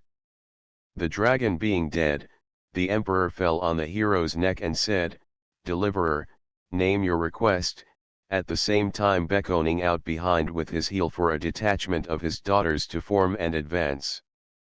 But the tramp gave them no observance. He simply said, my request is, that upon me be conferred the monopoly of the manufacture and sale of spectacles in Germany. The emperor sprang aside and exclaimed, this transcends all the impudence I ever heard. A modest demand, by my holy dome. Why didn't you ask for the imperial revenues at once, and be done with it? But the monarch had given his word, and he kept it. To everybody's surprise, the unselfish monopolist immediately reduced the price of spectacles to such a degree that a great and crushing burden was removed from the nation. The emperor, to commemorate this generous act, and to testify his appreciation of it, issued a decree commanding everybody to buy this benefactor's spectacles and wear them, whether they needed them or not. So originated the widespread custom of wearing spectacles in Germany, and as a custom once established in these old lands is imperishable, this one remains universal in the empire to this day. Such is the legend of the monopolist's once stately and sumptuous castle, now called the Spectacular Ruin. On the right bank, 2 or 3 miles below the spectacular ruin, we passed by a noble pile of castellated buildings overlooking the water from the crest of a lofty elevation. A stretch of 200 yards of the high front wall was heavily draped with ivy, and out of the mass of buildings within rose 3 picturesque old towers. The place was in fine order, and was inhabited by a family of princely rank. This castle had its legend, too, but I should not feel justified in repeating it because I doubted the truth of some of its minor details.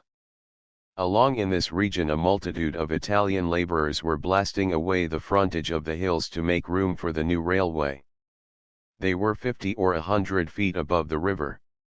As we turned a sharp corner they began to wave signals and shout warnings to us to look out for the explosions. It was all very well to warn us, but what could we do? You can't back a raft upstream, you can't hurry it downstream, you can't scatter out to one side when you haven't any room to speak of, you won't take to the perpendicular cliffs on the other shore when they appear to be blasting there, too. Your resources are limited, you see. There is simply nothing for it but to watch and pray. For some hours we had been making 3.5 or 4 miles an hour and we were still making that. We had been dancing right along until those men began to shout, then for the next 10 minutes it seemed to me that I had never seen a raft go so slowly. When the first blast went off we raised our sun umbrellas and waited for the result. No harm done, none of the stones fell in the water. Another blast followed, and another and another. Some of the rubbish fell in the water just astern of us. We ran that whole battery of 9 blasts in a row, and it was certainly one of the most exciting and uncomfortable weeks I ever spent, either aship or ashore.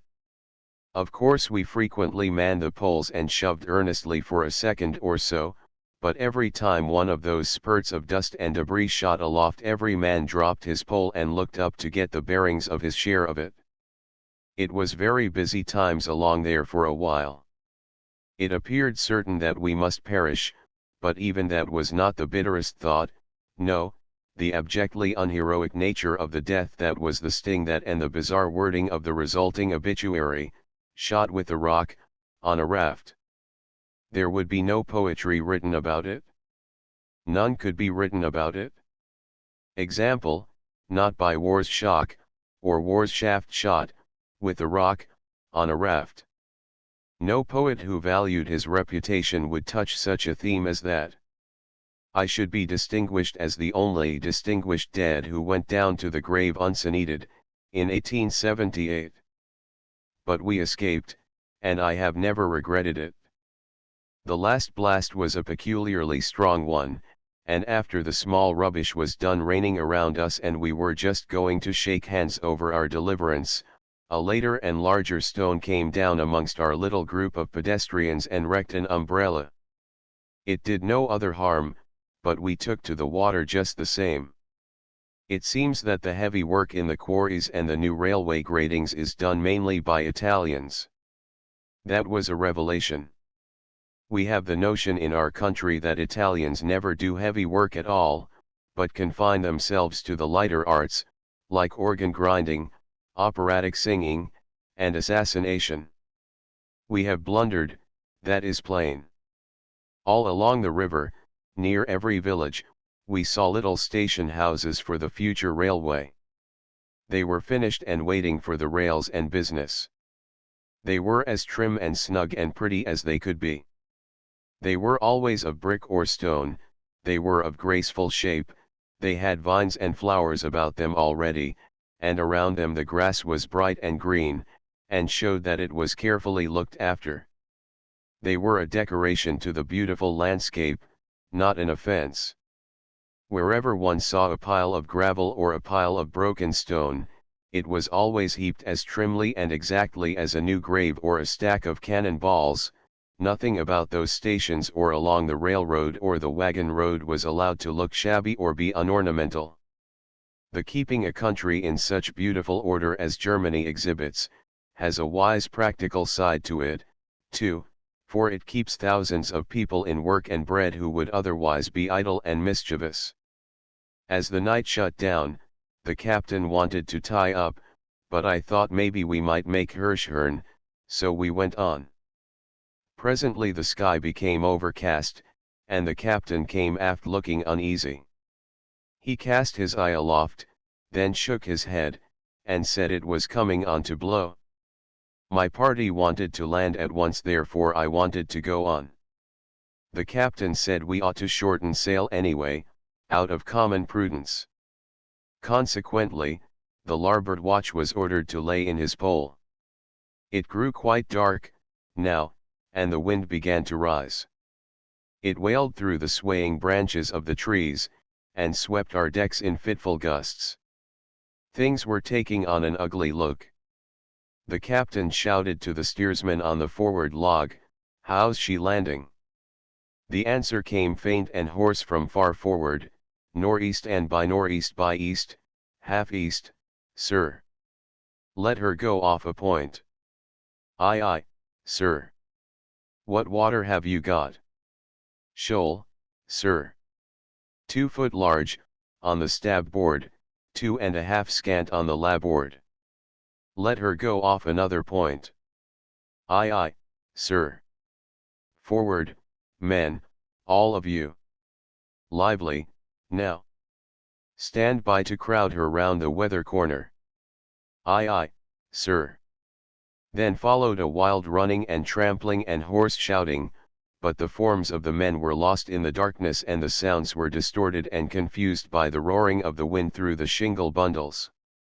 By this time the sea was running inches high, and threatening every moment to engulf the frail bark. Now came the mate, hurrying aft, and said, close to the captain's ear, in a low, agitated voice, "Prepare for the worst, sir, we have sprung a leak." "Heavens, where?" "Right aft the second row of logs." "Nothing but a miracle can save us." "Don't let the men know, or there will be a panic and mutiny."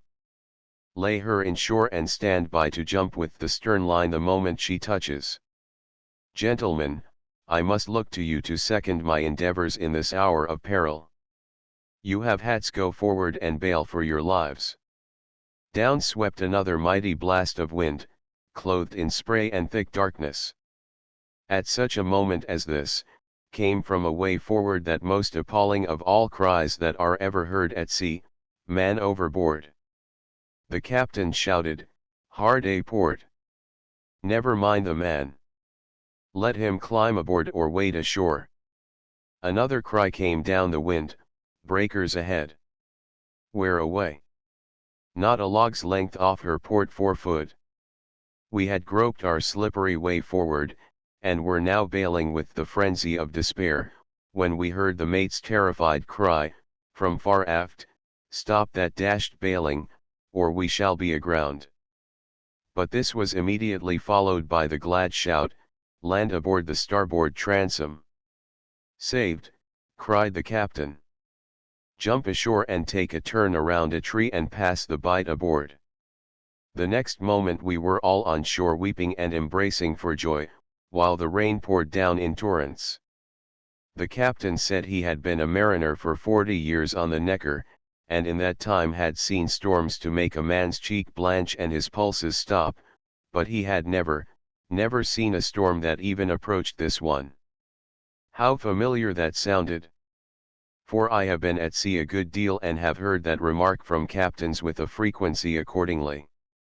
We framed in our minds the usual resolution of thanks and admiration and gratitude, and took the first opportunity to vote it, and put it in writing and present it to the captain, with the customary speech.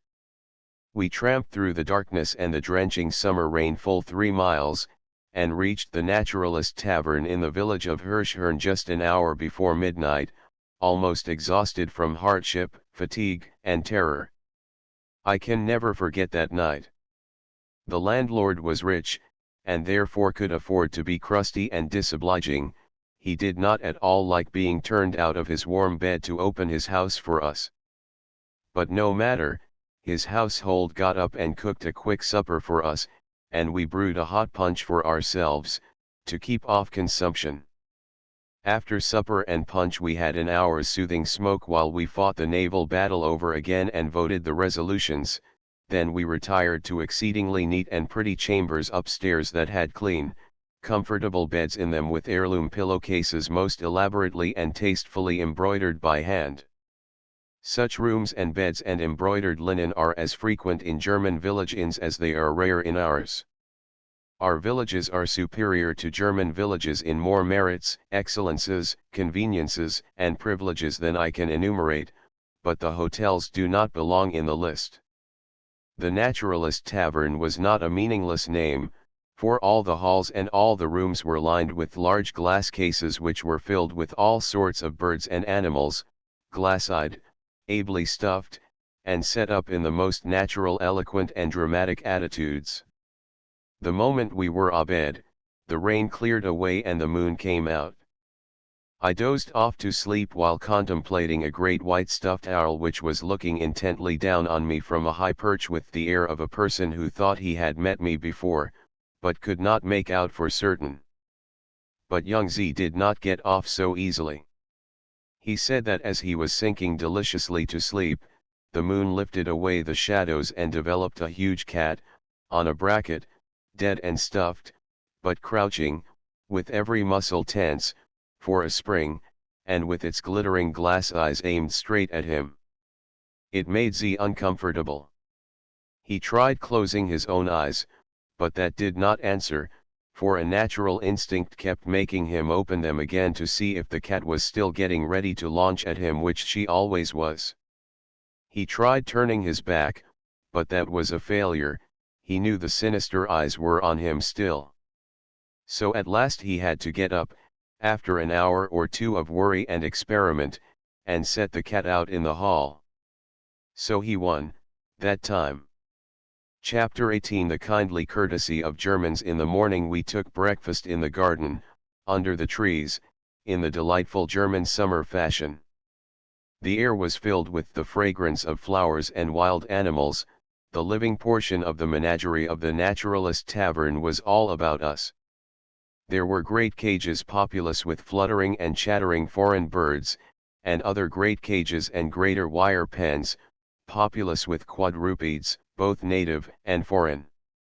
There were some free creatures, too, and quite sociable ones they were. White rabbits went loping about the place, and occasionally came and sniffed at our shoes and shins. A fawn, with a red ribbon on its neck, walked up and examined us fearlessly.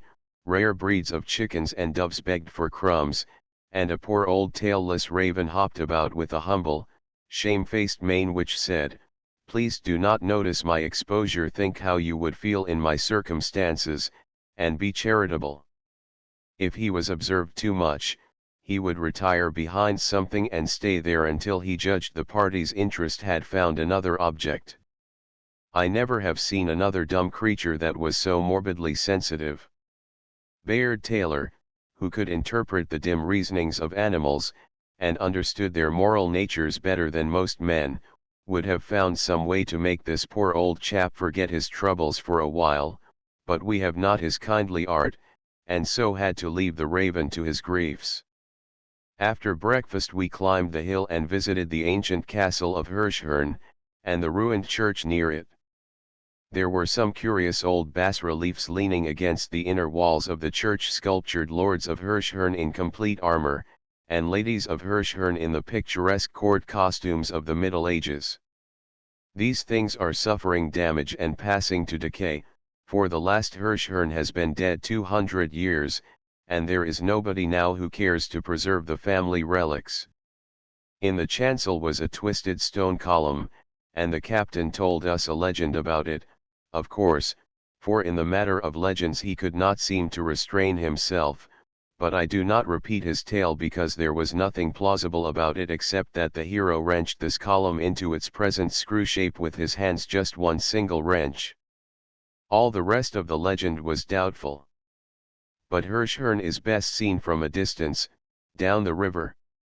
Then the clustered brown towers perched on the green hilltop, and the old battlement stone wall, stretching up and over the grassy ridge and disappearing in the leafy sea beyond, make a picture whose grace and beauty entirely satisfy the eye.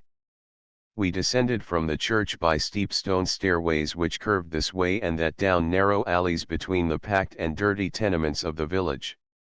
It was a quarter well stocked with deformed, leering, unkempt and uncombed idiots, who held out hands or caps and begged piteously.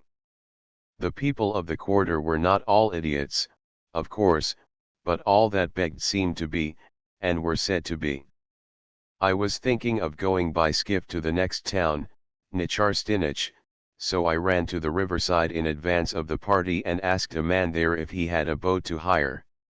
I suppose I must have spoken High German court German. I intended it for that, anyway, so he did not understand me. I turned and twisted my question around and about, trying to strike that man's average, but failed. He could not make out what I wanted.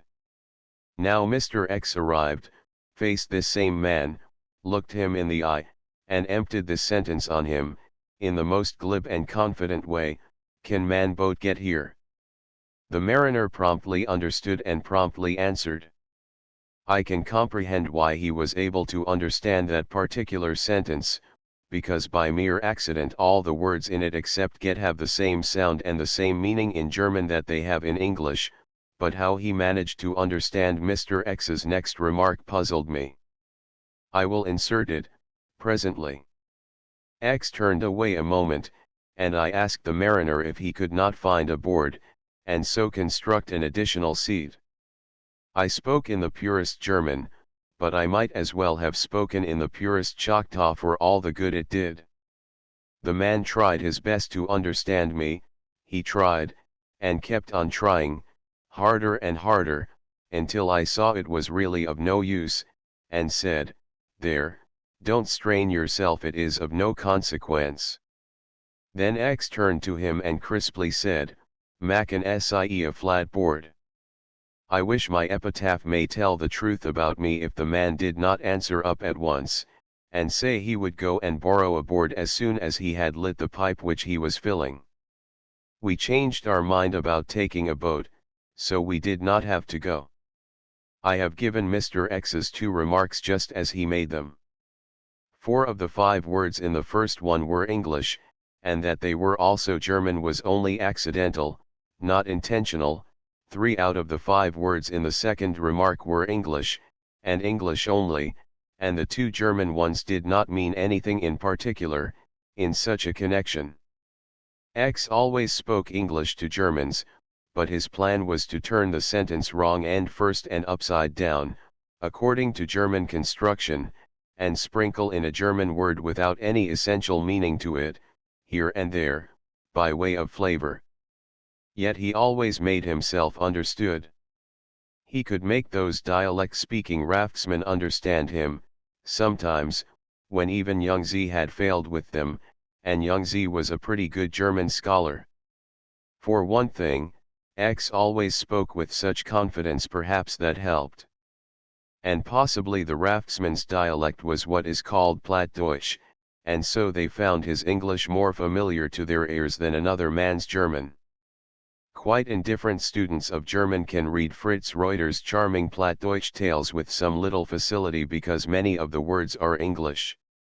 I suppose this is the tongue which our Saxon ancestors carried to England with them. By and by I will inquire of some other philologist. However, in the meantime it had transpired that the men employed to caulk the raft had found that the leak was not a leak at all, but only a crack between the logs, a crack that belonged there, and was not dangerous, but had been magnified into a leak by the disordered imagination of the mate. Therefore we went aboard again with a good degree of confidence, and presently got to sea without accident. As we swam smoothly along between the enchanting shores, we fell to swapping notes about manners and customs in Germany and elsewhere. As I write, now, many months later, I perceive that each of us, by observing and noting and inquiring, diligently and day by day, had managed to lay in a most varied and opulent stock of misinformation. But this is not surprising. It is very difficult to get accurate details in any country. For example, I had the idea once, in Heidelberg, to find out all about those 5 student corps. I started with the White Cap Corps. I began to inquire of this and that and the other citizen, and here is what I found out. 1. It is called the Prussian Corps, because none but Prussians are admitted to it. 2. It is called the Prussian Corps for no particular reason. It has simply pleased each corps to name itself after some German state. 3. It is not named the Prussian Corps at all, but only the White Cap Corps. 4. Any student can belong to it who is a German by birth. 5. Any student can belong to it who is European by birth. 6. Any European-born student can belong to it, except he be a Frenchman. 7. Any student can belong to it, no matter where he was born. 8. No student can belong to it who is not of noble blood. 9. No student can belong to it who cannot show 3 full generations of noble descent. 10. Nobility is not a necessary qualification.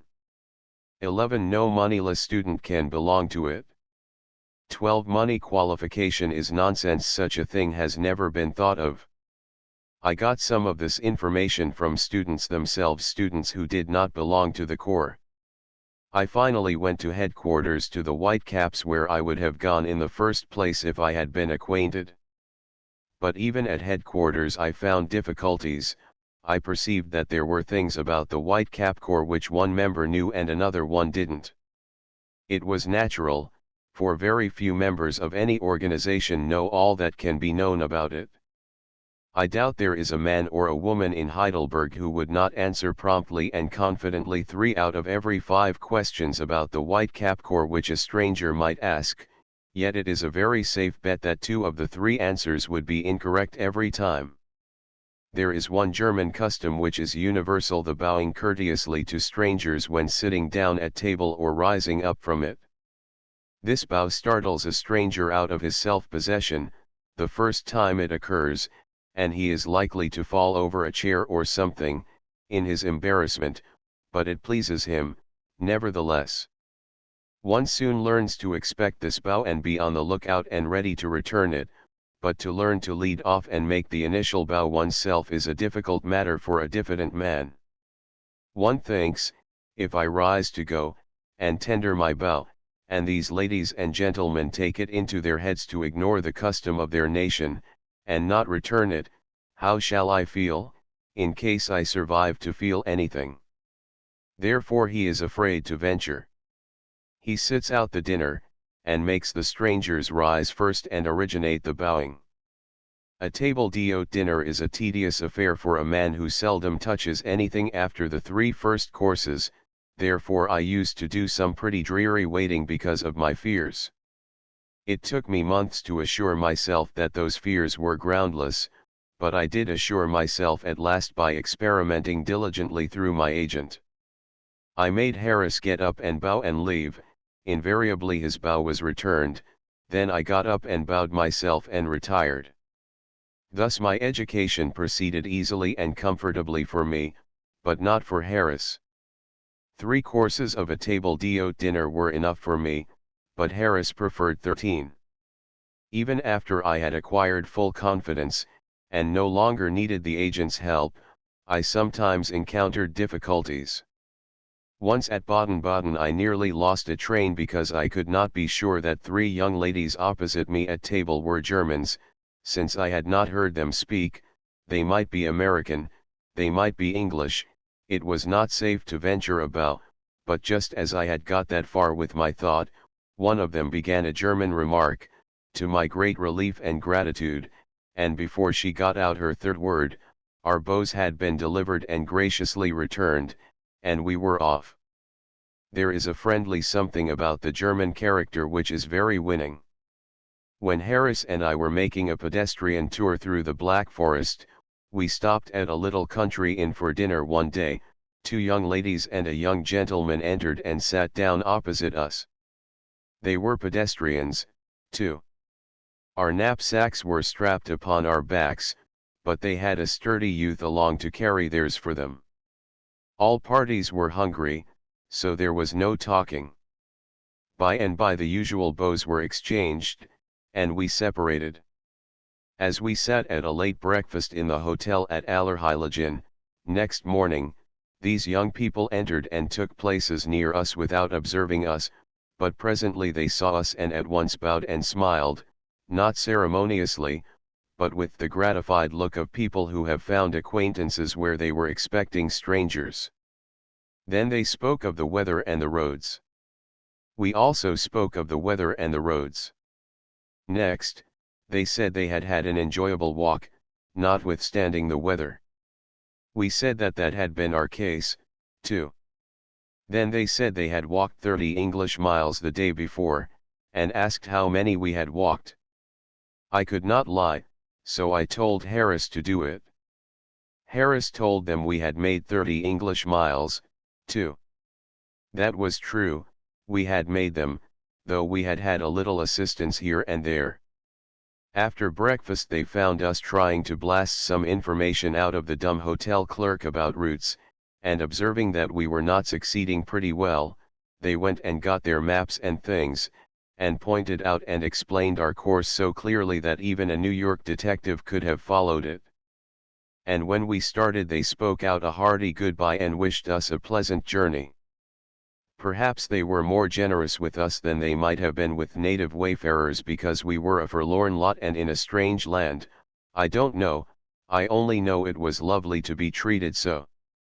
Very well, I took an American young lady to one of the fine balls in Baden-Baden one night, and at the entrance door upstairs we were halted by an official. Something about Miss Jones's dress was not according to rule, I don't remember what it was, now.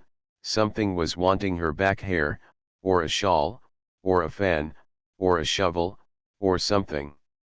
The official was ever so polite, and ever so sorry, but the rule was strict, and he could not let us in. It was very embarrassing, for many eyes were on us. But now a richly dressed girl stepped out of the ballroom, inquired into the trouble, and said she could fix it in a moment. She took Miss Jones to the robing room, and soon brought her back in regulation trim, and then we entered the ballroom with this benefactress unchallenged. Being safe, now, I began to puzzle through my sincere but ungrammatical thanks, when there was a sudden mutual recognition. The benefactress and I had met at Allerheiligen. 2 weeks had not altered her good face, and plainly her heart was in the right place yet, but there was such a difference between these clothes and the clothes I had seen her in before, when she was walking 30 miles a day in the Black Forest, that it was quite natural that I had failed to recognize her sooner. I had on my other suit, too, but my German would betray me to a person who had heard it once, anyway. She brought her brother and sister, and they made our way smooth for that evening. Well, months afterward, I was driving through the streets of Munich in a cab with a German lady, one day, when she said, "There, that is Prince Ludwig and his wife, walking along there." Everybody was bowing to them, cabmen, little children, and everybody else, and they were returning all the bows and overlooking nobody, when a young lady met them and made a deep courtesy. "That is probably one of the ladies of the court," said my German friend. I said, "She is an honor to it, then. I know her. I don't know her name, but I know her. I have known her at Allerheiligen and Baden-Baden. She ought to be an empress, but she may be only a duchess. It is the way things go in this way. If one asks a German a civil question, he will be quite sure to get a civil answer.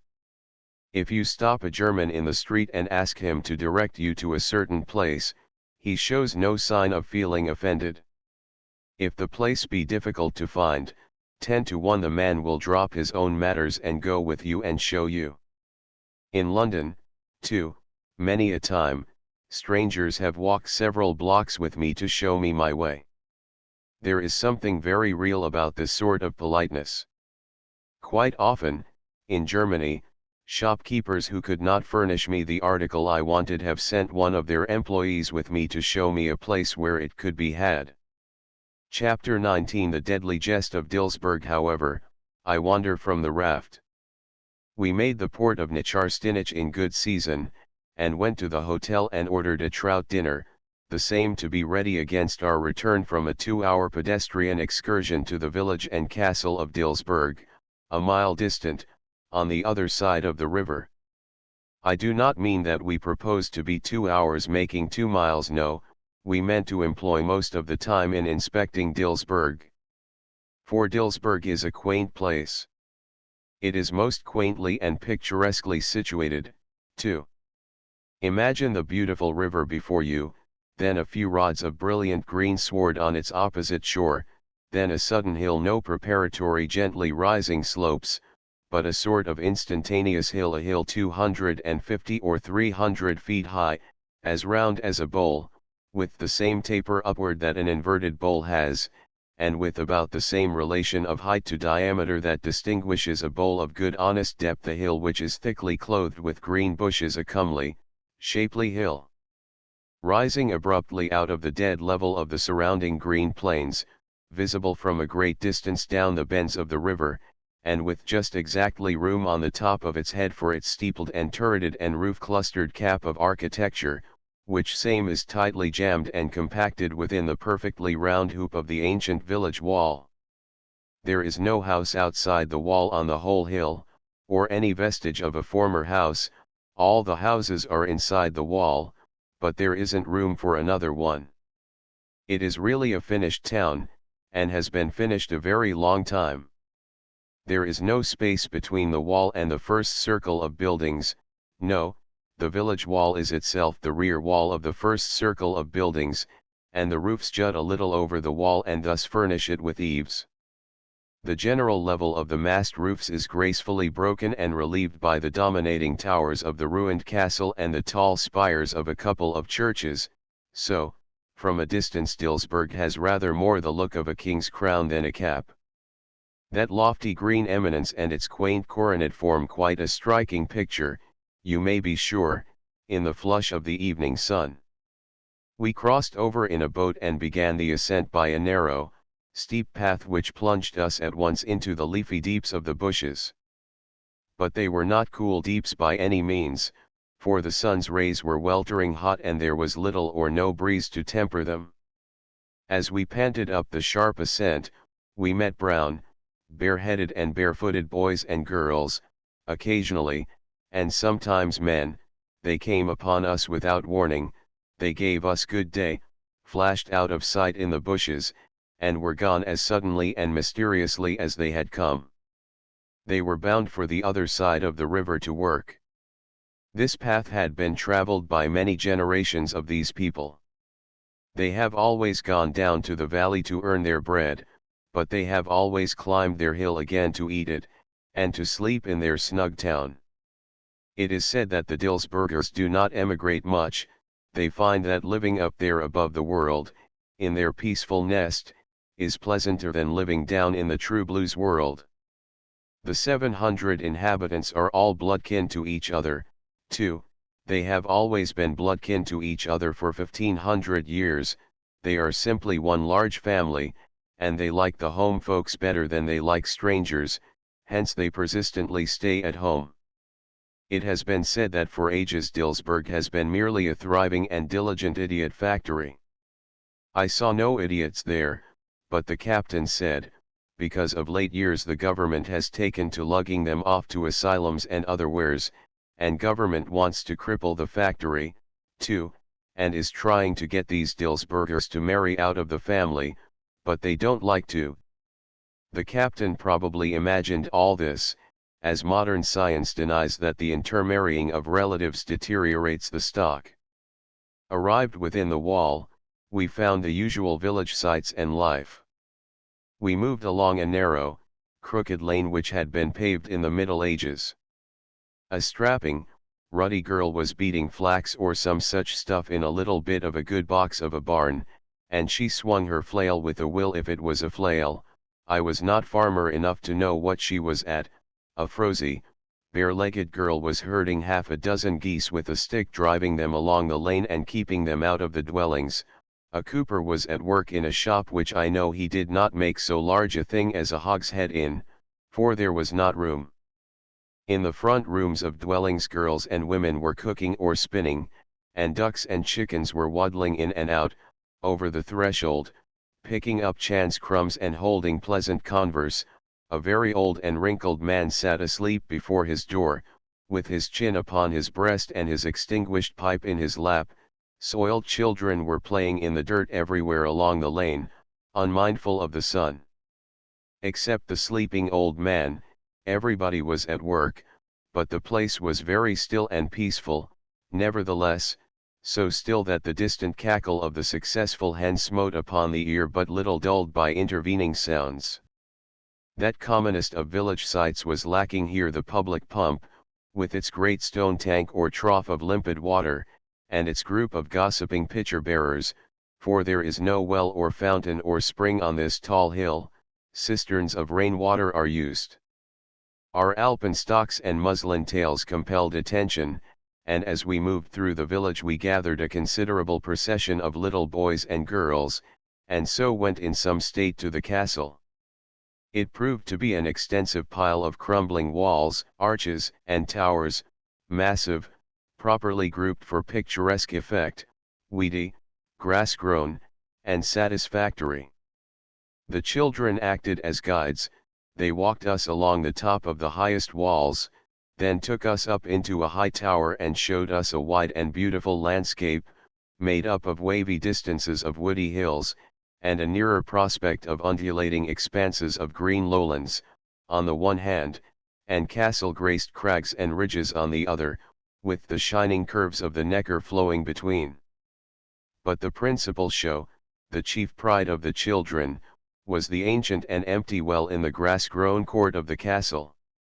Its massive stone curb stands up 3 or 4 feet above ground, and is whole and uninjured. The children said that in the Middle Ages this well was 400 feet deep, and furnished all the village with an abundant supply of water in war and peace. They said that in the old day its bottom was below the level of the Neckar, hence the water supply was inexhaustible. But there were some who believed it had never been a well at all, and was never deeper than it is now 80 feet, that at that depth a subterranean passage branched from it and descended gradually to a remote place in the valley, where it opened into somebody's cellar or other hidden recess, and that the secret of this locality is now lost. Those who hold this belief say that herein lies the explanation that Dilsberg, besieged by Tilly and many a soldier before him, was never taken. After the longest and closest sieges the besiegers were astonished to perceive that the besieged were as fat and hardy as ever, and were well furnished with munitions of war. Therefore it must be that the Dilsbergers had been bringing these things in through the subterranean passage all the time. The children said that there was in truth a subterranean outlet down there, and they would prove it.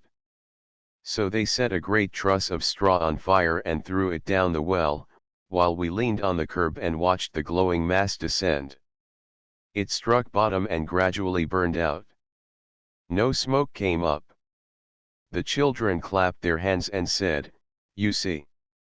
Nothing makes so much smoke as burning straw. Now where did the smoke go to, if there is no subterranean outlet?" So it seemed quite evident that the subterranean outlet indeed existed. But the finest thing within the ruins' limits was a noble linden, which the children said was 400 years old, and no doubt it was. It had a mighty trunk and a mighty spread of limb and foliage. The limbs near the ground were nearly the thickness of a barrel. That tree had witnessed the assaults of men in mail. How remote such a time seems, and how ungraspable is the fact that real men ever did fight in real armor, and it had seen the time when these broken arches and crumbling battlements were a trim and strong and stately fortress, fluttering its gay banners in the sun, and peopled with vigorous humanity. How impossibly long ago that seems, and here it stands yet, and possibly may still be standing here, sunning itself and dreaming its historical dreams, when today shall have been joined to the days called ancient. Well, we sat down under the tree to smoke, and the captain delivered himself of his legend, the legend of Dilsberg Castle. It was to this effect. In the old times there was once a great company assembled at the castle, and festivity ran high. Of course there was a haunted chamber in the castle, and one day the talk fell upon that. It was said that whoever slept in it would not wake again for 50 years. Now when a young knight named Conrad von Geisberg heard this, he said that if the castle were his he would destroy that chamber, so that no foolish person might have the chance to bring so dreadful a misfortune upon himself and afflict such as loved him with the memory of it. Straightway, the company privately laid their heads together to contrive some way to get this superstitious young man to sleep in that chamber. And they succeeded in this way. They persuaded his betrothed, a lovely mischievous young creature, niece of the lord of the castle, to help them in their plot. She presently took him aside and had speech with him. She used all her persuasions, but could not shake him. He said his belief was firm, that if he should sleep there he would wake no more for 50 years, and it made him shudder to think of it. Katharina began to weep. This was a better argument, Conrad could not hold out against it. He yielded and said she should have her wish if she would only smile and be happy again. She flung her arms about his neck, and the kisses she gave him showed that her thankfulness and her pleasure were very real. Then she flew to tell the company her success, and the applause she received made her glad and proud she had undertaken her mission, since all alone she had accomplished what the multitude had failed in. At midnight, that night, after the usual feasting, Conrad was taken to the haunted chamber and left there. He fell asleep, by and by. When he awoke again and looked about him, his heart stood still with horror. The whole aspect of the chamber was changed. The walls were mouldy and hung with ancient cobwebs, the curtains and beddings were rotten, the furniture was rickety and ready to fall to pieces. He sprang out of bed, but his quaking knees sunk under him and he fell to the floor. "This is the weakness of age," he said. He rose and sought his clothing. It was clothing no longer. The colors were gone, the garments gave way in many places while he was putting them on.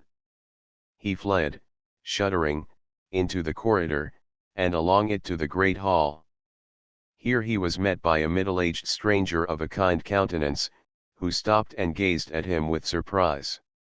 Conrad said, "Good sir, will you send hither the Lord Ulrich?" The stranger looked puzzled a moment, then said, "The Lord Ulrich? Yes, if you will be so good." The stranger called Wilhelm. A young serving man came, and the stranger said to him, "Is there a Lord Ulrich among the guests?" "I know none of the name, so please your honor."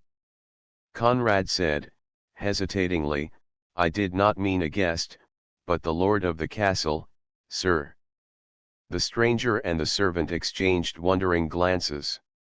Then the former said, "I am the lord of the castle." "Since when, sir?" "Since the death of my father, the good Lord Ulrich, more than 40 years ago." Conrad sank upon a bench and covered his face with his hands while he rocked his body to and fro and moaned. The stranger said in a low voice to the servant, "I fear me this poor old creature is mad. Call someone." In a moment several people came, and grouped themselves about, talking in whispers. Conrad looked up and scanned the faces about him wistfully. Then he shook his head and said, in a grieved voice, "No, there is none among ye that I know. I am old and alone in the world. They are dead and gone these many years that cared for me. But sure, some of these aged ones I see about me can tell me some little word or two concerning them." Several bent and tottering men and women came nearer and answered his questions about each former friend as he mentioned the names. This one they said had been dead 10 years, that one 20, another 30.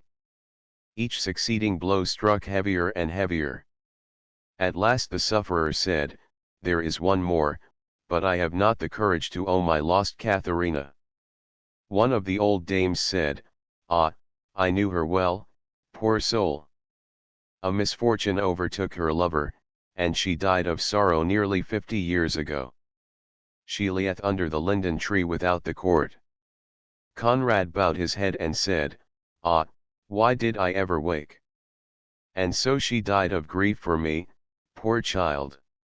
So young, so sweet, so good. She never wittingly did a hurtful thing in all the little summer of her life. Her loving debt shall be repaid, for I will die of grief for her. His head drooped upon his breast. In the moment there was a wild burst of joyous laughter, a pair of round young arms were flung about Conrad's neck, and a sweet voice cried, There, Conrad mine, thy kind words kill me, the farce shall go no further. Look up, and laugh with us, 'twas all a jest.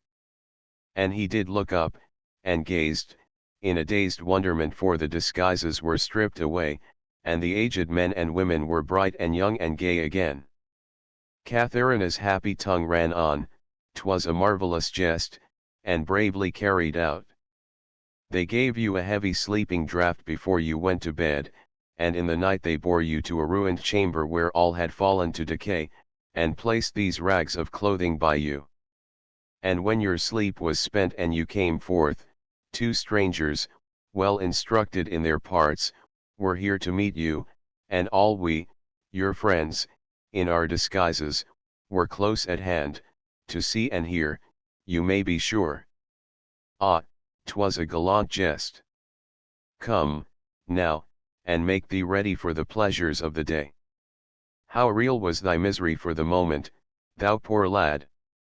Look up and have thy laugh, now. He looked up, searched the merry faces about him in a dreamy way, then sighed and said, I am aweary, good strangers, I pray you lead me to her grave.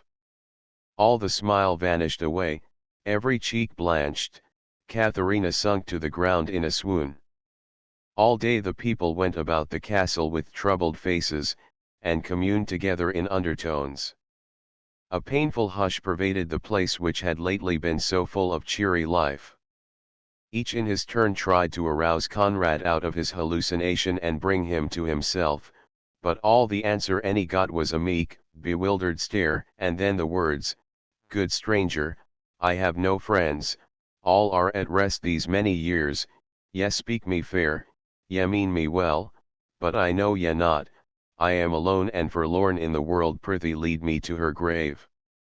During 2 years Conrad spent his days, from the early morning till the night, under the linden tree, mourning over the imaginary grave of his Katharina.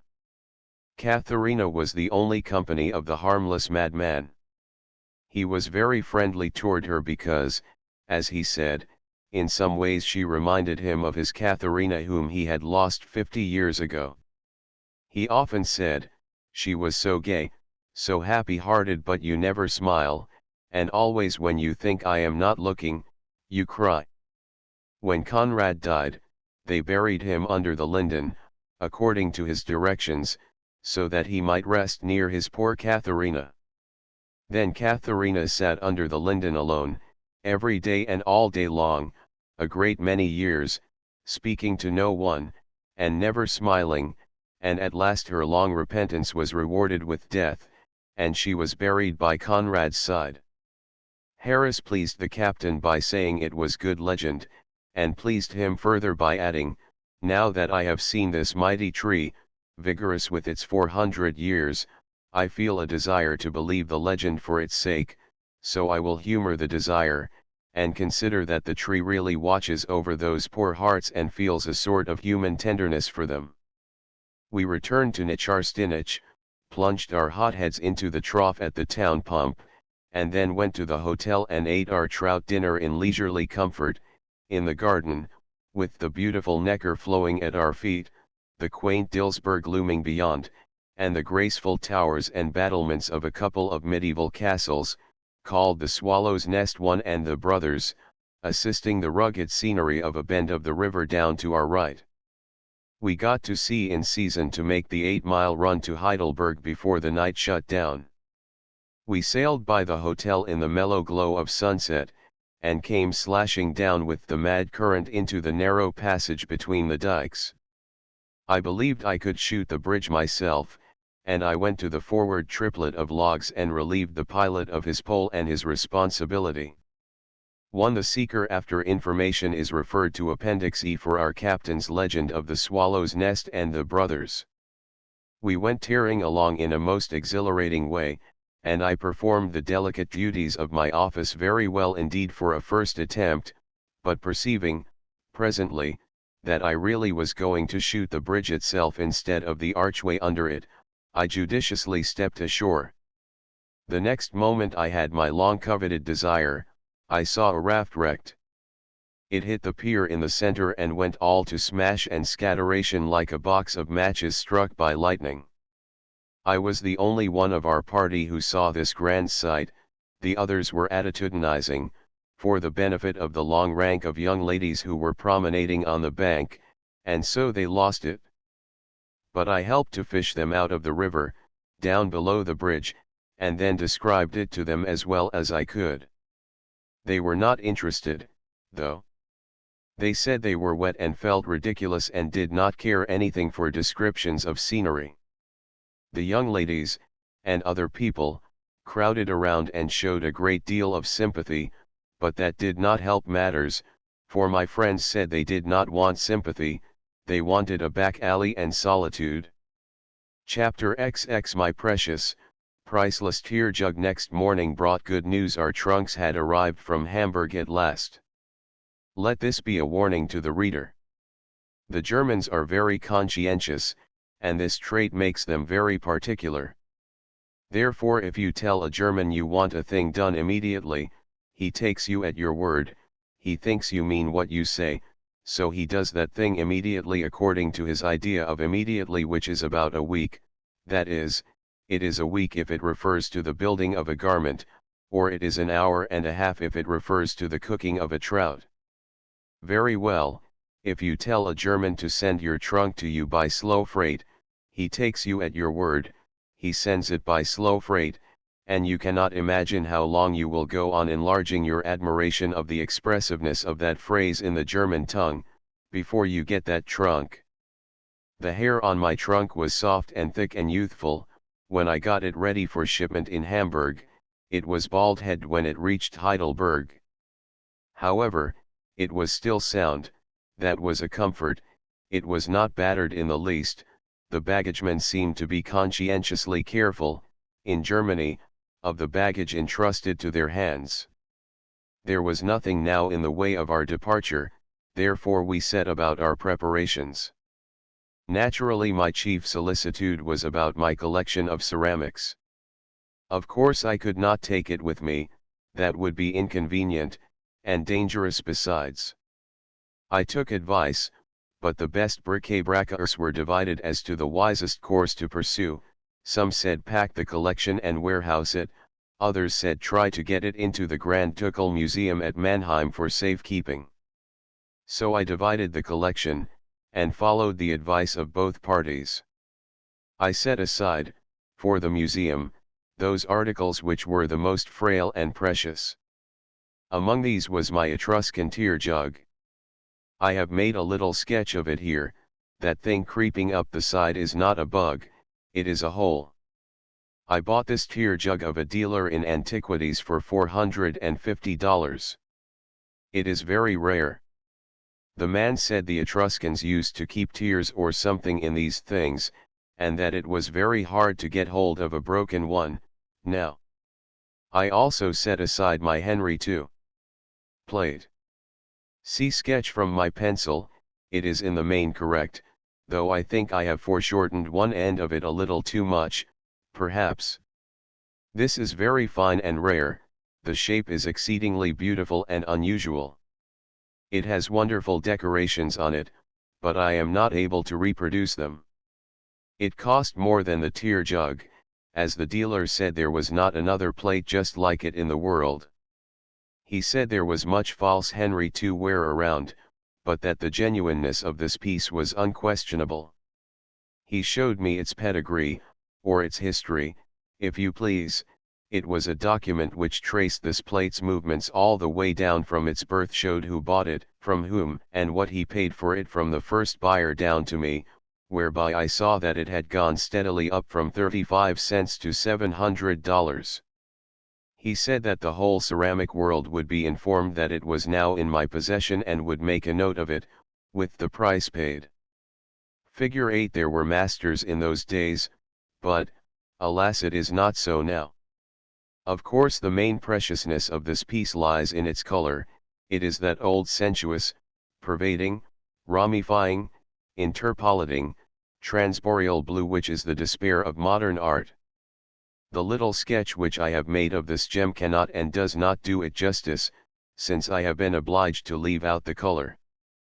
But I've got the expression, though. However, I must not be frittering away the reader's time with these details. I did not intend to go into any detail at all, at first, but it is the failing of the true ceramiker, or the true devotee in any department of bric-a-bracery, that once he gets his tongue or his pen started on his darling theme, he cannot well stop until he drops from exhaustion. He has no more sense of the flight of time than has any other lover when talking of his sweetheart. The very marks on the bottom of a piece of rare crockery are able to throw me into a gibbering ecstasy, and I could forsake a drowning relative to help dispute about whether the stopple of a departed Bon Retiro scent bottle was genuine or spurious. Many people say that for a male person, bric-a-brac hunting is about as robust a business as making doll clothes, or decorating Japanese pots with decalcomania butterflies would be, and these people fling mud at the elegant Englishman, Byng, who wrote a book called The Bric-a-Brac Hunter, and make fun of him for chasing around after what they choose to call his despicable trifles, and for gushing over these trifles, and for exhibiting his deep infantile delight in what they call his tuppence collection of beggarly trivialities, and for beginning his book with a picture of himself seated, in a sappy, self-complacent attitude, in the midst of his poor little ridiculous bric-a-brac junk shop. It is easy to say these things, it is easy to revile us, easy to despise us, therefore, let these people rail on, they cannot feel as Byng and I feel. It is their loss, not ours. For my part I am content to be a bric-a-bracer and a ceramiker more, I am proud to be so named. I am proud to know that I lose my reason as immediately in the presence of a rare jug with an illustrious mark on the bottom of it, as if I had just emptied that jug. Very well, I packed and stored a part of my collection, and the rest of it I placed in the care of the Grand Ducal Museum in Mannheim, by permission. My old blue china cat remains there yet. I presented it to that excellent institution. I had but one misfortune with my things.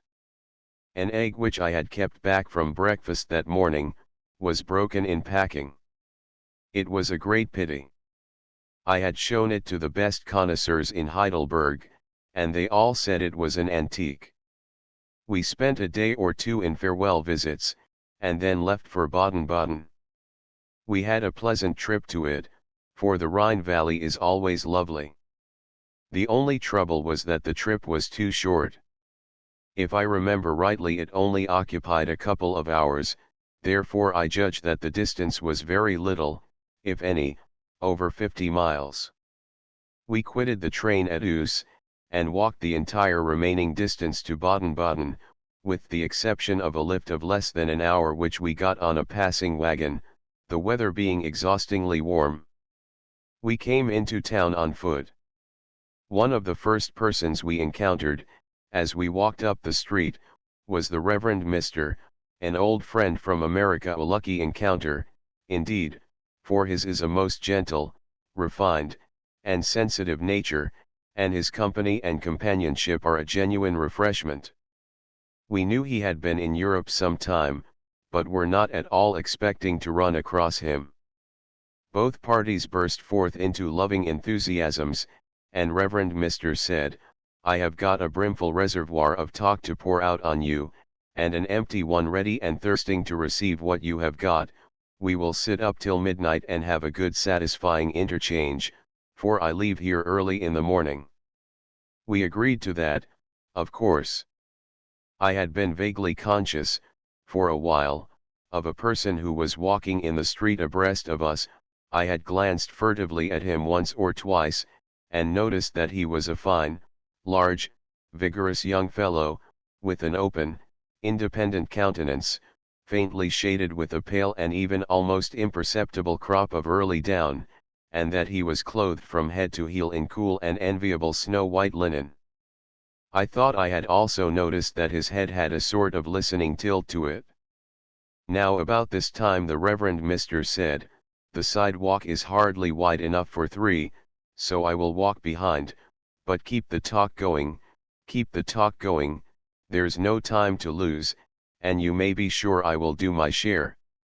He ranged himself behind us, and straightway that stately snow-white young fellow closed up to the sidewalk alongside him, fetched him a cordial slap on the shoulder with his broad palm, and sung out with a hearty cheeriness, "Americans for 2.5 and the money up."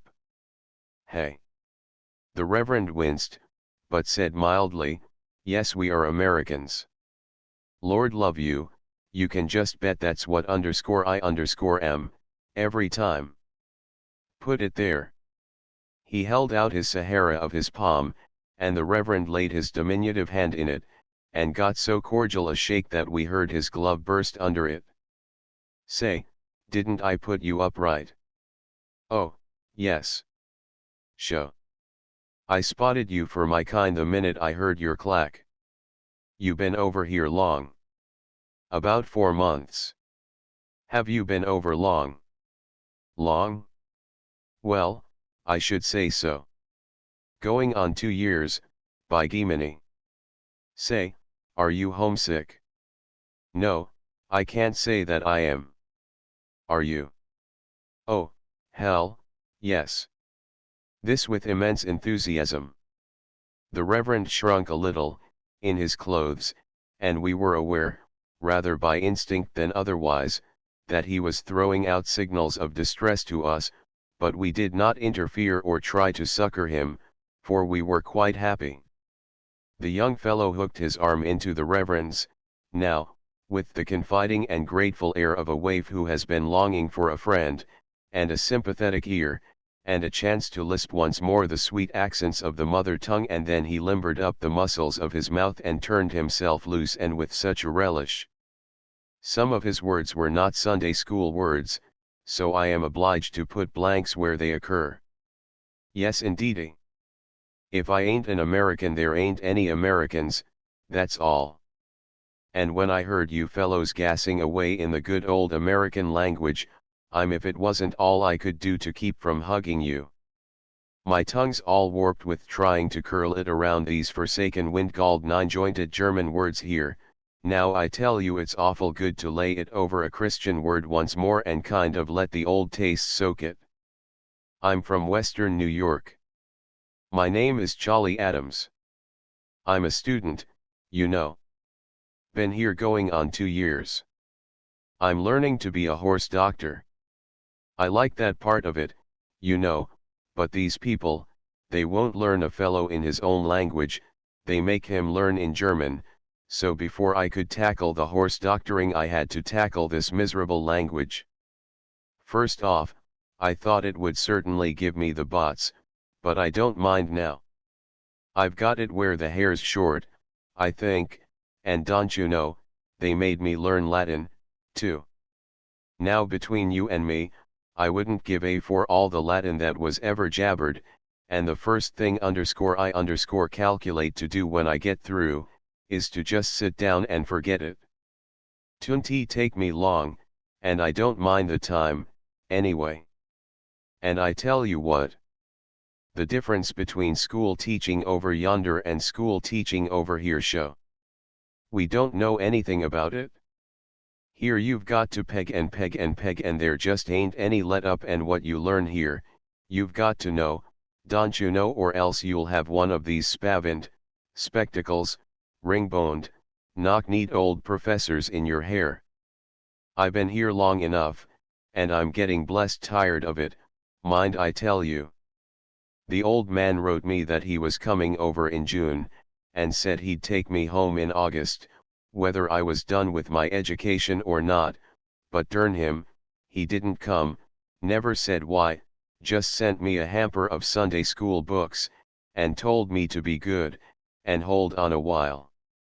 I don't take to Sunday school books, don't you know? I don't hanker after them when I can get pie, but I read them, anyway, because whatever the old man tells me to do, that's the thing that I'm going to do, or tear something, you know. I buckled in and read all those books, because he wanted me to, but that kind of thing don't excite me, I like something hearty. But I'm awful homesick. I'm homesick from ear socket to crupper, and from crupper to hock joint, but it ain't any use, I've got to stay here, till the old man drops the rag and give the word. Yes, sir, right here in this country I've got to linger till the old man says come, and you bet your bottom dollar, Johnny, it ain't just as easy as it is for a cat to have twins. At the end of this profane and cordial explosion he fetched a prodigious whoosh, to relieve his lungs and make recognition of the heat, and then he straightway dived into his narrative again for Johnny's benefit, beginning, well, it ain't any use talking, some of those old American words do have a kind of a bully swing to them, a man can express himself with them, a man can get at what he wants to say, don't you know?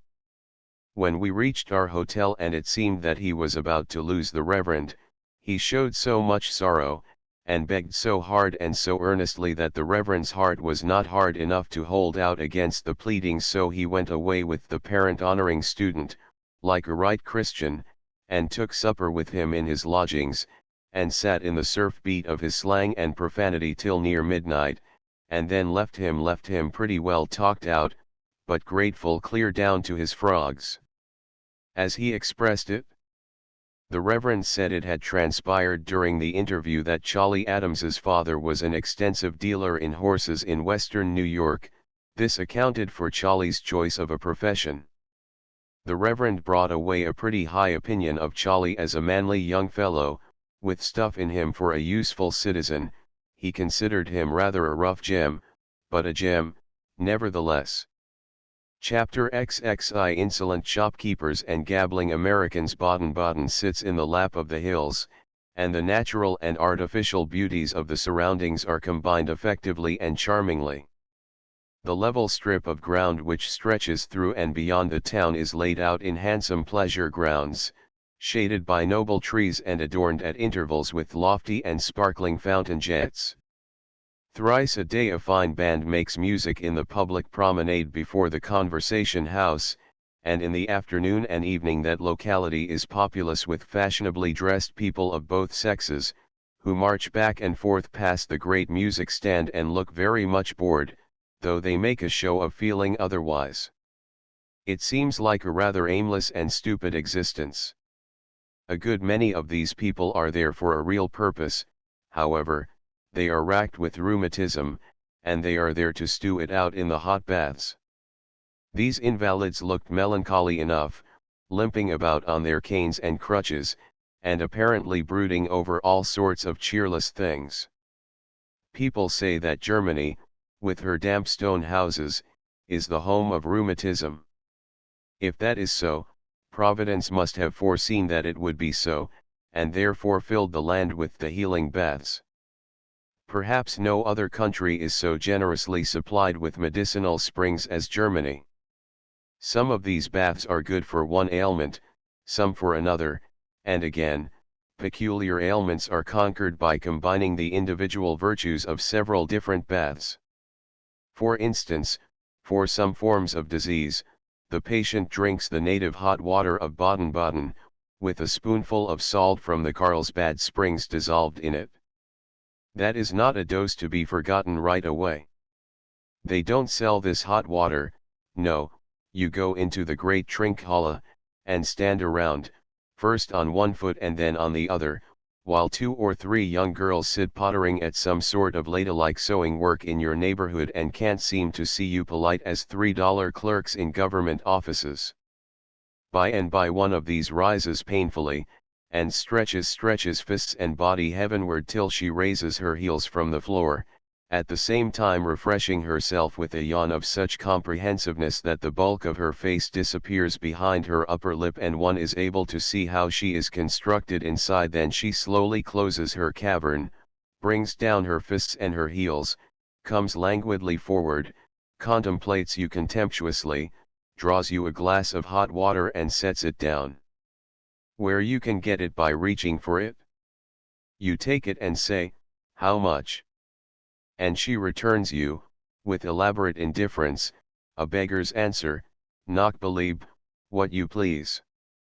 This thing of using the common beggar's trick and the common beggar's shibboleth to put you on your liberality when you were expecting a simple straightforward commercial transaction, adds a little to your prospering sense of irritation. You ignore her reply, and ask again, "How much?" And she calmly, indifferently, repeats, "Knock believe." You are getting angry, but you are trying not to show it. You resolve to keep on asking your question till she changes her answer, or at least her annoyingly indifferent manner. Therefore, if your case be like mine, you two fools stand there, and without perceptible emotion of any kind, or any emphasis on any syllable, you look blandly into each other's eyes, and hold the following idiotic conversation: "How much?" "Knock believe." "How much?" "Knock believe." "How much?" "Knock believe." "How much?" "Knock believe." "How much?" "Knock believe." "How much?" "Knock believe." I do not know what another person would have done, but at this point I gave up. That cast iron indifference, that tranquil contemptuousness, conquered me, and I struck my colors. Now I knew she was used to receiving about a penny from manly people who care nothing about the opinions of scullery maids, and about tuppence from moral cowards, but I laid a silver 25-cent piece within her reach and tried to shrivel her up with this sarcastic speech: "If it isn't enough, will you stoop sufficiently from your official dignity to say so?" She did not shrivel. Without deigning to look at me at all, she languidly lifted the coin and bit it, to see if it was good. Then she turned her back and placidly waddled to her former roost again, tossing the money into an open till as she went along. She was victor to the last, you see. I have enlarged upon the ways of this girl because they are typical. Her manners are the manners of a goodly number of the Baden-Baden shopkeepers. The shopkeeper there swindles you if he can, and insults you whether he succeeds in swindling you or not. The keepers of baths also take great and patient pains to insult you. The frowsy woman who sat at the desk in the lobby of the Great Friederichsbad and sold bath tickets, not only insulted me twice every day, with rigid fidelity to her great trust, but she took trouble enough to cheat me out of a shilling, one day, to have fairly entitled her to 10. Baden-Baden's splendid gamblers are gone, only her microscopic knaves remain. An English gentleman who had been living there several years, said, "If you could disguise your nationality, you would not find any insolence here. These shopkeepers detest the English and despise the Americans, they are rude to both, more especially to ladies of your nationality and mine. If these go shopping without a gentleman or a manservant, they are tolerably sure to be subjected to petty insolences of manner and tone, rather than word, though words that are hard to bear are not always wanting. I know of an instance where a shopkeeper tossed a coin back to an American lady with the remark, snappishly uttered, 'We don't take French money here.' And I know of a case where an English lady said to one of these shopkeepers, 'Don't you think you ask too much for this article?' and he replied with the question, 'Do you think you are obliged to buy it?' However, these people are not impolite to Russians or Germans. And as to rank, they worship that, for they have long been used to generals and nobles. If you wish to see what abysses servility can descend, present yourself before a Baden-Baden shopkeeper in the character of a Russian prince. It is an inane town, filled with sham, and petty fraud, and snobbery, but the baths are good. I spoke with many people, and they were all agreed in that. I had the twinges of rheumatism unceasingly during 3 years, but the last one departed after a fortnight's bathing there, and I have never had one since. I fully believe I left my rheumatism in Baden-Baden. Baden-Baden is welcome to it. It was little, but it was all I had to give. I would have preferred to leave something that was catching, but it was not in my power. There are several hot springs there, and during 2000 years they have poured forth a never-diminishing abundance of the healing water. This water is conducted in pipe to the numerous bathhouses, and is reduced to an endurable temperature by the addition of cold water. The new Friedrichsbad is a very large and beautiful building, and in it one may have any sort of bath that has ever been invented, and with all the additions of herbs and drugs that his ailment may need or that the physician of the establishment may consider a useful thing to put into the water. You go there, enter the great door, get a bow graduated to your style and clothes from the gorgeous portier, and a bath ticket and an insult from the frowsy woman for a quarter. She strikes a bell and a serving man conducts you down a long hall and shuts you into a commodious room which has a washstand, a mirror, a bootjack, and a sofa in it, and there you undress at your leisure. The room is divided by a great curtain. You draw this curtain aside, and find a large white marble bathtub, with its rim sunk to the level of the floor, and with 3 white marble steps leading down to it. This tub is full of water which is as clear as crystal, and is tempered to 28 degrees Réaumur, about 95 degrees Fahrenheit. Sunk into the floor, by the tub, is a covered copper box which contains some warm towels and a sheet. You look fully as white as an angel when you are stretched out in that limpid bath. You remain in it 10 minutes, the first time, and afterward increase the duration from day to day, till you reach 25 or 30 minutes. There you stop. The appointments of the place are so luxurious, the benefit so marked, the price so moderate, and the insults so sure, that you very soon find yourself adoring the Friedrichsbad and infesting it. We had a plain, simple, unpretending, good hotel, in Baden-Baden, the Hotel de France, and alongside my room I had a giggling, cackling, chattering family who always went to bed just 2 hours after me and always got up 2 hours ahead of me. But this is common in German hotels. The people generally go to bed long after 11 and get up long before 8. The partitions convey sound like a drum head, and everybody knows it, but no matter. A German family who are all kindness and consideration in the daytime make apparently no effort to moderate their noises for your benefit at night. They will sing, laugh, and talk loudly, and bang furniture around in a most pitiless way.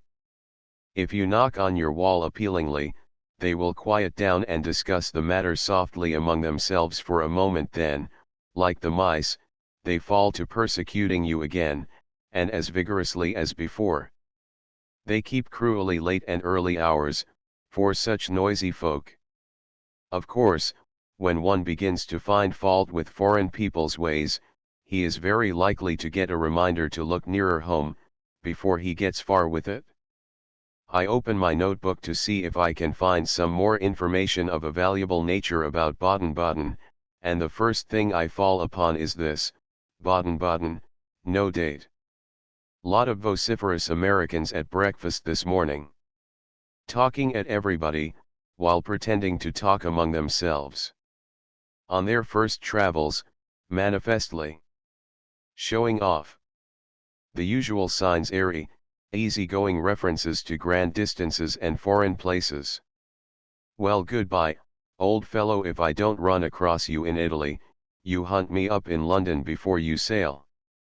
The next item which I find in my notebook is this one: the fact that a band of 6,000 Indians are now murdering our frontiersmen at their impudent leisure, and that we are only able to send 1,200 soldiers against them, is utilized here to discourage emigration to America. The common people think the Indians are in New Jersey. This is a new and peculiar argument against keeping our army down to a ridiculous figure in the matter of numbers. It is rather a striking one, too. I have not distorted the truth in saying that the facts in the above item, about the Army and the Indians, are made use of to discourage emigration to America. That the common people should be rather foggy in their geography, and foggy as to the location of the Indians, is a matter for amusement, maybe, but not of surprise. There is an interesting old cemetery in Baden-Baden, and we spent several pleasant hours in wandering through it and spelling out the inscriptions on the aged tombstones. Apparently after a man has laid there a century or two, and has had a good many people buried on top of him, it is considered that his tombstone is not needed by him any longer. I judge so from the fact that hundreds of old gravestones have been removed from the graves and placed against the inner walls of the cemetery. What artists they had in the old times! They chiseled angels and cherubs and devils and skeletons on the tombstones in the most lavish and generous way as to supply, but curiously grotesque and outlandish as to form.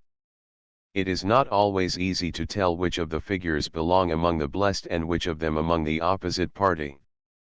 But there was an inscription, in French, on one of those old stones, which was quaint and pretty, and was plainly not the work of any other than a poet.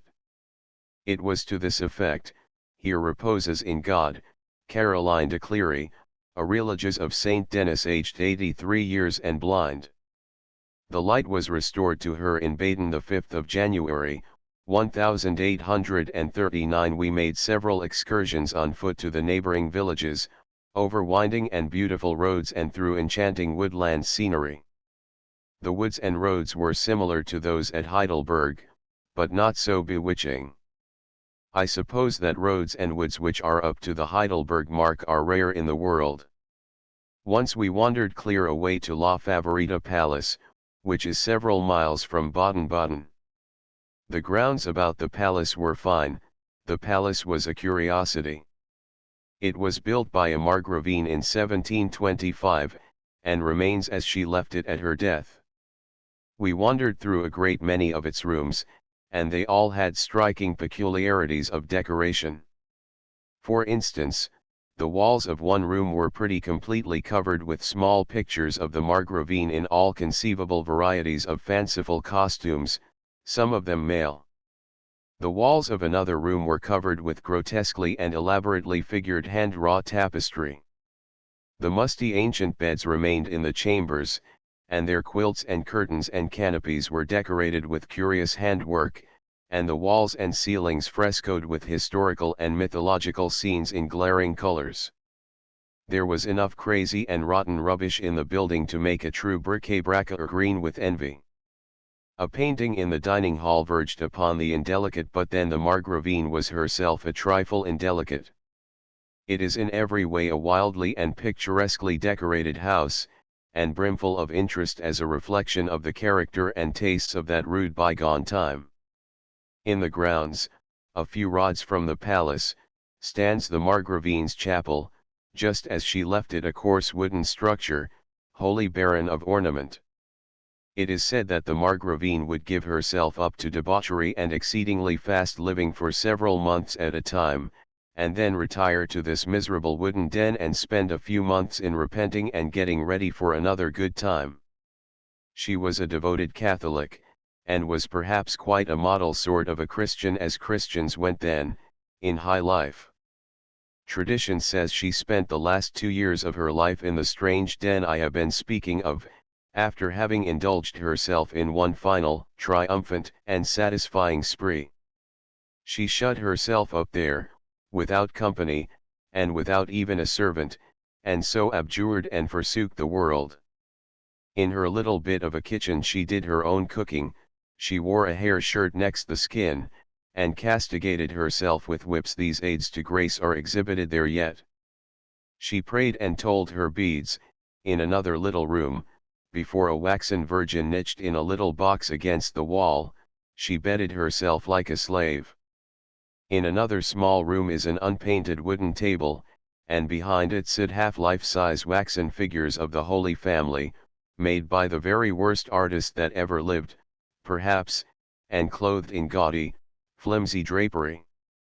One the Margravine used to bring her meals to this table and dine with the Holy Family. What an idea that was! What a grisly spectacle it must have been! Imagine it, those rigid, shock-headed figures, with corpsey complexions and fish-glass eyes, occupying one side of the table in the constrained attitudes and dead fixedness that distinguish all men that are born of wax, and this wrinkled, smouldering old fire-eater occupying the other side, mumbling her prayers and munching her sausages in the ghostly stillness and shadowy indistinctness of a winter twilight. It makes one feel crawly even to think of it. One the Saviour was represented as a lad of about 15 years of age. This figure had lost one eye. In this sordid place, and clothed, bedded, and fed like a pauper, this strange princess lived and worshipped during 2 years, and in it she died. 200 or 300 years ago, this would have made the poor den holy ground, and the church would have set up a miracle factory there and made plenty of money out of it. The den could be moved into some portions of France and made a good property even now. Chapter XXII The Black Forest and its treasures. From Baden-Baden we made the customary trip into the Black Forest.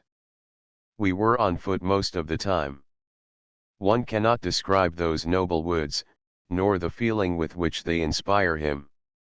A feature of the feeling, however, is a deep sense of contentment, another feature of it is a buoyant, boyish gladness, and a third and very conspicuous feature of it is one's sense of the remoteness of the workday world and his entire emancipation from it and its affairs. Those woods stretch unbroken over a vast region, and everywhere they are such dense woods, and so still, and so piney and fragrant.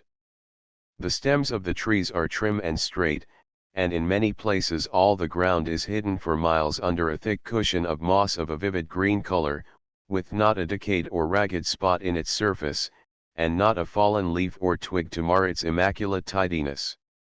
A rich cathedral gloom pervades the pillared aisles, so the stray flecks of sunlight that strike a trunk here and a bough yonder are strongly accented, and when they strike the moss they fairly seem to burn. But the weirdest effect, and the most enchanting, is that produced by the diffused light of the low afternoon sun. No single ray is able to pierce its way in, then, but the diffused light takes color from moss and foliage, and pervades the place like a faint, green-tinted mist, the theatrical fire of fairyland. The suggestion of mystery and the supernatural which haunts the forest at all times is intensified by this unearthly glow. We found the Black Forest farmhouses and villages all that the Black Forest stories have pictured them. The first genuine specimen which we came upon was the mansion of a rich farmer and member of the common council of the parish or district. He was an important personage in the land, and so was his wife also, of course. His daughter was the catch of the region, and she may be already entering into immortality as the heroine of one of Auerbach's novels, for all I know. We shall see, for if he puts her in I shall recognize her by her Black Forest clothes, and her burned complexion, her plump figure, her fat hands, her dull expression, her gentle spirit, her generous feet, her bonnetless head, and the plaited tails of hemp-colored hair hanging down her back. The house was big enough for a hotel.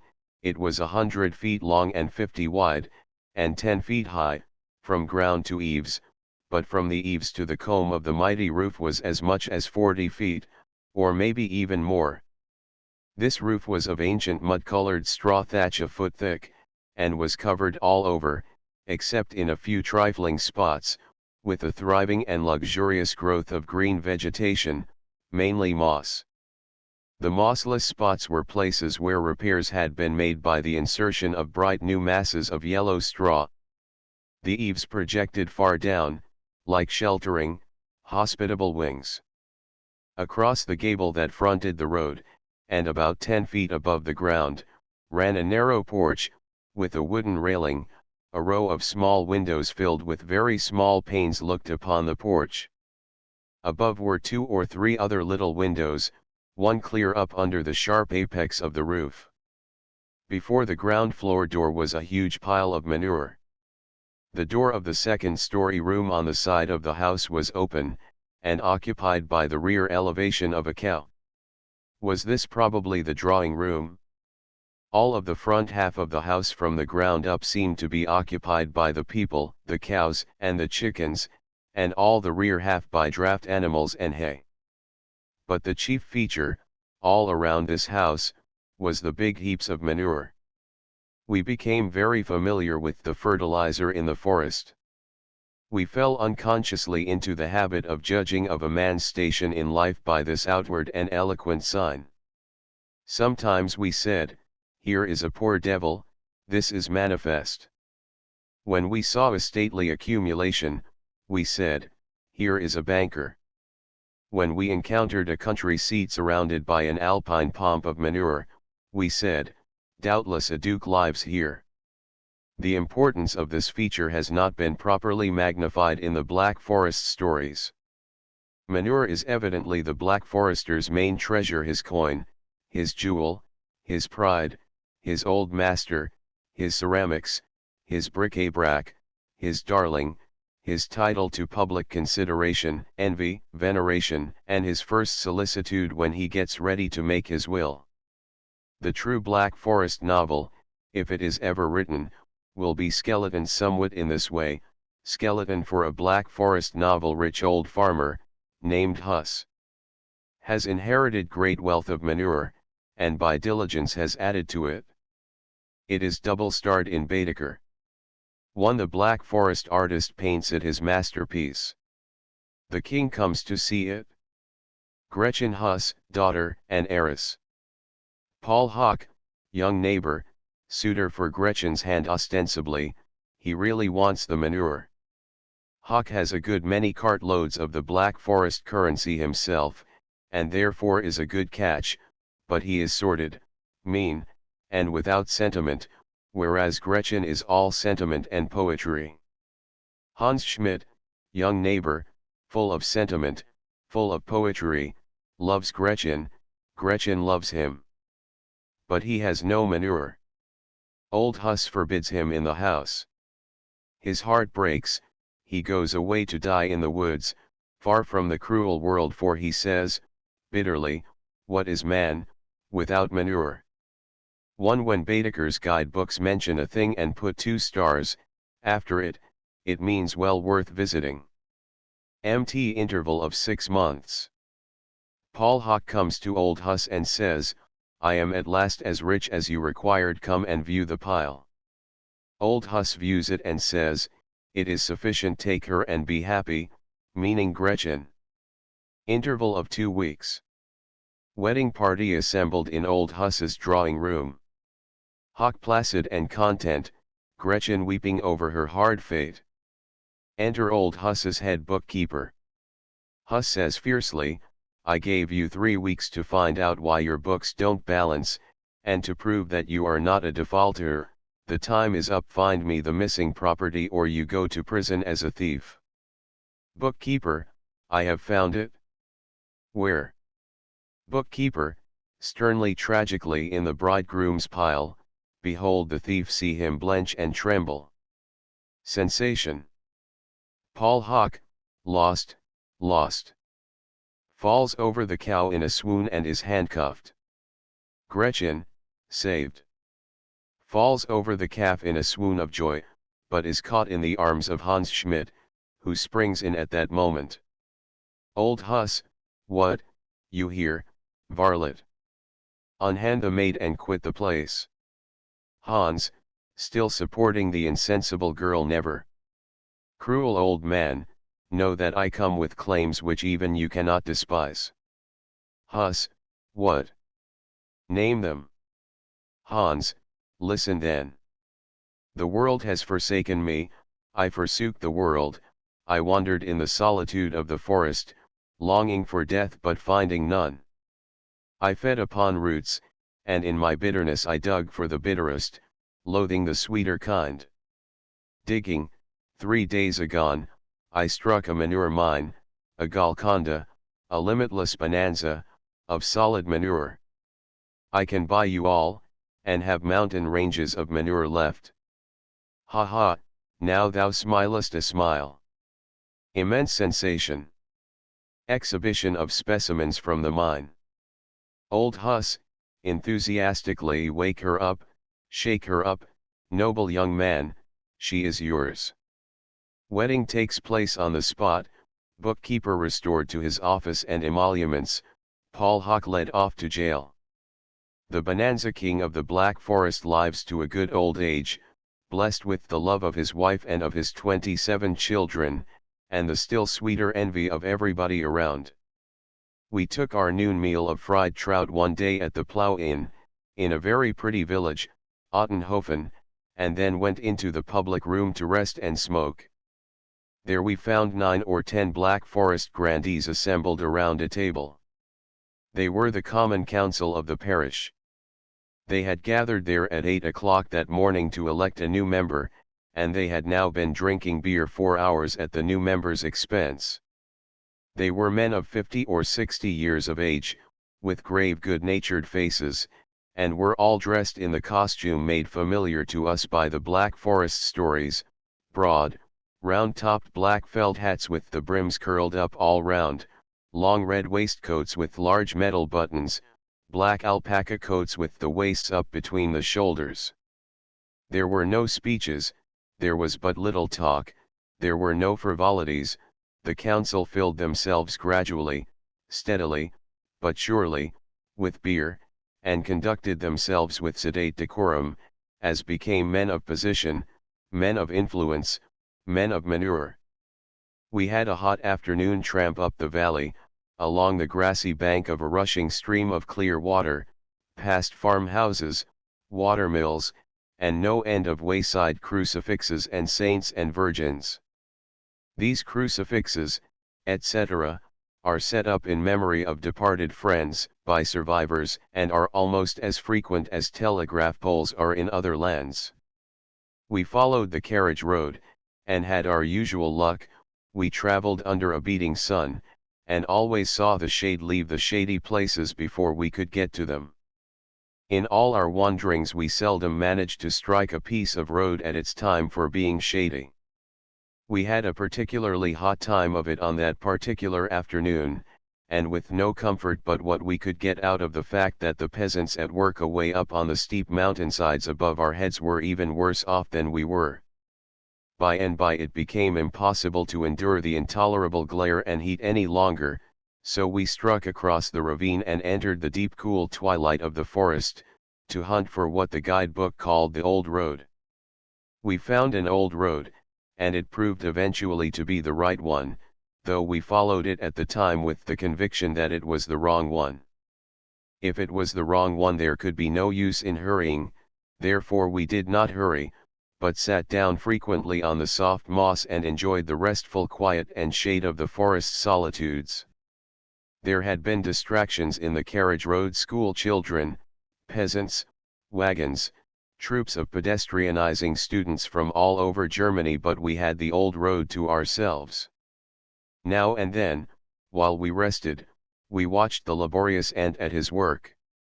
I found nothing new in him, certainly nothing to change my opinion of him. It seems to me that in the matter of intellect the ant must be a strangely overrated bird. During many summers, now, I have watched him, when I ought to have been in better business, and I have not yet come across a living ant that seemed to have any more sense than a dead one. I refer to the ordinary ant. Of course, I have had no experience of those wonderful Swiss and African ones which vote, keep drilled armies, hold slaves, and dispute about religion. Those particular ants may be all that the naturalist paints them, but I am persuaded that the average ant is a sham. I admit his industry, of course. He is the hardest working creature in the world when anybody is looking, but his leather-headedness is the point I make against him. He goes out foraging, he makes a capture, and then what does he do? Go home? No, he goes anywhere but home. He doesn't know where home is. His home may be only 3 feet away, no matter, he can't find it. He makes his capture, as I have said, it is generally something which can be of no sort of use to himself or anybody else, it is usually 7 times bigger than it ought to be, he hunts out the awkwardest place to take hold of it, he lifts it bodily up in the air by main force, and starts, not toward home, but in the opposite direction, not calmly and wisely, but with a frantic haste which is wasteful of his strength, he fetches up against a pebble, and instead of going around it, he climbs over it backward, dragging his booty after him, tumbles down on the other side, jumps up in a passion, kicks the dust off his clothes, moistens his hands, grabs his property viciously, yanks it this way, then that, shoves it ahead of him a moment, turns tail and lugs it after him another moment, gets madder and madder, then presently hoists it into the air and goes tearing away in an entirely new direction, comes to a weed, it never occurs to him to go around it, no, he must climb it, and he does climb it, dragging his worthless property to the top, which is as bright a thing to do as it would be for me to carry a sack of flour from Heidelberg to Paris by way of Strasbourg steeple. When he gets up there he finds that that is not the place, takes a cursory glance at the scenery and either climbs down again or tumbles down, and starts off once more as usual, in a new direction. At the end of half an hour, he fetches up within 6 inches of the place he started from and lays his burden down, meantime he has been over all the ground for 2 yards around, and climbed all the weeds and pebbles he came across. Now he wipes the sweat from his brow, strokes his limbs, and then marches aimlessly off, in as violently a hurry as ever. He does not remember to have ever seen it before, he looks around to see which is not the way home, grabs his bundle and starts, he goes through the same adventures he had before, finally stops to rest, and a friend comes along. Evidently the friend remarks that a last year's grasshopper leg is a very noble acquisition, and inquires where he got it. Evidently the proprietor does not remember exactly where he did get it, but thinks he got it around here somewhere. Evidently the friend contracts to help him freight it home. Then, with a judgment peculiarly antic, pun not intended, they take hold of opposite ends of that grasshopper leg and begin to tug with all their might in opposite directions. Presently they take a rest and confer together. They decide that something is wrong, they can't make out what. Then they go at it again, just as before. Same result. Mutual recriminations follow. Evidently each accuses the other of being an obstructionist. They lock themselves together and chew each other's jaws for a while, then they roll and tumble on the ground till one loses a horn or a leg and has to haul off for repairs.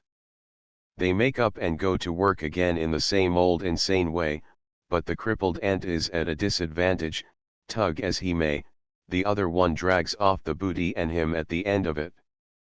Instead of giving up, he hangs on, and gets his shins bruised against every obstruction that comes in the way. By and by, when that grasshopper leg has been dragged all over the same old ground once more, it is finally dumped at about the spot where it originally lay.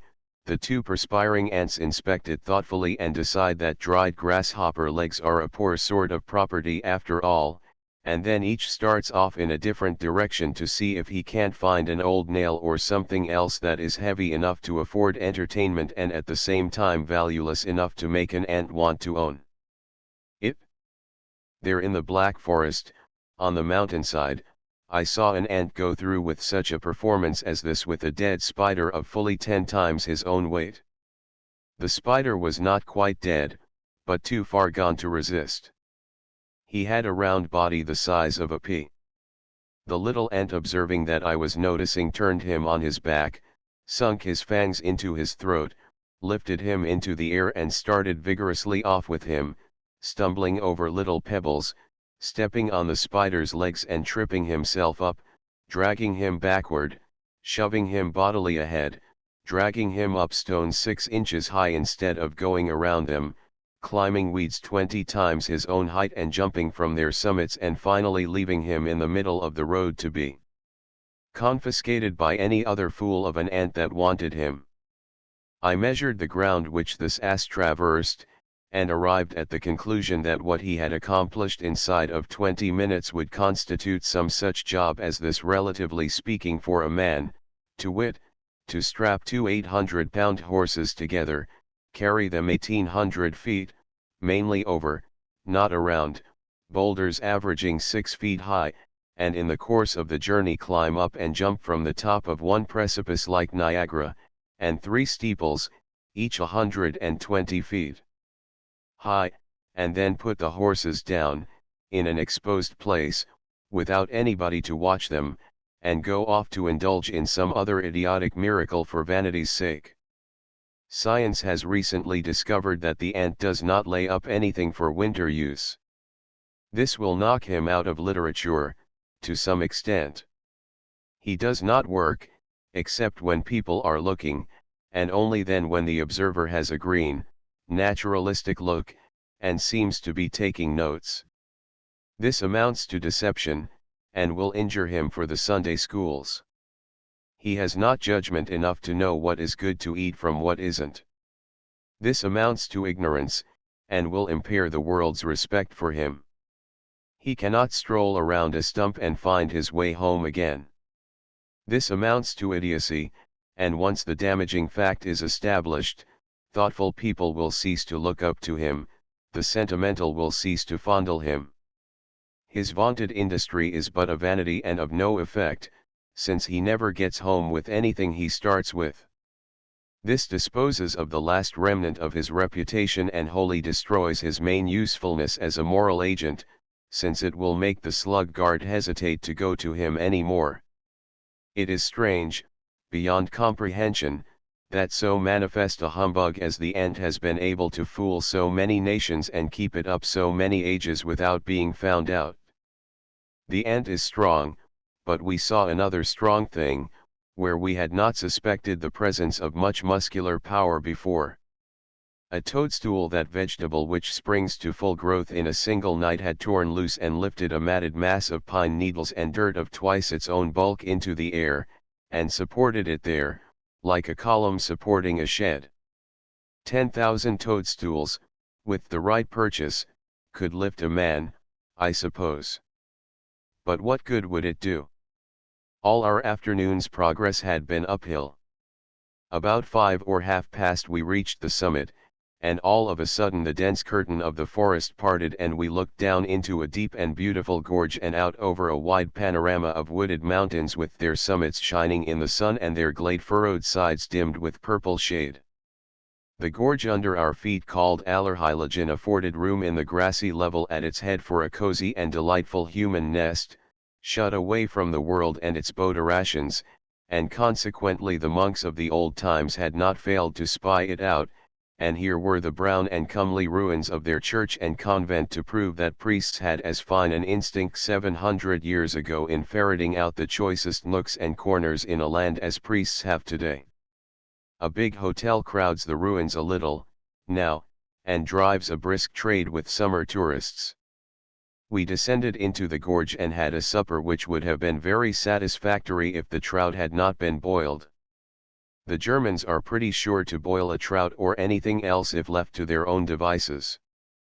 This is an argument of some value in support of the theory that they were the original colonists of the wild islands of the coast of Scotland. A schooner laden with oranges was wrecked upon one of those islands a few years ago, and the gentle savages rendered the captain such willing assistance that he gave them as many oranges as they wanted. Next day he asked them how they liked them. They shook their heads and said, baked, they were tough, and even boiled, they warnty things for a hungry man to hanker after. We went down the glen after supper. It is beautiful, a mixture of sylvan loveliness and craggy wildness. A limpid torrent goes whistling down the glen, and toward the foot of it winds through a narrow cleft between lofty precipices and hurls itself over a succession of falls. After one passes the last of these he has a backward glimpse at the falls, which is very pleasing. They rise in a 7-stepped stairway of foamy and glittering cascades, and make a picture which is as charming as it is unusual. Chapter XXII Nicodemus Dodge and the Skeleton. We were satisfied that we could walk to Oppenau in one day, now that we were in practice, so we set out the next morning after breakfast determined to do it. It was all the way downhill, and we had the loveliest summer weather for it. So we set the pedometer and then stretched away on an easy, regular stride, down through the cloven forest, drawing in the fragrant breath of the morning in deep refreshing draughts, and wishing we might never have anything to do forever but walk to Oppenau and keep on doing it and then doing it over again. Now, the true charm of pedestrianism does not lie in the walking, or in the scenery, but in the talking. The walking is good to time the movement of the tongue by, and to keep the blood and the brain stirred up and active. The scenery and the woodsy smells are good to bear in upon a man an unconscious and unobtrusive charm and solace to eye and soul and sense, but the supreme pleasure comes from the talk. It is no matter whether one talks wisdom or nonsense, the case is the same. The bulk of the enjoyment lies in the wagging of the gladsome jaw and the flapping of the sympathetic ear. And what motley variety of subjects a couple of people will casually rake over in the course of a day's tramp. There being no constraint, a change of subject is always in order, and so a body is not likely to keep pegging at a single topic until it grows tiresome. We discussed everything we knew, during the first 15 or 20 minutes that morning, and then branched out into the glad, free, boundless realm of the things we were not certain about. Harris said that if the best writer in the world once got the slovenly habit of doubling up his haves, he could never get rid of it while he lived. That is to say, if a man gets the habit of saying "I should have liked to have known more about it," instead of saying simply and sensibly, "I should have liked to know more about it," that man's disease is incurable. Harris said that his sort of lapse is to be found in every copy of every newspaper that has ever been printed in English, and in almost all of our books. He said he had observed it in Kirkham's Grammar and in Macaulay. Harris believed that milk teeth are commoner in men's mouths than those doubled-up halves. I do not know that there have not been moments in the course of the present session when I should have been very glad to have accepted the proposal of my noble friend, and to have exchanged parts in some of our evenings of work from a speech of the English Chancellor of the Exchequer, August, 1879. That changed the subject to dentistry. I said I believed the average man dreaded tooth-pulling more than amputation, and that he would yell quicker under the former operation than he would under the latter. The philosopher Harris said that the average man would not yell in either case if he had an audience. Then he continued, "When our brigade first went into camp on the Potomac, we used to be brought up standing, occasionally, by an ear-splitting howl of anguish. That meant that a soldier was getting a tooth pulled in a tent. But the surgeons soon changed that. They instituted open-air dentistry. There never was a howl afterward, that is, from the man who was having the tooth pulled. At the daily dental hour there would always be about 500 soldiers gathered together in the neighborhood of that dental chair waiting to see the performance and help, and the moment the surgeon took a grip on the candidate's tooth and began to lift, every one of those 500 rascals would clap his hand to his jaw and begin to hop around on one leg and howl with all the lungs he had. It was enough to raise your hair to hear that variegated and enormous unanimous caterwaul burst out. With so big and so derisive an audience as that, a sufferer wouldn't emit a sound though you pulled his head off. The surgeons said that pretty often a patient was compelled to laugh, in the midst of his pangs, but that they had never caught one crying out, after the open-air exhibition was instituted.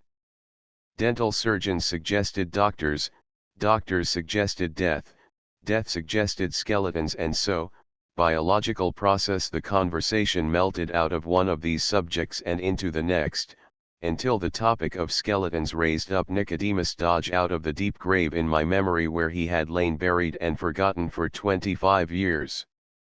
When I was a boy in a printing office in Missouri, a loose-jointed, long-legged, tow-headed, jeans-clad countrified cub of about 16 lounged in one day, and without removing his hands from the depths of his trousers pockets or taking off his faded ruin of a slouch hat, whose broken rim hung limp and ragged about his eyes and ears like a bug-eaten cabbage leaf, stared indifferently around, then leaned his hip against the editor's table, crossed his mighty brogans, aimed at a distant fly from a crevice in his upper teeth, laid him low, and said with composure, "War's the boss." "I am the boss," said the editor, following this curious bit of architecture wonderingly along up to its clock face with his eye. "Don't want anybody fur to learn the business, tain't he likely?" "Well, I don't know. Would you like to learn it?"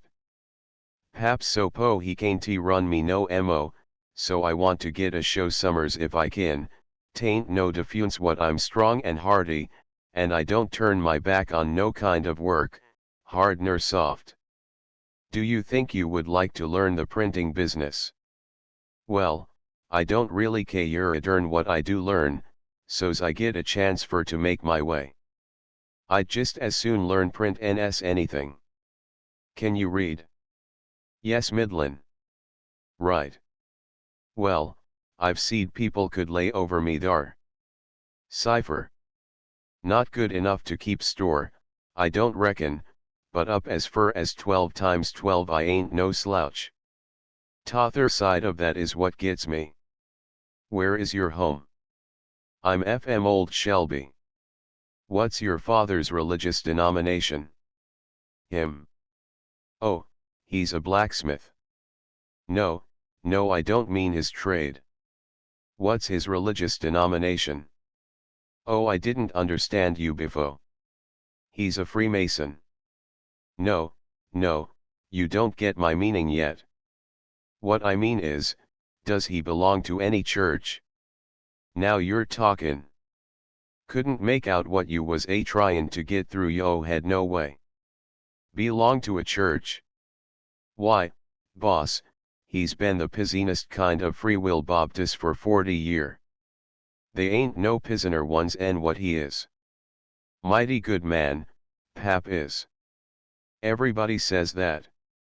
If they said any different they wouldn't say it war I was not much they wouldn't." "What is your own religion?"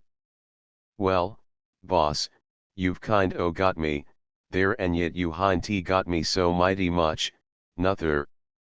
I think if a feller he ps another feller when he's in trouble, and don't cuss, and don't do no mean things, ner nothin' he an no business to do, and don't spell the Savior's name with a little g, he ain't runnin' no risks he's about as safe as he belonged to a church."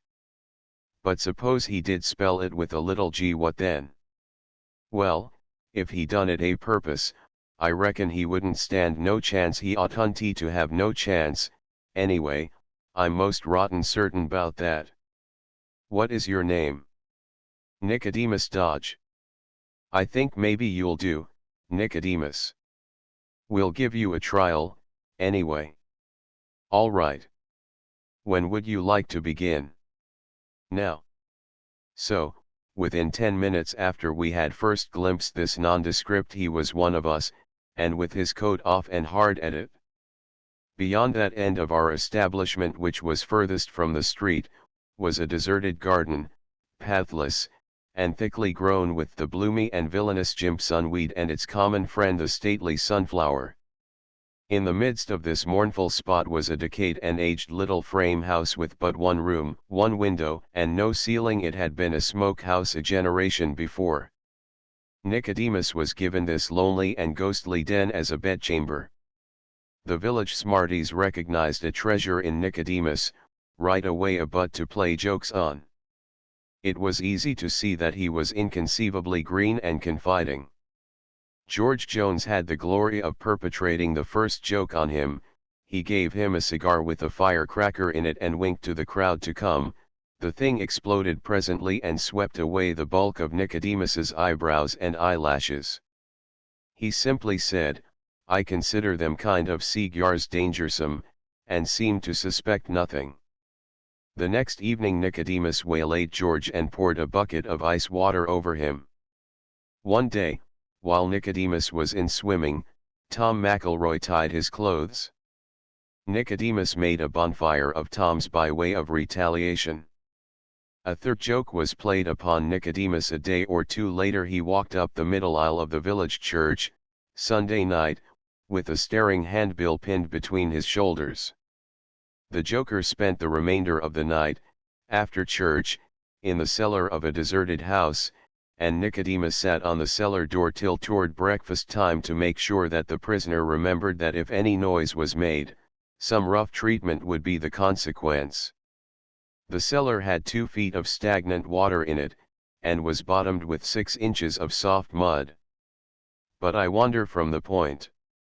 It was the subject of skeletons that brought this boy back to my recollection. Before a very long time had elapsed, the village smarties began to feel an uncomfortable consciousness of not having made a very shining success out of their attempts on the simpleton from Old Shelby. Experimenters grew scarce and chary. Now the young doctor came to the rescue. There was delight and applause when he proposed to scare Nicodemus to death, and explained how he was going to do it. He had a noble new skeleton, the skeleton of the late and only local celebrity, Jimmy Finn, the village drunkard, a grisly piece of property which he had bought of Jimmy Finn himself, at auction, for $50, under great competition, when Jimmy lay very sick in the tan yard a fortnight before his death. The $50 had gone promptly for whiskey and had considerably hurried up the change of ownership in the skeleton. The doctor would put Jimmy Finn's skeleton in Nicodemus's bed. This was done about 10:30 in the evening. About Nicodemus's usual bedtime, midnight, the village jokers came creeping stealthily through the jimpson weeds and sunflowers toward the lonely frame den. They reached the window and peeped in. There sat the long-legged pauper, on his bed, in a very short shirt, and nothing more. He was dangling his legs contentedly back and forth, and wheezing the music of Camptown races out of a paper-overlaid comb which he was pressing against his mouth. By him lay a new Jew's harp, a new top, and solid india-rubber ball, a handful of painted marbles, 5 pounds of store candy, and a well-gnawed slab of gingerbread as big and as thick as a volume of sheet music. He had sold the skeleton to a traveling quack for $3 and was enjoying the result. Just as we had finished talking about skeletons and were drifting into the subject of fossils, Harris and I heard a shout, and glanced up the steep hillside. We saw men and women standing away up there looking frightened, and there was a bulky object tumbling and floundering down the steep slope toward us. We got out of the way, and when the object landed in the road it proved to be a boy. He had tripped and fallen, and there was nothing for him to do but trust to luck and take what might come. When one starts to roll down a place like that, there is no stopping till the bottom is reached. Think of people farming on a slant which is so steep that the best you can say of it, if you want to be fastidiously accurate, is that it is a little steeper than a ladder and not quite so steep as a mansard roof. But that is what they do. Some of the little farms on the hillside opposite Heidelberg were stood up edgeways. The boy was wonderfully jolted up, and his head was bleeding, from cuts which it had got from small stones on the way. Harris and I gathered him up and set him on a stone, and by that time the men and women had scampered down and brought his cap. Men, women, and children flocked out from neighboring cottages and joined the crowd. The pale boy was petted, and stared at, and commiserated, and water was brought for him to drink and bathe his bruises in. And such another clatter of tongues. All who had seen the catastrophe were describing it at once, and each trying to talk louder than his neighbor, and one youth of a superior genius ran a little way up the hill, called attention, tripped, fell, rolled down among us, and thus triumphantly showed exactly how the thing had been done. Harris and I were included in all the descriptions, how we were coming along, how Hans Gross shouted, how we looked up startled, how we saw Peter coming like a cannon shot, how judiciously we got out of the way, and let him come, and with what presence of mind we picked him up and brushed him off and set him on a rock when the performance was over. We were as much heroes as anybody else, except Peter, and were so recognized. We were taken with Peter and the populace to Peter's mother's cottage, and there we ate bread and cheese, and drank milk and beer with everybody, and had a most sociable good time, and when we left we had a handshake all around, and were receiving and shouting back leb walls until a turn in the road separated us from our cordial and kindly new friends forever. We accomplished our undertaking. At 8:30 in the evening we stepped into Oppenau, just 11 hours and a half out of Allerheiligen 146 miles. This is the distance by pedometer. The guidebook and the imperial ordnance maps make it only 10 1/4, a surprising blunder, for these two authorities are usually singularly accurate in the matter of distances. Chapter XXIV I Protect the Empress of Germany. That was a thoroughly satisfactory walk and the only one we were ever to have, which was all the way downhill. We took the train next morning and returned to Baden-Baden through fearful fogs of dust. Every seat was crowded, too, for it was Sunday, and consequently everybody was taking a pleasure excursion. Hot. The sky was an oven, and a sound one, too, with no cracks in it to let in any air. An odd time for a pleasure excursion, certainly. Sunday is the great day on the continent, the free day, the happy day. One can break the Sabbath in 100 ways without committing any sin. We do not work on Sunday, because the commandment forbids it. The Germans do not work on Sunday, because the commandment forbids it. We rest on Sunday, because the commandment requires it. The Germans rest on Sunday because the commandment requires it. But in the definition of the word rest lies all the difference. With us, its Sunday meaning is, stay in the house and keep still. With the Germans its Sunday and weekday meanings seem to be the same: rest the tired part, and never mind the other parts of the frame, rest the tired part, and use the means best calculated to rest that particular part. Thus, if one's duties have kept him in the house all the week, it will rest him to be out on Sunday. If his duties have required him to read weighty and serious matter all the week, it will rest him to read light matter on Sunday. If his occupation has busied him with death and funerals all the week, it will rest him to go to the theater Sunday night and put in 2 or 3 hours laughing at a comedy. If he is tired with digging ditches or felling trees all the week, it will rest him to lie quiet in the house on Sunday.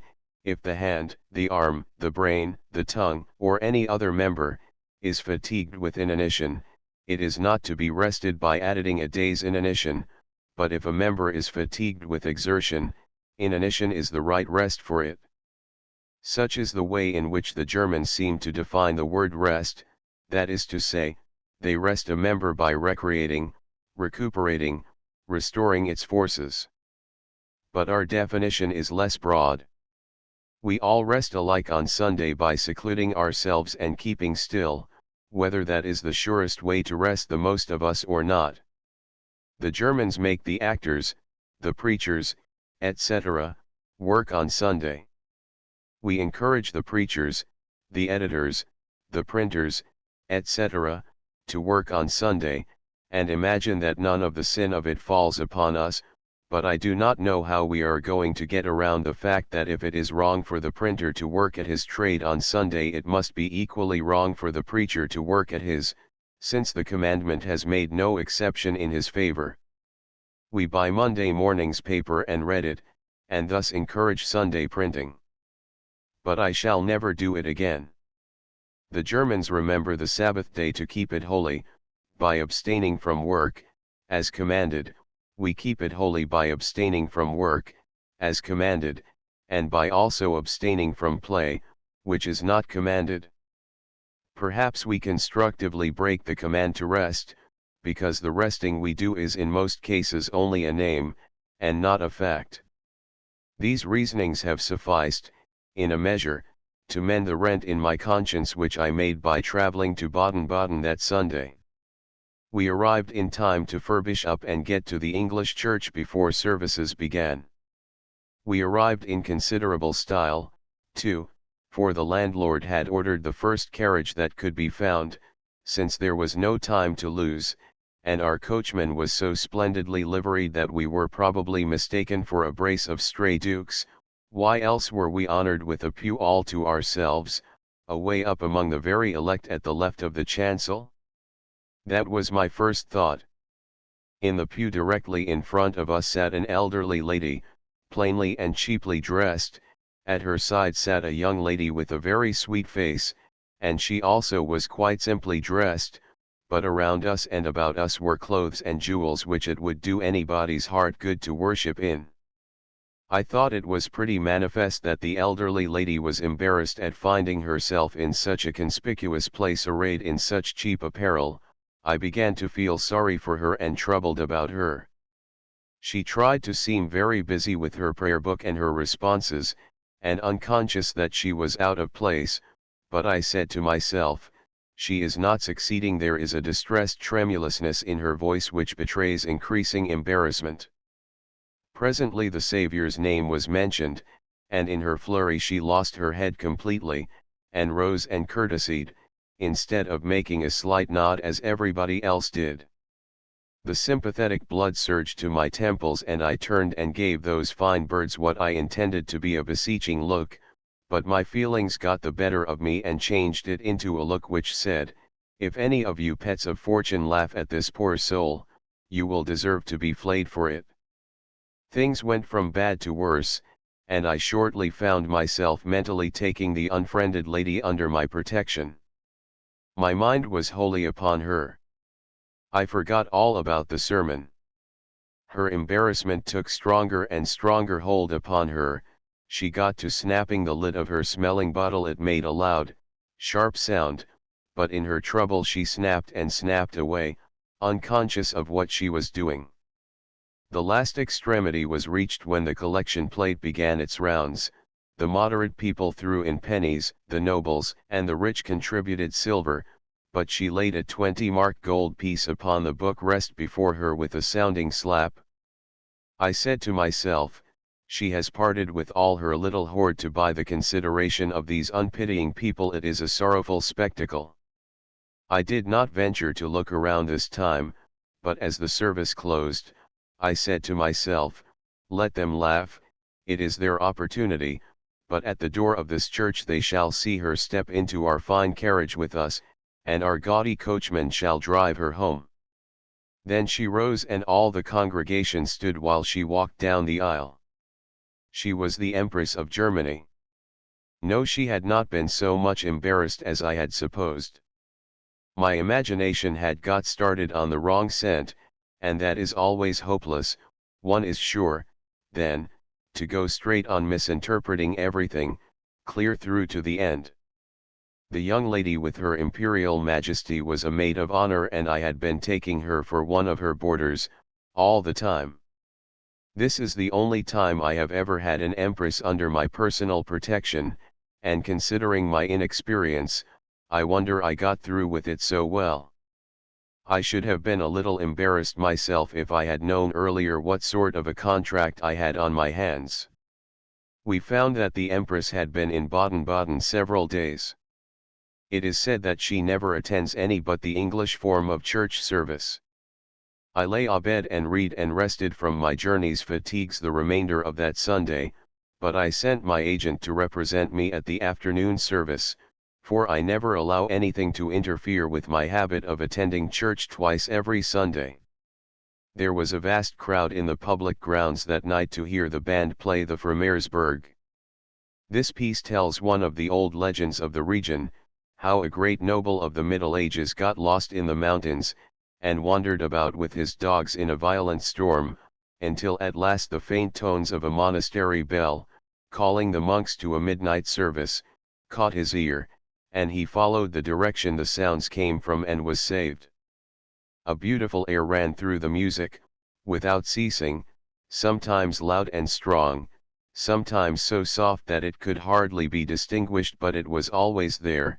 It swung grandly along through the shrill whistling of the storm wind, the rattling patter of the rain, and the boom and crash of the thunder.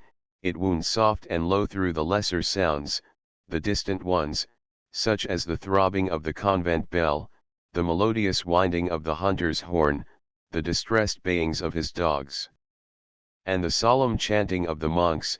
It rose again, with a jubilant ring, and mingled itself with the country songs and dances of the peasants assembled in the convent hall to cheer up the rescued huntsman while he ate his supper.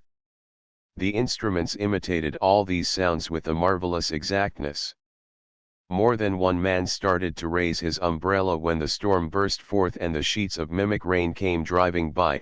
It was hardly possible to keep from putting your hand to your hat when the fierce wind began to rage and shriek, and it was not possible to refrain from starting when those sudden and charmingly real thunder crashes were let loose. I suppose the Fremersberg is a very low-grade music. I know, indeed, that it must be low-grade music, because it delighted me, warmed me, moved me, stirred me, uplifted me, enraptured me, that I was full of cry all the time, and mad with enthusiasm. My soul had never had such a scouring out since I was born. The solemn and majestic chanting of the monks was not done by instruments, but by men's voices, and it rose and fell, and rose again in that rich confusion of warring sounds, and pulsing bells, and the stately swing of that ever-present enchanting air, and it seemed to me that nothing but the very lowest of low-grade music could be so divinely beautiful. The great crowd which the Fremersberg had called out was another evidence that it was low-grade music, for only the few are educated up to a point where high-grade music gives pleasure. I have never heard enough classic music to be able to enjoy it. I dislike the opera because I want to love it and can't. I suppose there are two kinds of music, one kind which one feels, just as an oyster might, and another sort which requires a higher faculty, a faculty which must be assisted and developed by teaching. Yet if bass music gives certain of us wings, why should we want any other? But we do. We want it because the higher and better like it. We want it without giving it the necessary time and trouble, so we climb into that upper tier, that dress circle, by a lie, we pretend we like it. I know several of that sort of people, and I propose to be one of them myself when I get home with my fine European education. And then there is painting. What a red rag is to a bull, Turner's slave ship was to me, before I studied art. Mr. Ruskin is educated in art up to a point where that picture throws him into as mad an ecstasy of pleasure as it used to throw me into one of rage, last year, when I was ignorant. His cultivation enables him and me, now to see water in that glaring yellow mud, and natural effects in those lurid explosions of mixed smoke and flame, and crimson sunset glories. It reconciles him and me, now to the floating of iron cable chains and other unfloatable things. It reconciles us to fishes swimming around on top of the mud, I mean the water. The most of the picture is a manifest impossibility, that is to say, a lie, and only rigid cultivation can enable a man to find truth in a lie. But it enabled Mr. Ruskin to do it, and it has enabled me to do it, and I am thankful for it. A Boston newspaper reporter went and took a look at the slave ship floundering about in that fierce conflagration of reds and yellows, and said it reminded him of a tortoise-shell cat having a fit in a platter of tomatoes. In my then uneducated state, that went home to my non-cultivation, and I thought, here is a man with an unobstructed eye. Mr. Ruskin would have said, this person is an ass. That is what I would say, now. Months after this was written, I happened into the National Gallery in London, and soon became so fascinated with the Turner pictures that I could hardly get away from the place.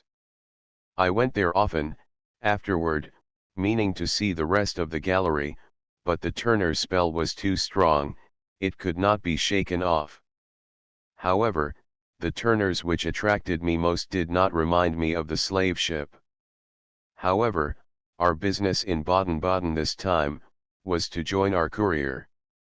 I had thought it best to hire one, as we should be in Italy, by and by, and we did not know the language. Neither did he. We found him at the hotel, ready to take charge of us. I asked him if he was all fixed. He said he was. That was very true. He had a trunk, 2 small satchels, and an umbrella. I was to pay him $55 a month and railway fares. On the continent the railway fare on a trunk is about the same it is on a man. Couriers do not have to pay any board and lodging. This seems a great saving to the tourist at first. It does not occur to the tourist that somebody pays that man's board and lodging. It occurs to him by and by, however, in one of his lucid moments. Chapter XXV. Hunted by the little chamois. Next morning we left in the train for Switzerland, and reached Lucerne about 10 o'clock at night. The first discovery I made was that the beauty of the lake had not been exaggerated. Within a day or two I made another discovery. This was, that the lauded chamois is not a wild goat, that it is not a horned animal, that it is not shy, that it does not avoid human society, and that there is no peril in hunting it. The chamois is a black or brown creature no bigger than a mustard seed. You do not have to go after it, it comes after you, it arrives in vast herds and skips and scampers all over your body, inside your clothes. Thus it is not shy, but extremely sociable. It is not afraid of man, on the contrary, it will attack him. Its bite is not dangerous, but neither is it pleasant. Its activity has not been overstated. If you try to put your finger on it, it will skip 1,000 times its own length at one jump, and no eye is sharp enough to see where it lights. A great deal of romantic nonsense has been written about the Swiss chamois and the perils of hunting it, whereas the truth is that even women and children hunt it, and fearlessly. Indeed, everybody hunts it. The hunting is going on all the time, day and night, in bed and out of it.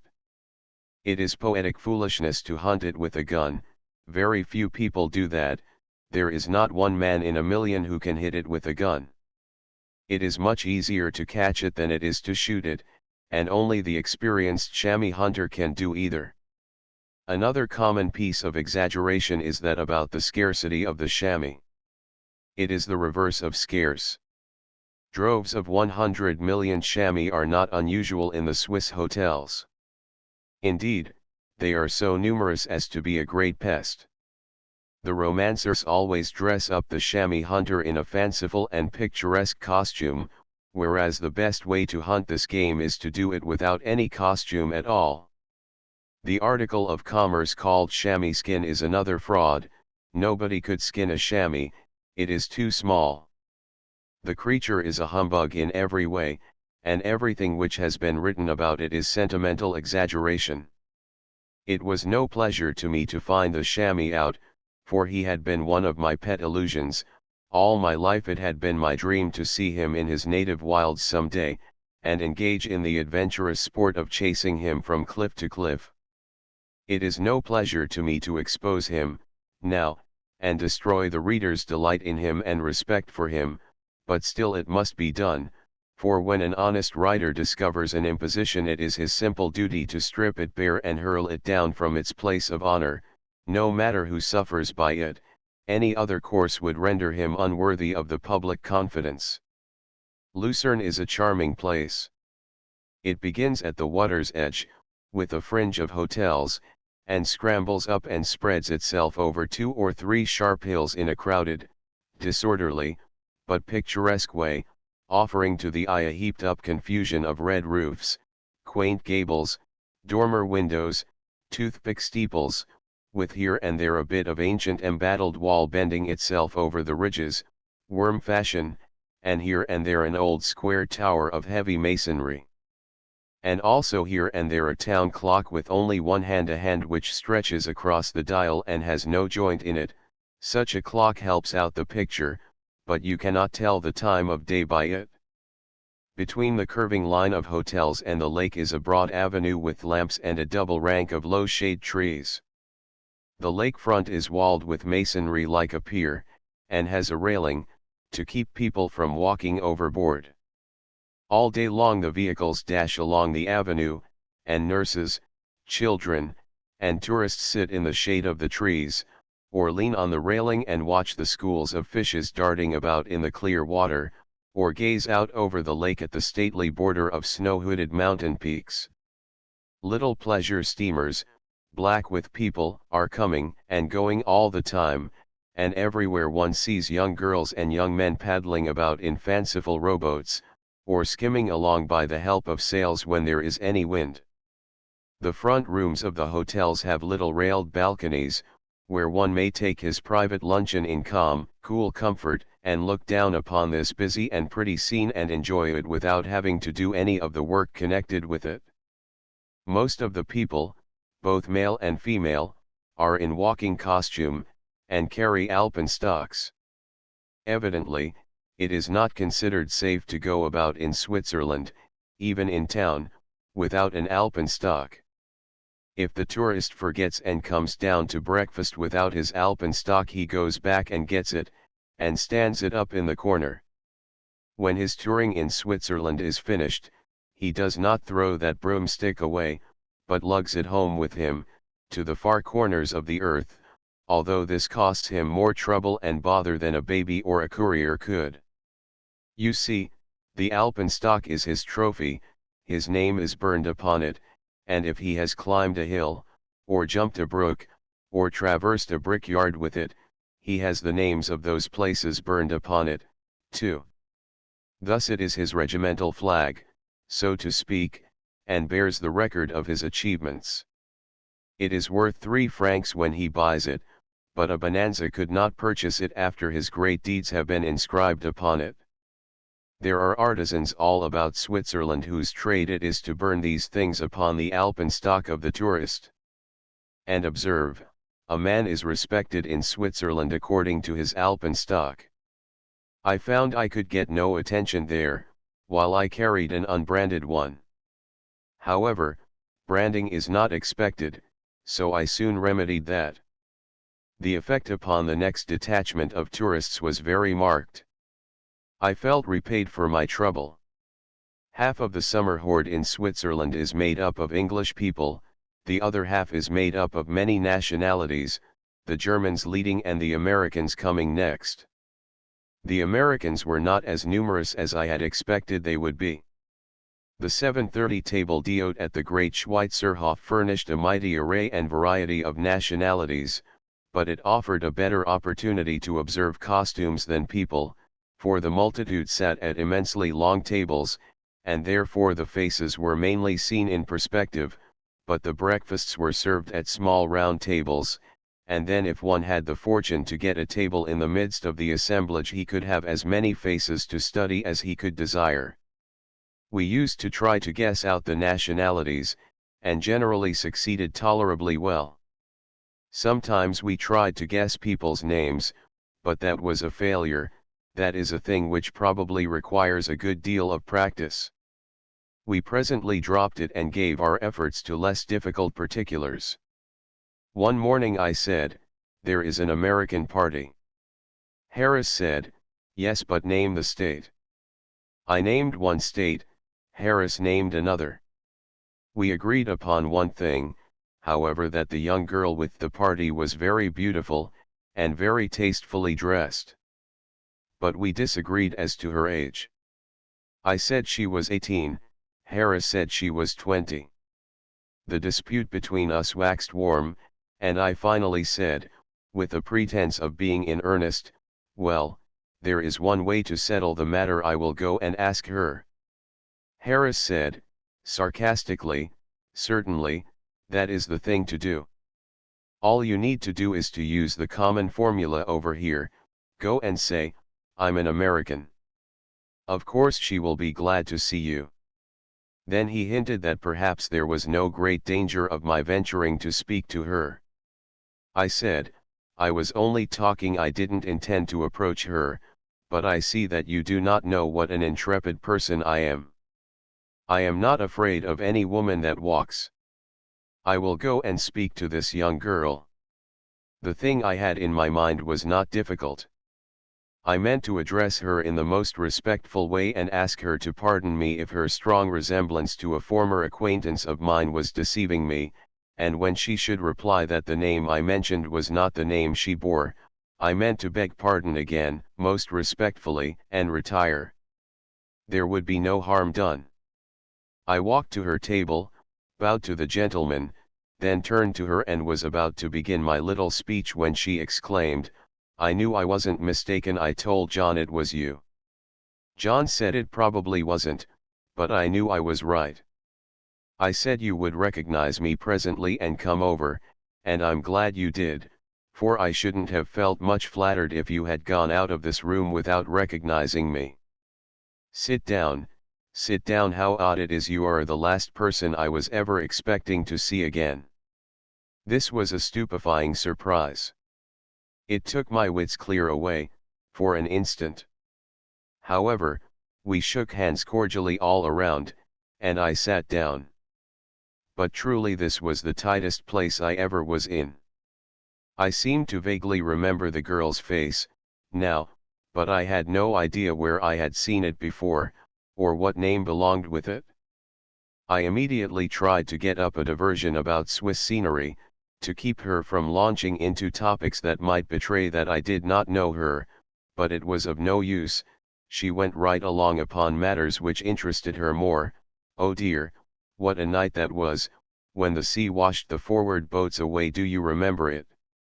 Oh, don't I, said I, but I didn't. I wished the sea had washed the rudder and the smokestack and the captain away, then I could have located this questioner. And don't you remember how frightened poor Mary was, and how she cried? Indeed I do, said I. Dear me, how it all comes back. I fervently wished it would come back, but my memory was a blank.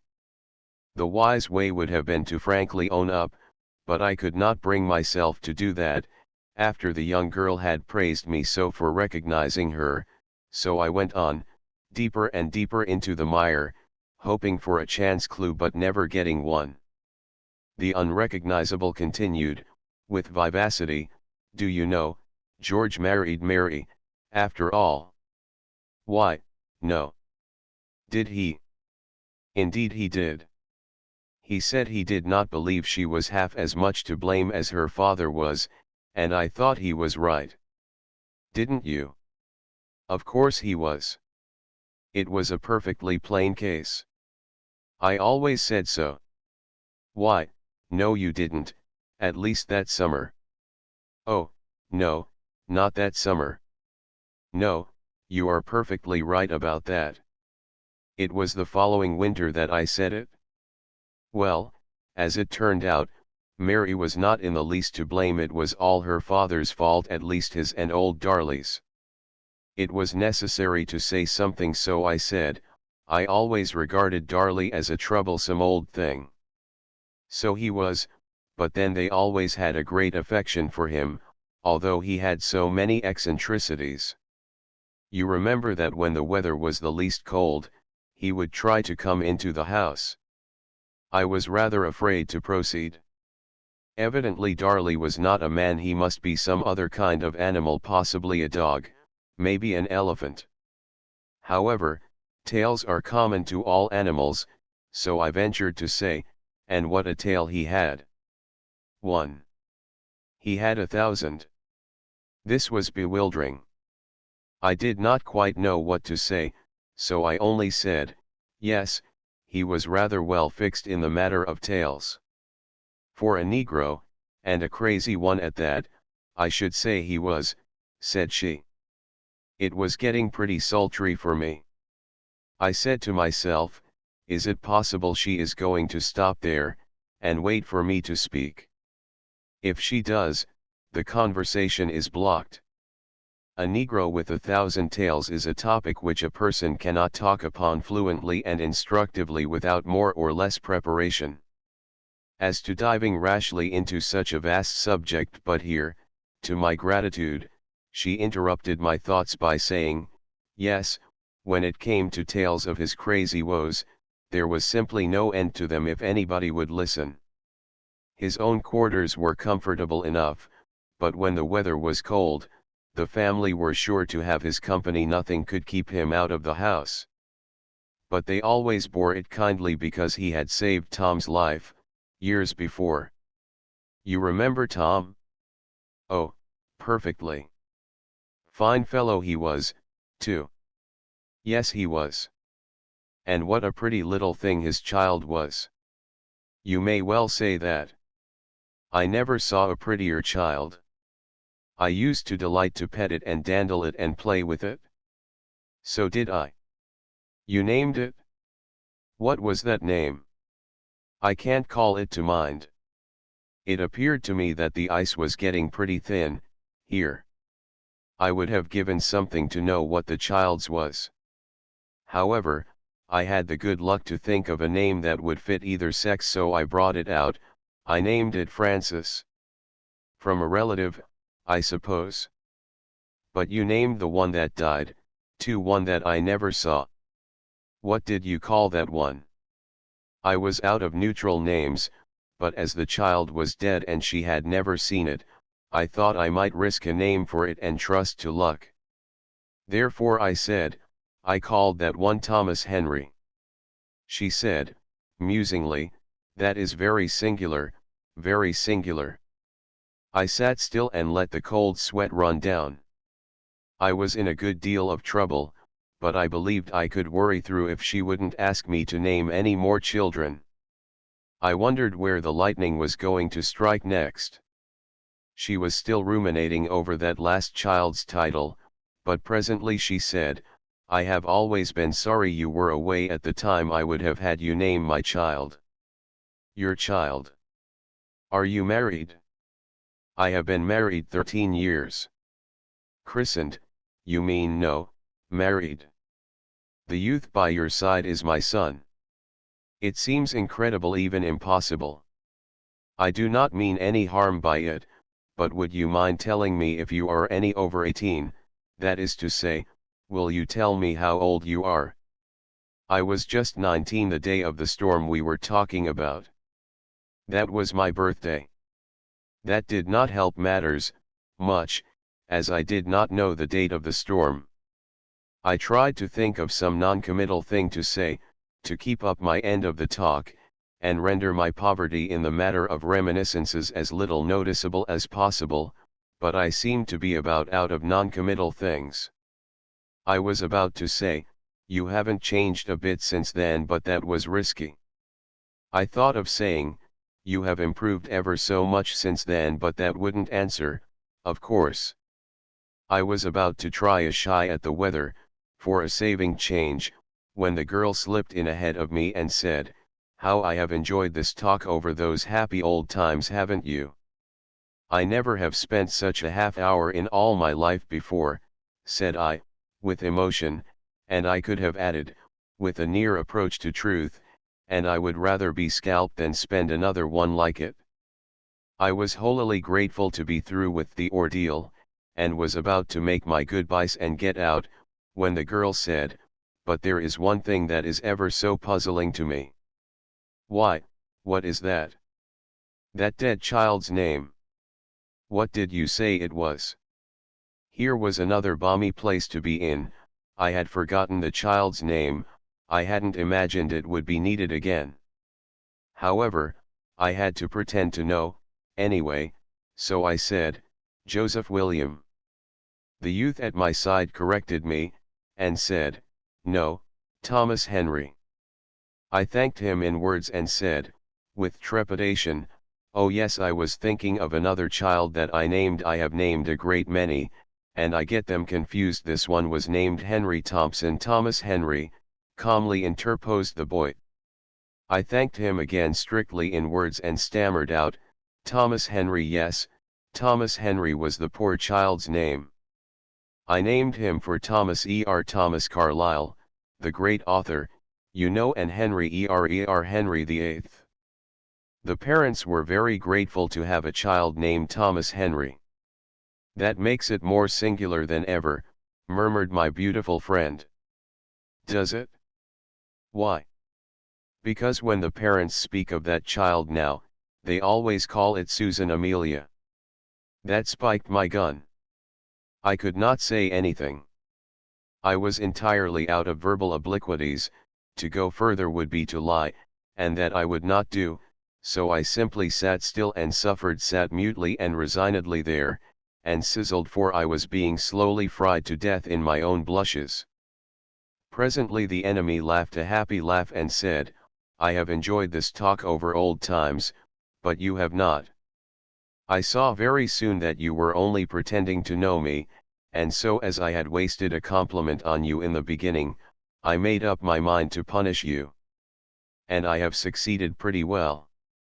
I was glad to see that you knew George and Tom and Darley, for I had never heard of them before and therefore could not be sure that you had, and I was glad to learn the names of those imaginary children, too. One can get quite a fund of information out of you if one goes at it cleverly. Mary and the storm, and the sweeping away of the forward boats, were facts, all the rest was fiction. Mary was my sister, her full name was Mary. Now do you remember me? Yes, I said, I do remember you now, and you are as hard-headed as you were 13 years ago in that ship, else you wouldn't have punished me so. You haven't changed your nature nor your person, in any way at all, you look as young as you did then, you are just as beautiful as you were then, and you have transmitted a deal of your comeliness to this fine boy. There, if that speech moves you any, let's fly the flag of truce, with the understanding that I am conquered and confess it. All of which was agreed to and accomplished, on the spot. When I went back to Harris, I said, now you see what a person with talent and address can do. Excuse me, I see what a person of colossal ignorance and simplicity can do. The idea of your going and intruding on a party of strangers that way and talking for half an hour, why, I never heard of a man in his right mind doing such a thing before. What did you say to them? I never said any harm. I merely asked the girl what her name was. I don't doubt it. Upon my word I don't. I think you were capable of it. It was stupid in me to let you go over there and make such an exhibition of yourself. But you know I couldn't really believe you would do such an inexcusable thing. What will those people think of us? But how did you say it, I mean the manner of it? I hope you were not abrupt. No, I was careful about that. I said, my friend, and I would like to know what your name is, if you don't mind. No, that was not abrupt. There is a polish about it that does you infinite credit. And I am glad you put me in, that was a delicate attention which I appreciate at its full value. What did she do? She didn't do anything in particular. She told me her name. Simply told you her name. Do you mean to say she did not show any surprise? Well, now I come to think, she did show something, maybe it was surprise, I hadn't thought of that, I took it for gratification. Oh, undoubtedly you were right, it must have been gratification, it could not be otherwise than gratifying to be assaulted by a stranger with such a question as that. Then what did you do? I offered my hand and the party gave me a shake. I saw it. I did not believe my own eyes, at the time. Did the gentleman say anything about cutting your throat? No, they all seemed glad to see me, as far as I could judge. And do you know, I believe they were. I think they said to themselves, doubtless this curiosity has got away from his keeper, let us amuse ourselves with him. There is no other way of accounting for their facile docility. You sat down. Did they ask you to sit down? No, they did not ask me, but I suppose they did not think of it. You have an unerring instinct. What else did you do? What did you talk about? Well, I asked the girl how old she was. Undoubtedly. Your delicacy is beyond praise. Go on, don't mind my apparent misery. I always look so when I am steeped in a profound and reverent joy. Go on. She told you her age. Yes, she told me her age, and all about her mother, and her grandmother, and her other relations, and all about herself. Did she volunteer these statistics? No, not exactly that.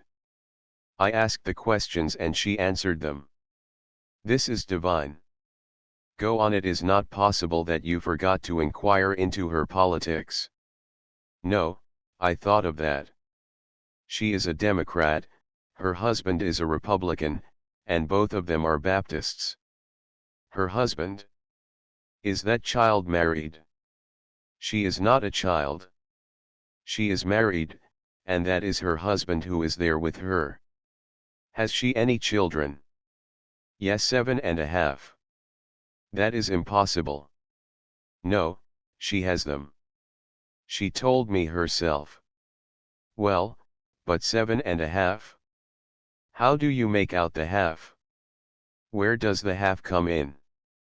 There is a child which she had by another husband, not this one but another one, so it is a stepchild, and they do not count in full measure. Another husband? Has she another husband? Yes, 4. This one is number 4. I don't believe a word of it. It is impossible, upon its face. Is that boy there her brother? No, that is her son. He is her youngest. He is not as old as he looked, he is only 11.5. These things are all manifestly impossible. This is a wretched business. It is a plain case, they simply took your measure, and concluded to fill you up. They seem to have succeeded. I am glad I am not in the mess. They may at least be charitable enough to think there ain't a pair of us. Are they going to stay here long? No, they leave before noon. There is one man who is deeply grateful for that. How did you find out? You asked, I suppose. No, along at first I inquired into their plans, in a general way, and they said they were going to be here a week, and make trips round about, but toward the end of the interview, when I said you and I would tour around with them with pleasure, and offered to bring you over and introduce you, they hesitated a little, and asked if you were from the same establishment that I was. I said you were, and then they said they had changed their mind and considered it necessary to start at once and visit a sick relative in Siberia. Ah, me, you struck the summit. You struck the loftiest altitude of stupidity that human effort has ever reached. You shall have a monument of jackasses' skulls as high as the Strasbourg spire if you die before I do. They wanted to know I was from the same establishment that you hailed from, did they? What did they mean by establishment? I don't know, it never occurred to me to ask. Well, I know. They meant an asylum, an idiot asylum, do you understand? So they do think there's a pair of us, after all. Now what do you think of yourself? Well, I don't know. I didn't know I was doing any harm, I didn't mean to do any harm. They were very nice people, and they seemed to like me. Harris made some rude remarks and left for his bedroom to break some furniture, he said. He was a singularly irascible man, any little thing would disturb his temper. I had been well scorched by the young woman, but no matter, I took it out on Harris. One should always get even in some way, else the sore place will go on hurting. Chapter XXVI. The Nest of the Cuckoo Clock. The Hofkirche is celebrated for its organ concerts. All summer long the tourists flock to that church about 6 o'clock in the evening, and pay their franc, and listen to the noise. They don't stay to hear all of it, but get up and tramp out over the sounding stone floor, meeting latecomers who tramp in a sounding and vigorous way. This tramping back and forth is kept up nearly all the time, and is accented by the continuous slamming of the door, and the coughing and barking and sneezing of the crowd. Meantime, the big organ is booming and crashing and thundering away, doing its best to prove that it is the biggest and best organ in Europe, and that a tight little box of a church is the most favorable place to average and appreciate its powers in. It is true, there were some soft and merciful passages occasionally, but the tramp of the tourists only allowed one to get fitful glimpses of them, so to speak. Then right away the organist would let go another avalanche. The commerce of Lucerne consists mainly in gimcrackery of the souvenir sort. The shops are packed with alpine crystals, photographs of scenery, and wooden and ivory carvings. I will not conceal the fact that miniature figures of the Lion of Lucerne are to be had in them. Millions of them. But they are libels upon him, every one of them. There is a subtle something about the majestic pathos of the original which the copyist cannot get. Even the sun fails to get it. Both the photographer and the carver give you a dying lion, and that is all. The shape is right, the attitude is right, the proportions are right, but that indescribable something which makes the Lion of Lucerne the most mournful and moving piece of stone in the world, is wanting. The lion lies in his lair in the perpendicular face of a low cliff, for he is carved from the living rock of the cliff. His size is colossal, his attitude is noble. His head is bowed, the broken spear is sticking in his shoulder, his protecting paw rests upon the lilies of France. Vines hang down the cliff and wave in the wind, and a clear stream trickles from above and empties into a pond at the base, and in the smooth surface of the pond the lion is mirrored, among the water lilies. Around about are green trees and grass. The place is a sheltered, reposeful woodland nook, remote from noise and stir and confusion, and all this is fitting, for lions do die in such places, and not on granite pedestals in public squares fenced with fancy iron railings. The Lion of Lucerne would be impressive anywhere, but nowhere so impressive as where he is. Martyrdom is the luckiest fate that can befall some people. Louis XVI did not die in his bed, consequently history is very gentle with him, she is charitable toward his failings, and she finds in him high virtues which are not usually considered to be virtues when they are lodged in kings. She makes him out to be a person with a meek and modest spirit, the heart of a female saint, and a wrong head. None of these qualities are kingly, but the last. Taken together they make a character which would have fared harshly at the hands of history if its owner had had the ill luck to miss martyrdom. With the best intentions to do the right thing, he always managed to do the wrong one. Moreover, nothing could get the female saint out of him. He knew, well enough, that in national emergencies he must not consider how he ought to act, as a man, but how he ought to act as a king, so he honestly tried to sink the man and be the king, but it was a failure, he only succeeded in being the female saint. He was not instant in season, but out of season.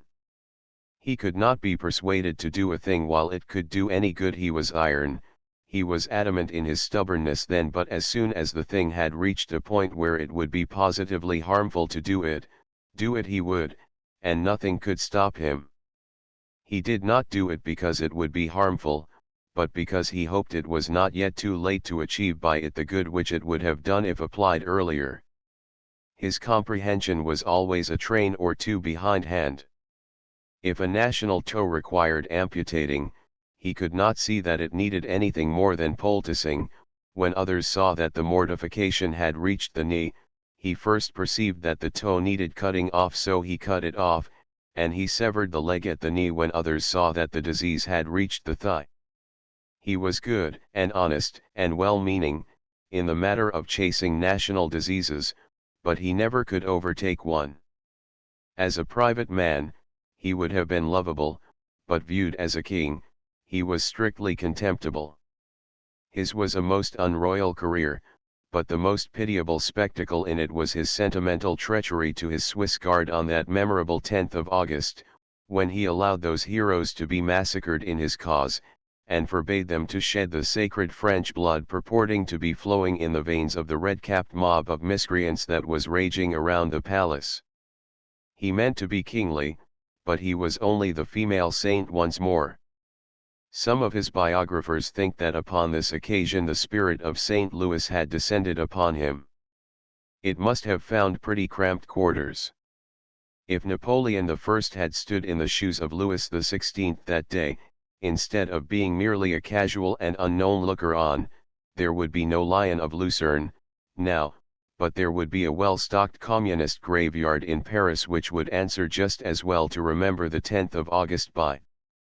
Martyrdom made a saint of Mary Queen of Scots 300 years ago, and she has hardly lost all of her saintship yet. Martyrdom made a saint of the trivial and foolish Marie Antoinette, and her biographers still keep her fragrant with the odor of sanctity to this day, while unconsciously proving upon almost every page they write that the only calamitous instinct which her husband lacked, she supplied the instinct to root out and get rid of an honest, able, and loyal official, wherever she found him. The hideous but beneficent French Revolution would have been deferred, or would have fallen short of completeness, or even might not have happened at all, if Marie Antoinette had made the unwise mistake of not being born. The world owes a great deal to the French Revolution, and consequently to its two chief promoters, Louis the Poor in spirit and his queen. We did not buy any wooden images of the lion, nor any ivory or ebony or marble or chalk or sugar or chocolate ones, or even any photographic slanders of him. The truth is, these copies were so common, so universal, in the shops and everywhere, that they presently became as intolerable to the wearied eye as the latest popular melody usually becomes to the harassed ear. In Lucerne, too, the wood carvings of other sorts, which had been so pleasant to look upon when one saw them occasionally at home, soon began to fatigue us. We grew very tired of seeing wooden quails and chickens picking and strutting around clock faces, and still more tired of seeing wooden images of the alleged chamois skipping about wooden rocks, or lying upon them in family groups, or peering alertly up from behind them. The first day, I would have bought 150 of these clocks if I had the money, and I did buy 3, but on the third day the disease had run its course, I had convalesced, and was in the market once more trying to sell. However, I had no luck, which was just as well, for the things will be pretty enough, no doubt, when I get them home.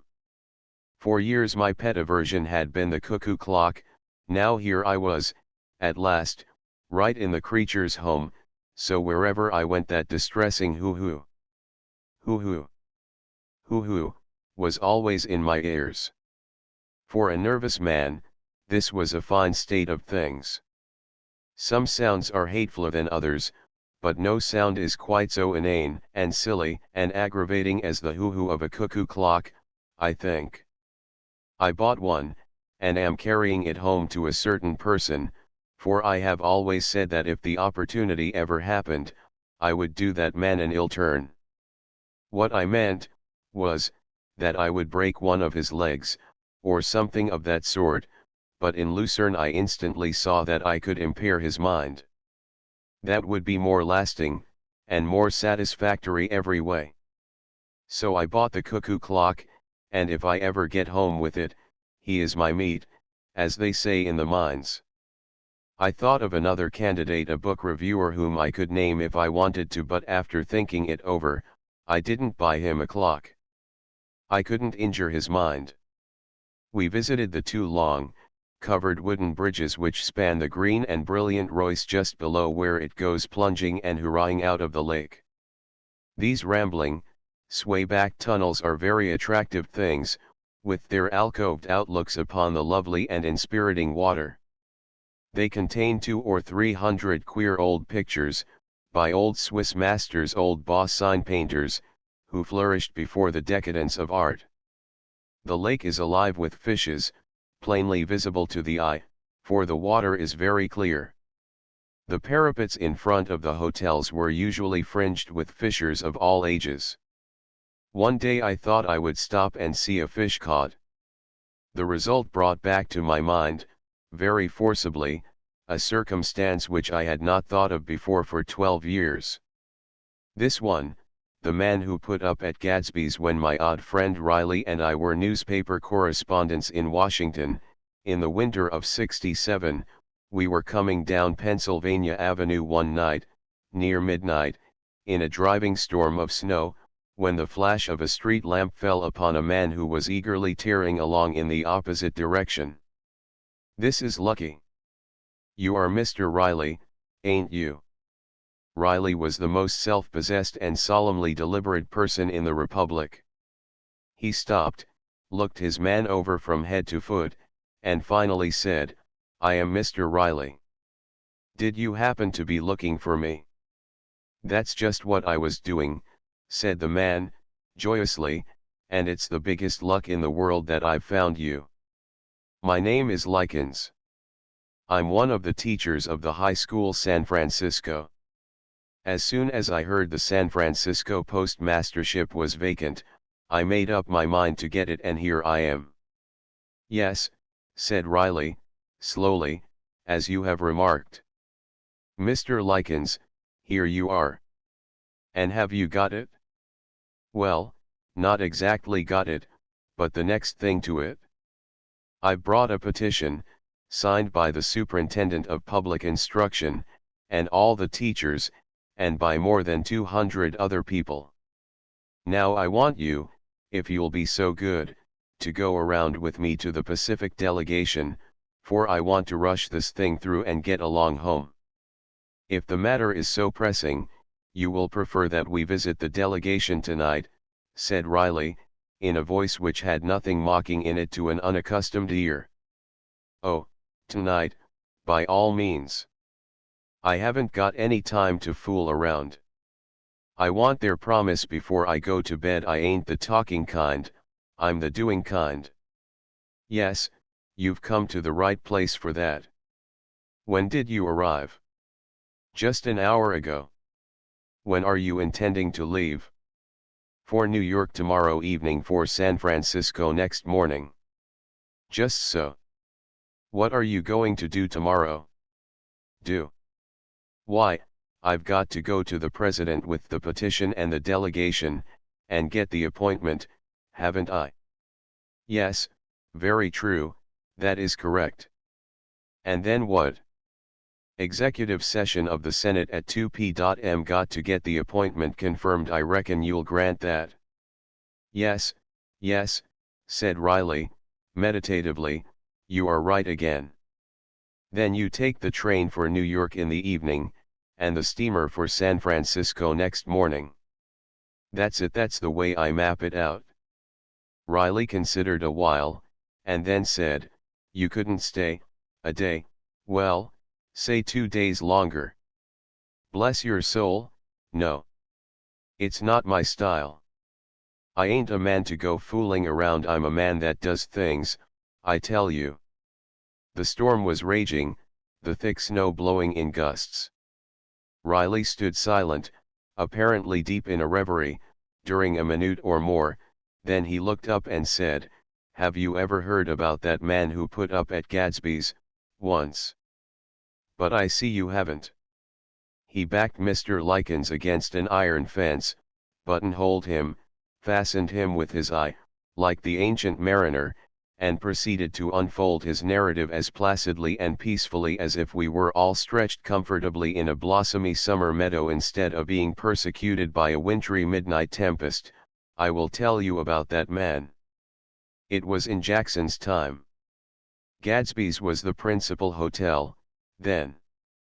Well, this man arrived from Tennessee about 9 o'clock, one morning, with a black coachman and a splendid 4-horse carriage and an elegant dog, which he was evidently fond of and proud of.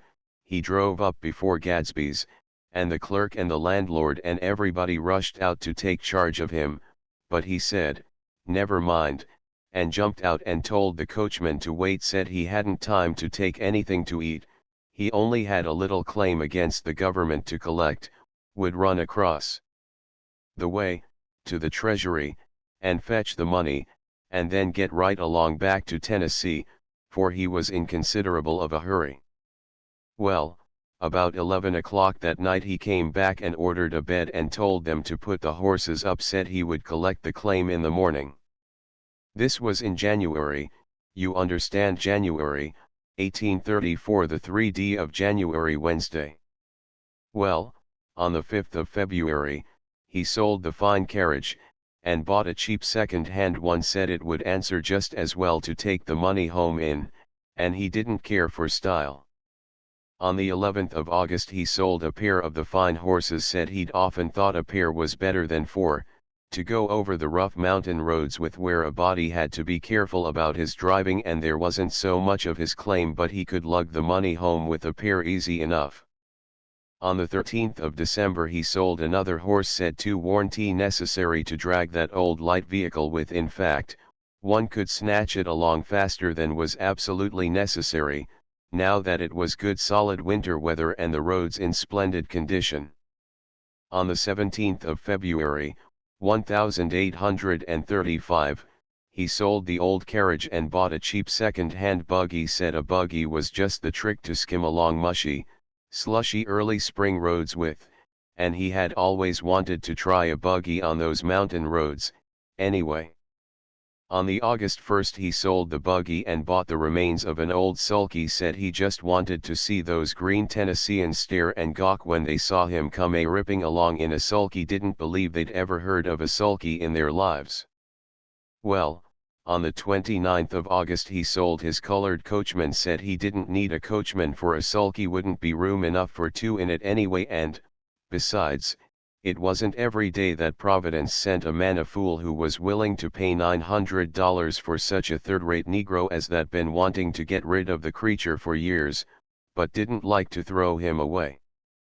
18 months later, that is to say, on the 15th of February, 1837, he sold the sulky and bought a saddle. Said horseback riding was what the doctor had always recommended him to take, and dogged if he wanted to risk his neck going over those mountain roads on wheels in the dead of winter, not if he knew himself. On the 9th of April he sold the saddle. Said he wasn't going to risk his life with any perishable saddle girth that ever was made, over a rainy, miry April road, while he could ride bareback and know and feel he was safe. Always had despised to ride on a saddle, anyway.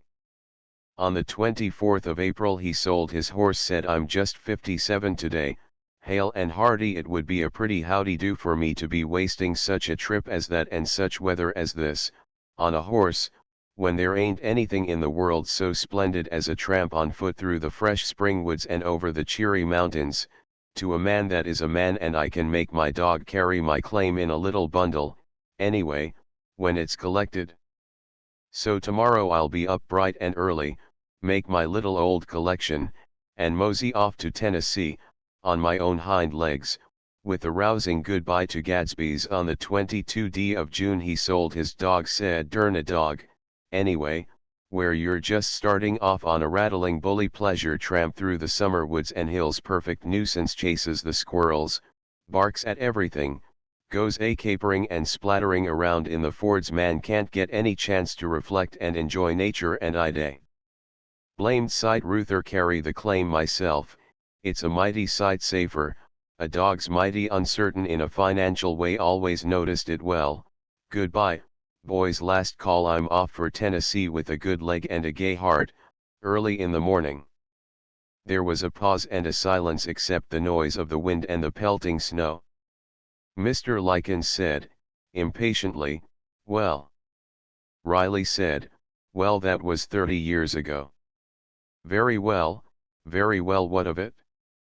I'm great friends with that old patriarch. He comes every evening to tell me goodbye. I saw him an hour ago. He's off for Tennessee early tomorrow morning as usual. Said he calculated to get his claim through and be off before night owls like me have turned out of bed. The tears were in his eyes. he was so glad he was going to see his old Tennessee and his friends once more.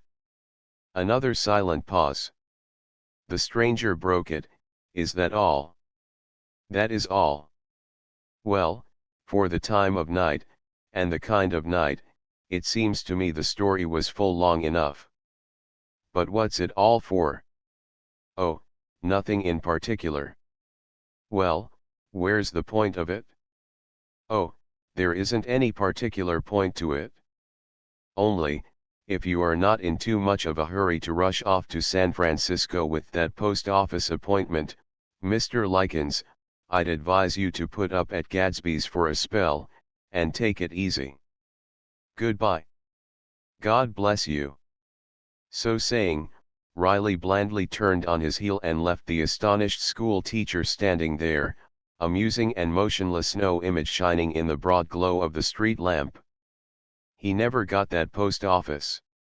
To go back to Lucerne and its fishers, I concluded, after about 9 hours waiting, that the man who proposes to tarry till he sees something hook one of those well-fed and experienced fishes will find it wisdom to put up at Gadsby's and take it easy. It is likely that a fish has not been caught on that lake pier for 40 years, but no matter, the patient fisher watches his cork there all the day long, just the same, and seems to enjoy it. One may see the fisher loafers just as thick and contented and happy and patient all along the Seine at Paris, but tradition says that the only thing ever caught there in modern times is a thing they don't fish for at all: the recent dog and the translated cat. Chapter XXVII spare an awful boar close by the Lion of Lucerne is what they call the Glacier Garden, and it is the only one in the world. It is on high ground.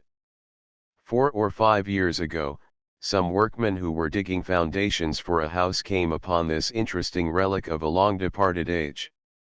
Scientific men perceived in it a confirmation of their theories concerning the glacial period, so through their persuasions the little tract of ground was bought and permanently protected against being built upon. The soil was removed, and there lay the rasped and guttered track which the ancient glacier had made as it moved along upon its slow and tedious journey.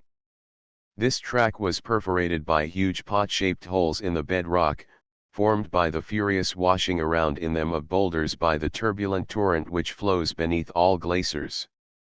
These huge round boulders still remain in the holes, they and the walls of the holes are worn smooth by the long-continued chafing which they gave each other in those old days. It took a mighty force to churn these big lumps of stone around in that vigorous way. The neighboring country had a very different shape. At that time the valleys have risen up and become hills, since, and the hills have become valleys. The boulders discovered in the pots had traveled a great distance, for there is no rock like them nearer than the distant Rhone glacier. For some days we were content to enjoy looking at the blue Lake Lucerne and at the piled-up masses of snow mountains that border it all around, an enticing spectacle, this last, for there is a strange and fascinating beauty and charm about a majestic snow peak with the sun blazing upon it or the moonlight softly enriching it. But finally we concluded to try a bit of excursioning around on a steamboat, and a dash on foot at the Rigi. Very well, we had a delightful trip to Fleulen, on a breezy, sunny day. Everybody sat on the upper deck, on benches, under an awning. Everybody talked, laughed, and exclaimed at the wonderful scenery. In truth, a trip on that lake is almost the perfection of pleasuring. The mountains were a never-ceasing marvel. Sometimes they rose straight up out of the lake, and towered aloft and overshadowed our pygmy steamer with their prodigious bulk in the most impressive way. Not snow-clad mountains, these, yet they climbed high enough toward the sky to meet the clouds and veil their foreheads in them. They were not barren and repulsive, but clothed in green, and restful, and pleasant to the eye. And they were so almost straight up and down, sometimes, that one could not imagine a man being able to keep his footing upon such a surface, yet there are paths, and the Swiss people go up and down them every day. Sometimes one of these monster precipices had the slight inclination of the huge ship houses in dockyards then high aloft, toward the sky. It took a little stronger inclination, like that of a mansard roof, and perched on this dizzy mansard once I detected little things like martin boxes, and presently perceived that these were the dwellings of peasants, an airy place for a home, truly. And suppose a peasant should walk in his sleep, or his child should fall out of the front yard, the friends would have a tedious long journey down out of those cloud heights before they found the remains. And yet those faraway homes looked ever so seductive, they were so remote from the troubled world, they dozed in such an atmosphere of peace and dreams. Surely no one who has learned to live up there would ever want to live on a meaner level. We swept through the prettiest little curving arms of the lake, among these colossal green walls, enjoying new delights, always, as the stately panorama unfolded itself before us and re-rolled and hid itself behind us, and now and then we had the thrilling surprise of bursting suddenly upon a tremendous white mass like the distant and dominating Jungfrau, or some kindred giant, looming head and shoulders above a tumbled waste of lesser Alps. Once, while I was hungrily taking in one of these surprises, and doing my best to get all I possibly could of it while it should last, I was interrupted by a young and carefree voice. "You're an American." "I think so am I."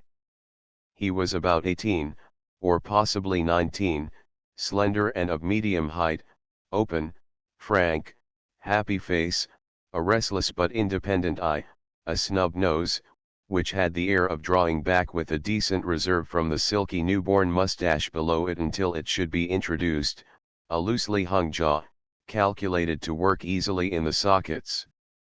He wore a low-crowned, narrow-brimmed straw hat, with a broad blue ribbon around it which had a white anchor embroidered on it in front, knobby short-tailed coat, pantaloons, vest, all trim and neat and up with the fashion, red striped stockings, very low quarter patent leather shoes, tied with black ribbon, blue ribbon around his neck, wide open collar, tiny diamond studs, wrinkleless kids, projecting cuffs, fastened with large oxidized silver sleeve buttons, bearing the device of a dog's face. English pug. He carried a slim cane, surmounted with an English pug's head with red glass eyes. Under his arm he carried a German grammar autos. His hair was short, straight, and smooth, and presently when he turned his head a moment, I saw that it was nicely parted behind. He took a cigarette out of a dainty box, stuck it into a meerschaum holder which he carried in a morocco case, and reached for my cigar. While he was lighting, I said, "Yes, I am an American." "I knew it, I can always tell them." "What ship did you come over in?" "Holsatia. We came in the Batavia Cunard, you know." "What kind of passage did you have?" "Tolerably rough." "So did we. Captain said he'd hardly ever seen it rougher." "Where are you from?" "New England." "So am I." "I'm from New Bloomfield." "Anybody with you?" "Yes, a friend. Our whole family's along." "It's awful slow, going around alone, don't you think so?" "Rather slow." "Ever been over here before?" "Yes." "I haven't. My first trip.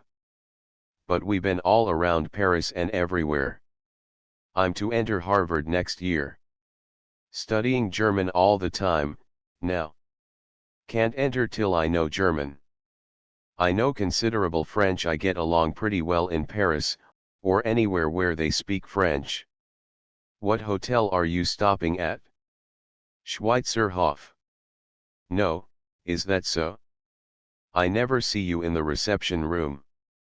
"I go to the reception room a good deal of the time, because there's so many Americans there.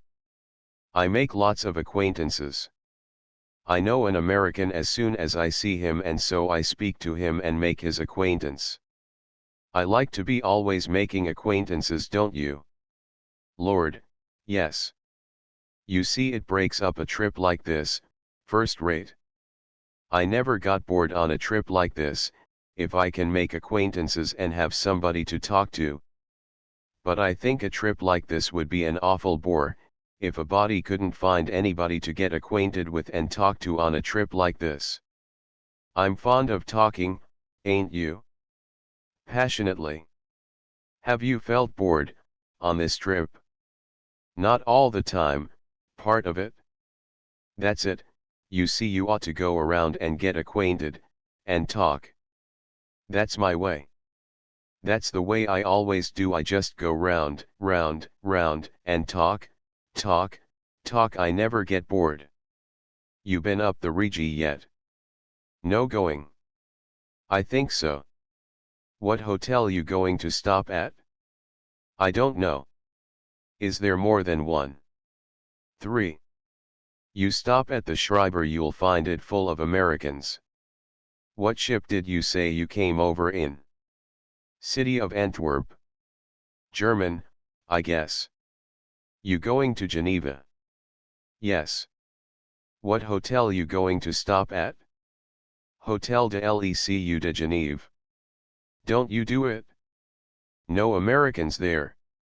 You stop at one of those big hotels over the bridge, they're packed full of Americans. But I want to practice my Arabic. Good gracious, do you speak Arabic? Yes, well enough to get along. Why, hang it, you won't get along in Geneva. They don't speak Arabic, they speak French. What hotel are you stopping at here? Hotel Pension Beaurivage. Show, you ought to stop at the Schweizerhof. Didn't you know the Schweizerhof was the best hotel in Switzerland? Look at your Baedeker. Yes, I know, but I had an idea there weren't any Americans there. No Americans? Why, bless your soul, it's just alive with them. I'm in the great reception room most all the time. I make lots of acquaintances there. Not as many as I did at first, because now only the new ones stop in there, the others go right along through. Where are you from? Arkansas. Is that so? I'm from New England. New Bloomfield's my town when I'm at home. I'm having a mighty good time today, ain't you? Divine. That's what I call it. I like this knocking around, loose and easy, and making acquaintances and talking.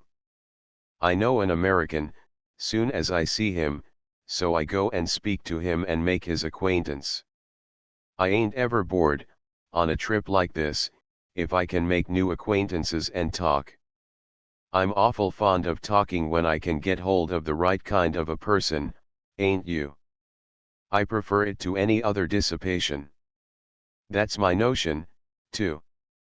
Now some people like to take a book and sit down and read, or moon around yawping at the lake or these mountains and things, but that ain't my way. No, sir, if they like it, let 'em do it, I don't object, but as for me, talking's what I like. You been up the Rigi? Yes. What hotel did you stop at? Schreiber. That's the place, I stopped there too, full of Americans, wasn't it? It always is, always is. That's what they say. Everybody says that. What ship did you come over in? Ville de Paris. French, I reckon. What kind of a passage did, excuse me a minute, there's some Americans I haven't seen before. And away he went. He went uninjured, too. I had the murderous impulse to harpoon him in the back with my alpenstock, but as I raised the weapon the disposition left me.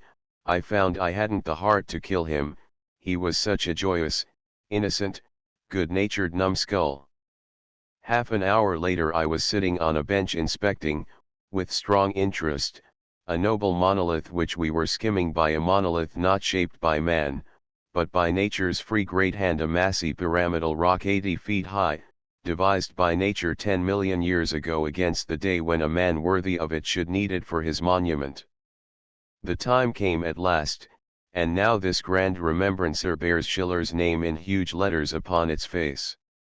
Curiously enough, this rock was not degraded or defiled in any way. It is said that 2 years ago a stranger let himself down from the top of it with ropes and pulleys, and painted all over it, in blue letters bigger than those in Schiller's name, these words, Tri Sozadant, by Sun Stove Polish, Helmbolds Buku, Tri Benzoline for the blood. He was captured and it turned out that he was an American. Upon his trial the judge said to him, "You are from a land where any insolent that wants to is privileged to profane and insult nature, and, through her, nature's God, if by so doing he can put a sordid penny in his pocket. But here the case is different. Because you are a foreigner and ignorant, I will make your sentence light. If you were a native I would deal strenuously with you. Hear and obey. You will immediately remove every trace of your offensive work from the Schiller monument, you pay a fine of 10,000 francs, you will suffer 2 years imprisonment at hard labor, you will then be horsewhipped, tarred and feathered, deprived of your ears, ridden on a rail to the confines of the canton, and banished forever. The severest penalties are omitted in your case not as a grace to you, but to that great republic which had the misfortune to give you birth." The steamer's benches were ranged back to back across the deck. My back hair was mingling innocently with the back hair of a couple of ladies. Presently they were addressed by someone and I overheard this conversation, "You are Americans, I think?" "So am I."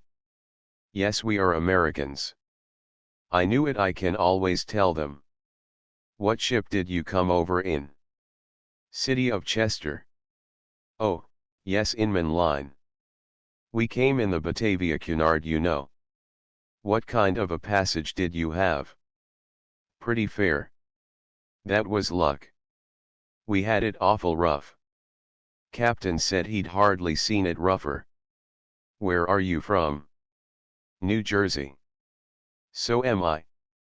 "No, I didn't mean that, I'm from New England."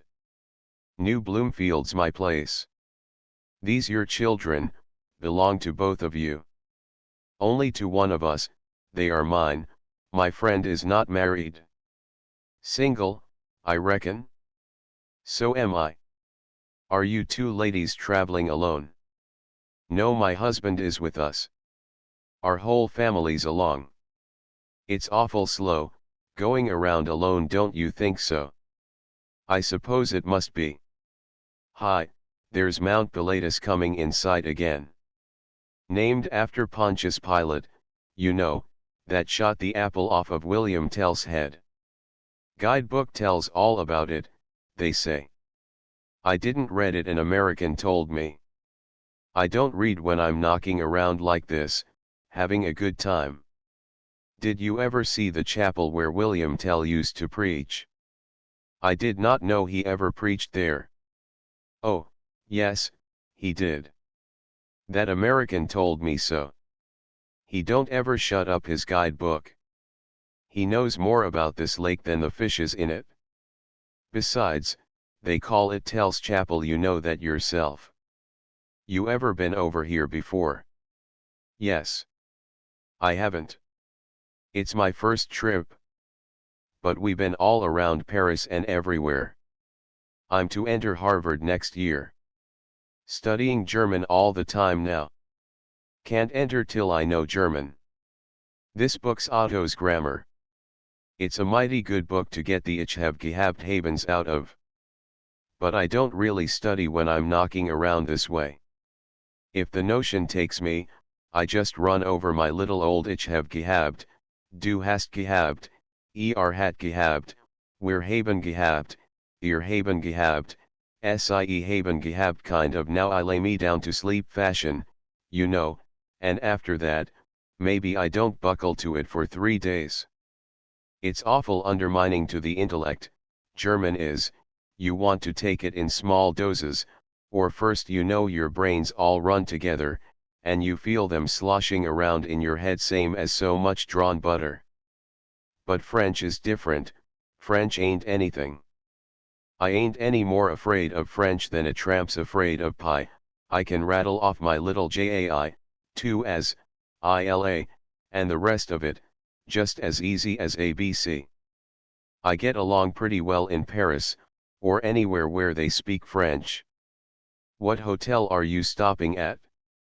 The Schweizerhof. No, is that so? I never see you in the big reception room.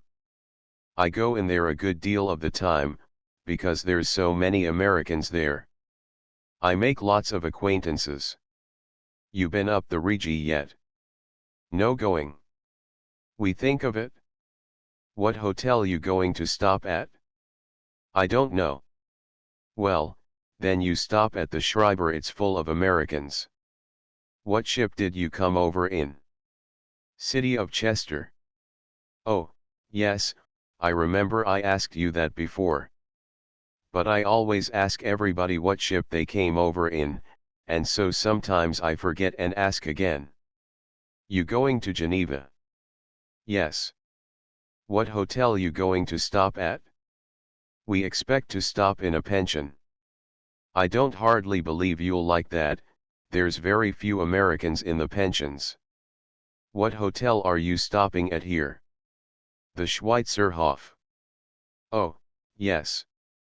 I asked you that before, too.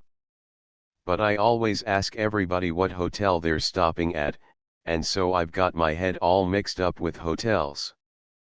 But it makes talk, and I love to talk. It refreshes me up, so don't it you on a trip like this? Yes, sometimes. Well, it does me, too. As long as I'm talking I never feel bored, ain't that the way with you?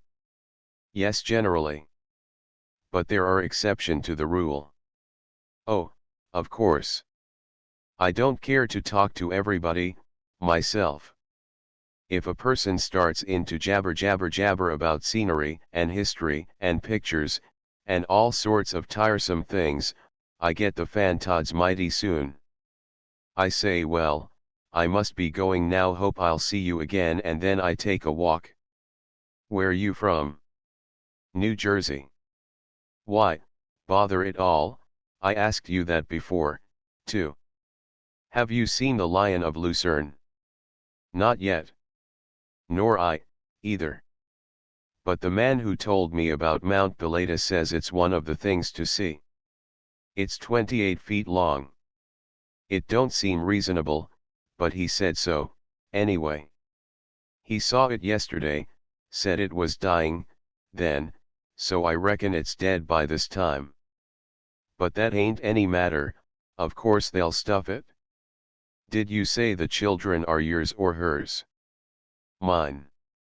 Oh, so you did. Are you going up the, no, I asked you that. What ship? No, I asked you that, too. What hotel are you? No, you told me that. Let me see, Oh, what kind of boy? No, we been over that ground, too. Um, well, I believe that is all. Bonjour, I am very glad to have made your acquaintance, ladies. Guten Tag. Chapter XXVIII. The Jodel and its native wilds. The Rigi Kulm is an imposing alpine mass, 6,000 feet high, which stands by itself, and commands a mighty prospect of blue lakes, green valleys, and snowy mountains, a compact and magnificent picture 300 miles in circumference. The ascent is made by rail, or horseback, or on foot, as one may prefer. I and my agent panoplied ourselves in walking costume, one bright morning, and started down the lake on the steamboat. We got ashore at the village of Wagies, 3/4 of an hour distant from Lucerne. This village is at the foot of the mountain. We were soon tramping leisurely up the leafy mule path, and then the talk began to flow, as usual. It was 12 o'clock noon, and a breezy, cloudless day. The ascent was gradual, and the glimpses, from under the curtaining boughs, of blue water, and tiny sailboats, and beetling cliffs, were as charming as glimpses of dreamland. All the circumstances were perfect, and the anticipations, too, for we should soon be enjoying, for the first time, that wonderful spectacle, an alpine sunrise the object of our journey. There was, apparently, no real need for hurry, for the guidebook made the walking distance from Wagis to the summit only 3 hours and a quarter. I say apparently, because the guidebook had already fooled us once about the distance from Allerheiligen to Oppenau, and for aught I knew it might be getting ready to fool us again. We were only certain as to the altitudes we calculated to find out for ourselves how many hours it is from the bottom to the top. The summit is 6,000 feet above the sea, but only 4,500 feet above the lake. When we had walked half an hour, we were fairly into the swing and humor of the undertaking, so we cleared for action, that is to say, we got a boy whom we met to carry our alpenstocks and satchels and overcoats and things for us, that left us free for business. I suppose we must have stopped oftener to stretch out on the grass in the shade and take a bit of a smoke than this boy was used to, for presently he asked if it had been our idea to hire him by the job, or by the year. We told him he could move along if he was in a hurry. He said he wasn't in such a very particular hurry, but he wanted to get to the top while he was young. We told him to clear out, then, and leave the things at the uppermost hotel and say we should be along presently. He said he would secure us a hotel if he could, but if they were all full he would ask them to build another one and hurry up and get the paint and plaster dry against we arrived. Still gently chaffing us, he pushed ahead, up the trail, and soon disappeared. By 6 o'clock we were pretty high up in the air, and the view of lake and mountains had greatly grown in breadth and interest. We halted a while at a little public house, where we had bread and cheese and a quart or two of fresh milk, out on the porch, with the big panorama all before us, and then moved on again. 10 minutes afterward we met a hot, red-faced man plunging down the mountain, making mighty strides, swinging his alpenstock ahead of him, and taking a grip on the ground with its iron point to support these big strides. He stopped, fanned himself with his hat, swabbed the perspiration from his face and neck with a red handkerchief, panted a moment or two, and asked how far to Wagis. I said 3 hours. He looked surprised, and said, "Why, it seems as if I could toss a biscuit into the lake from here, it's so close by." "Is that an inn, there?" I said it was.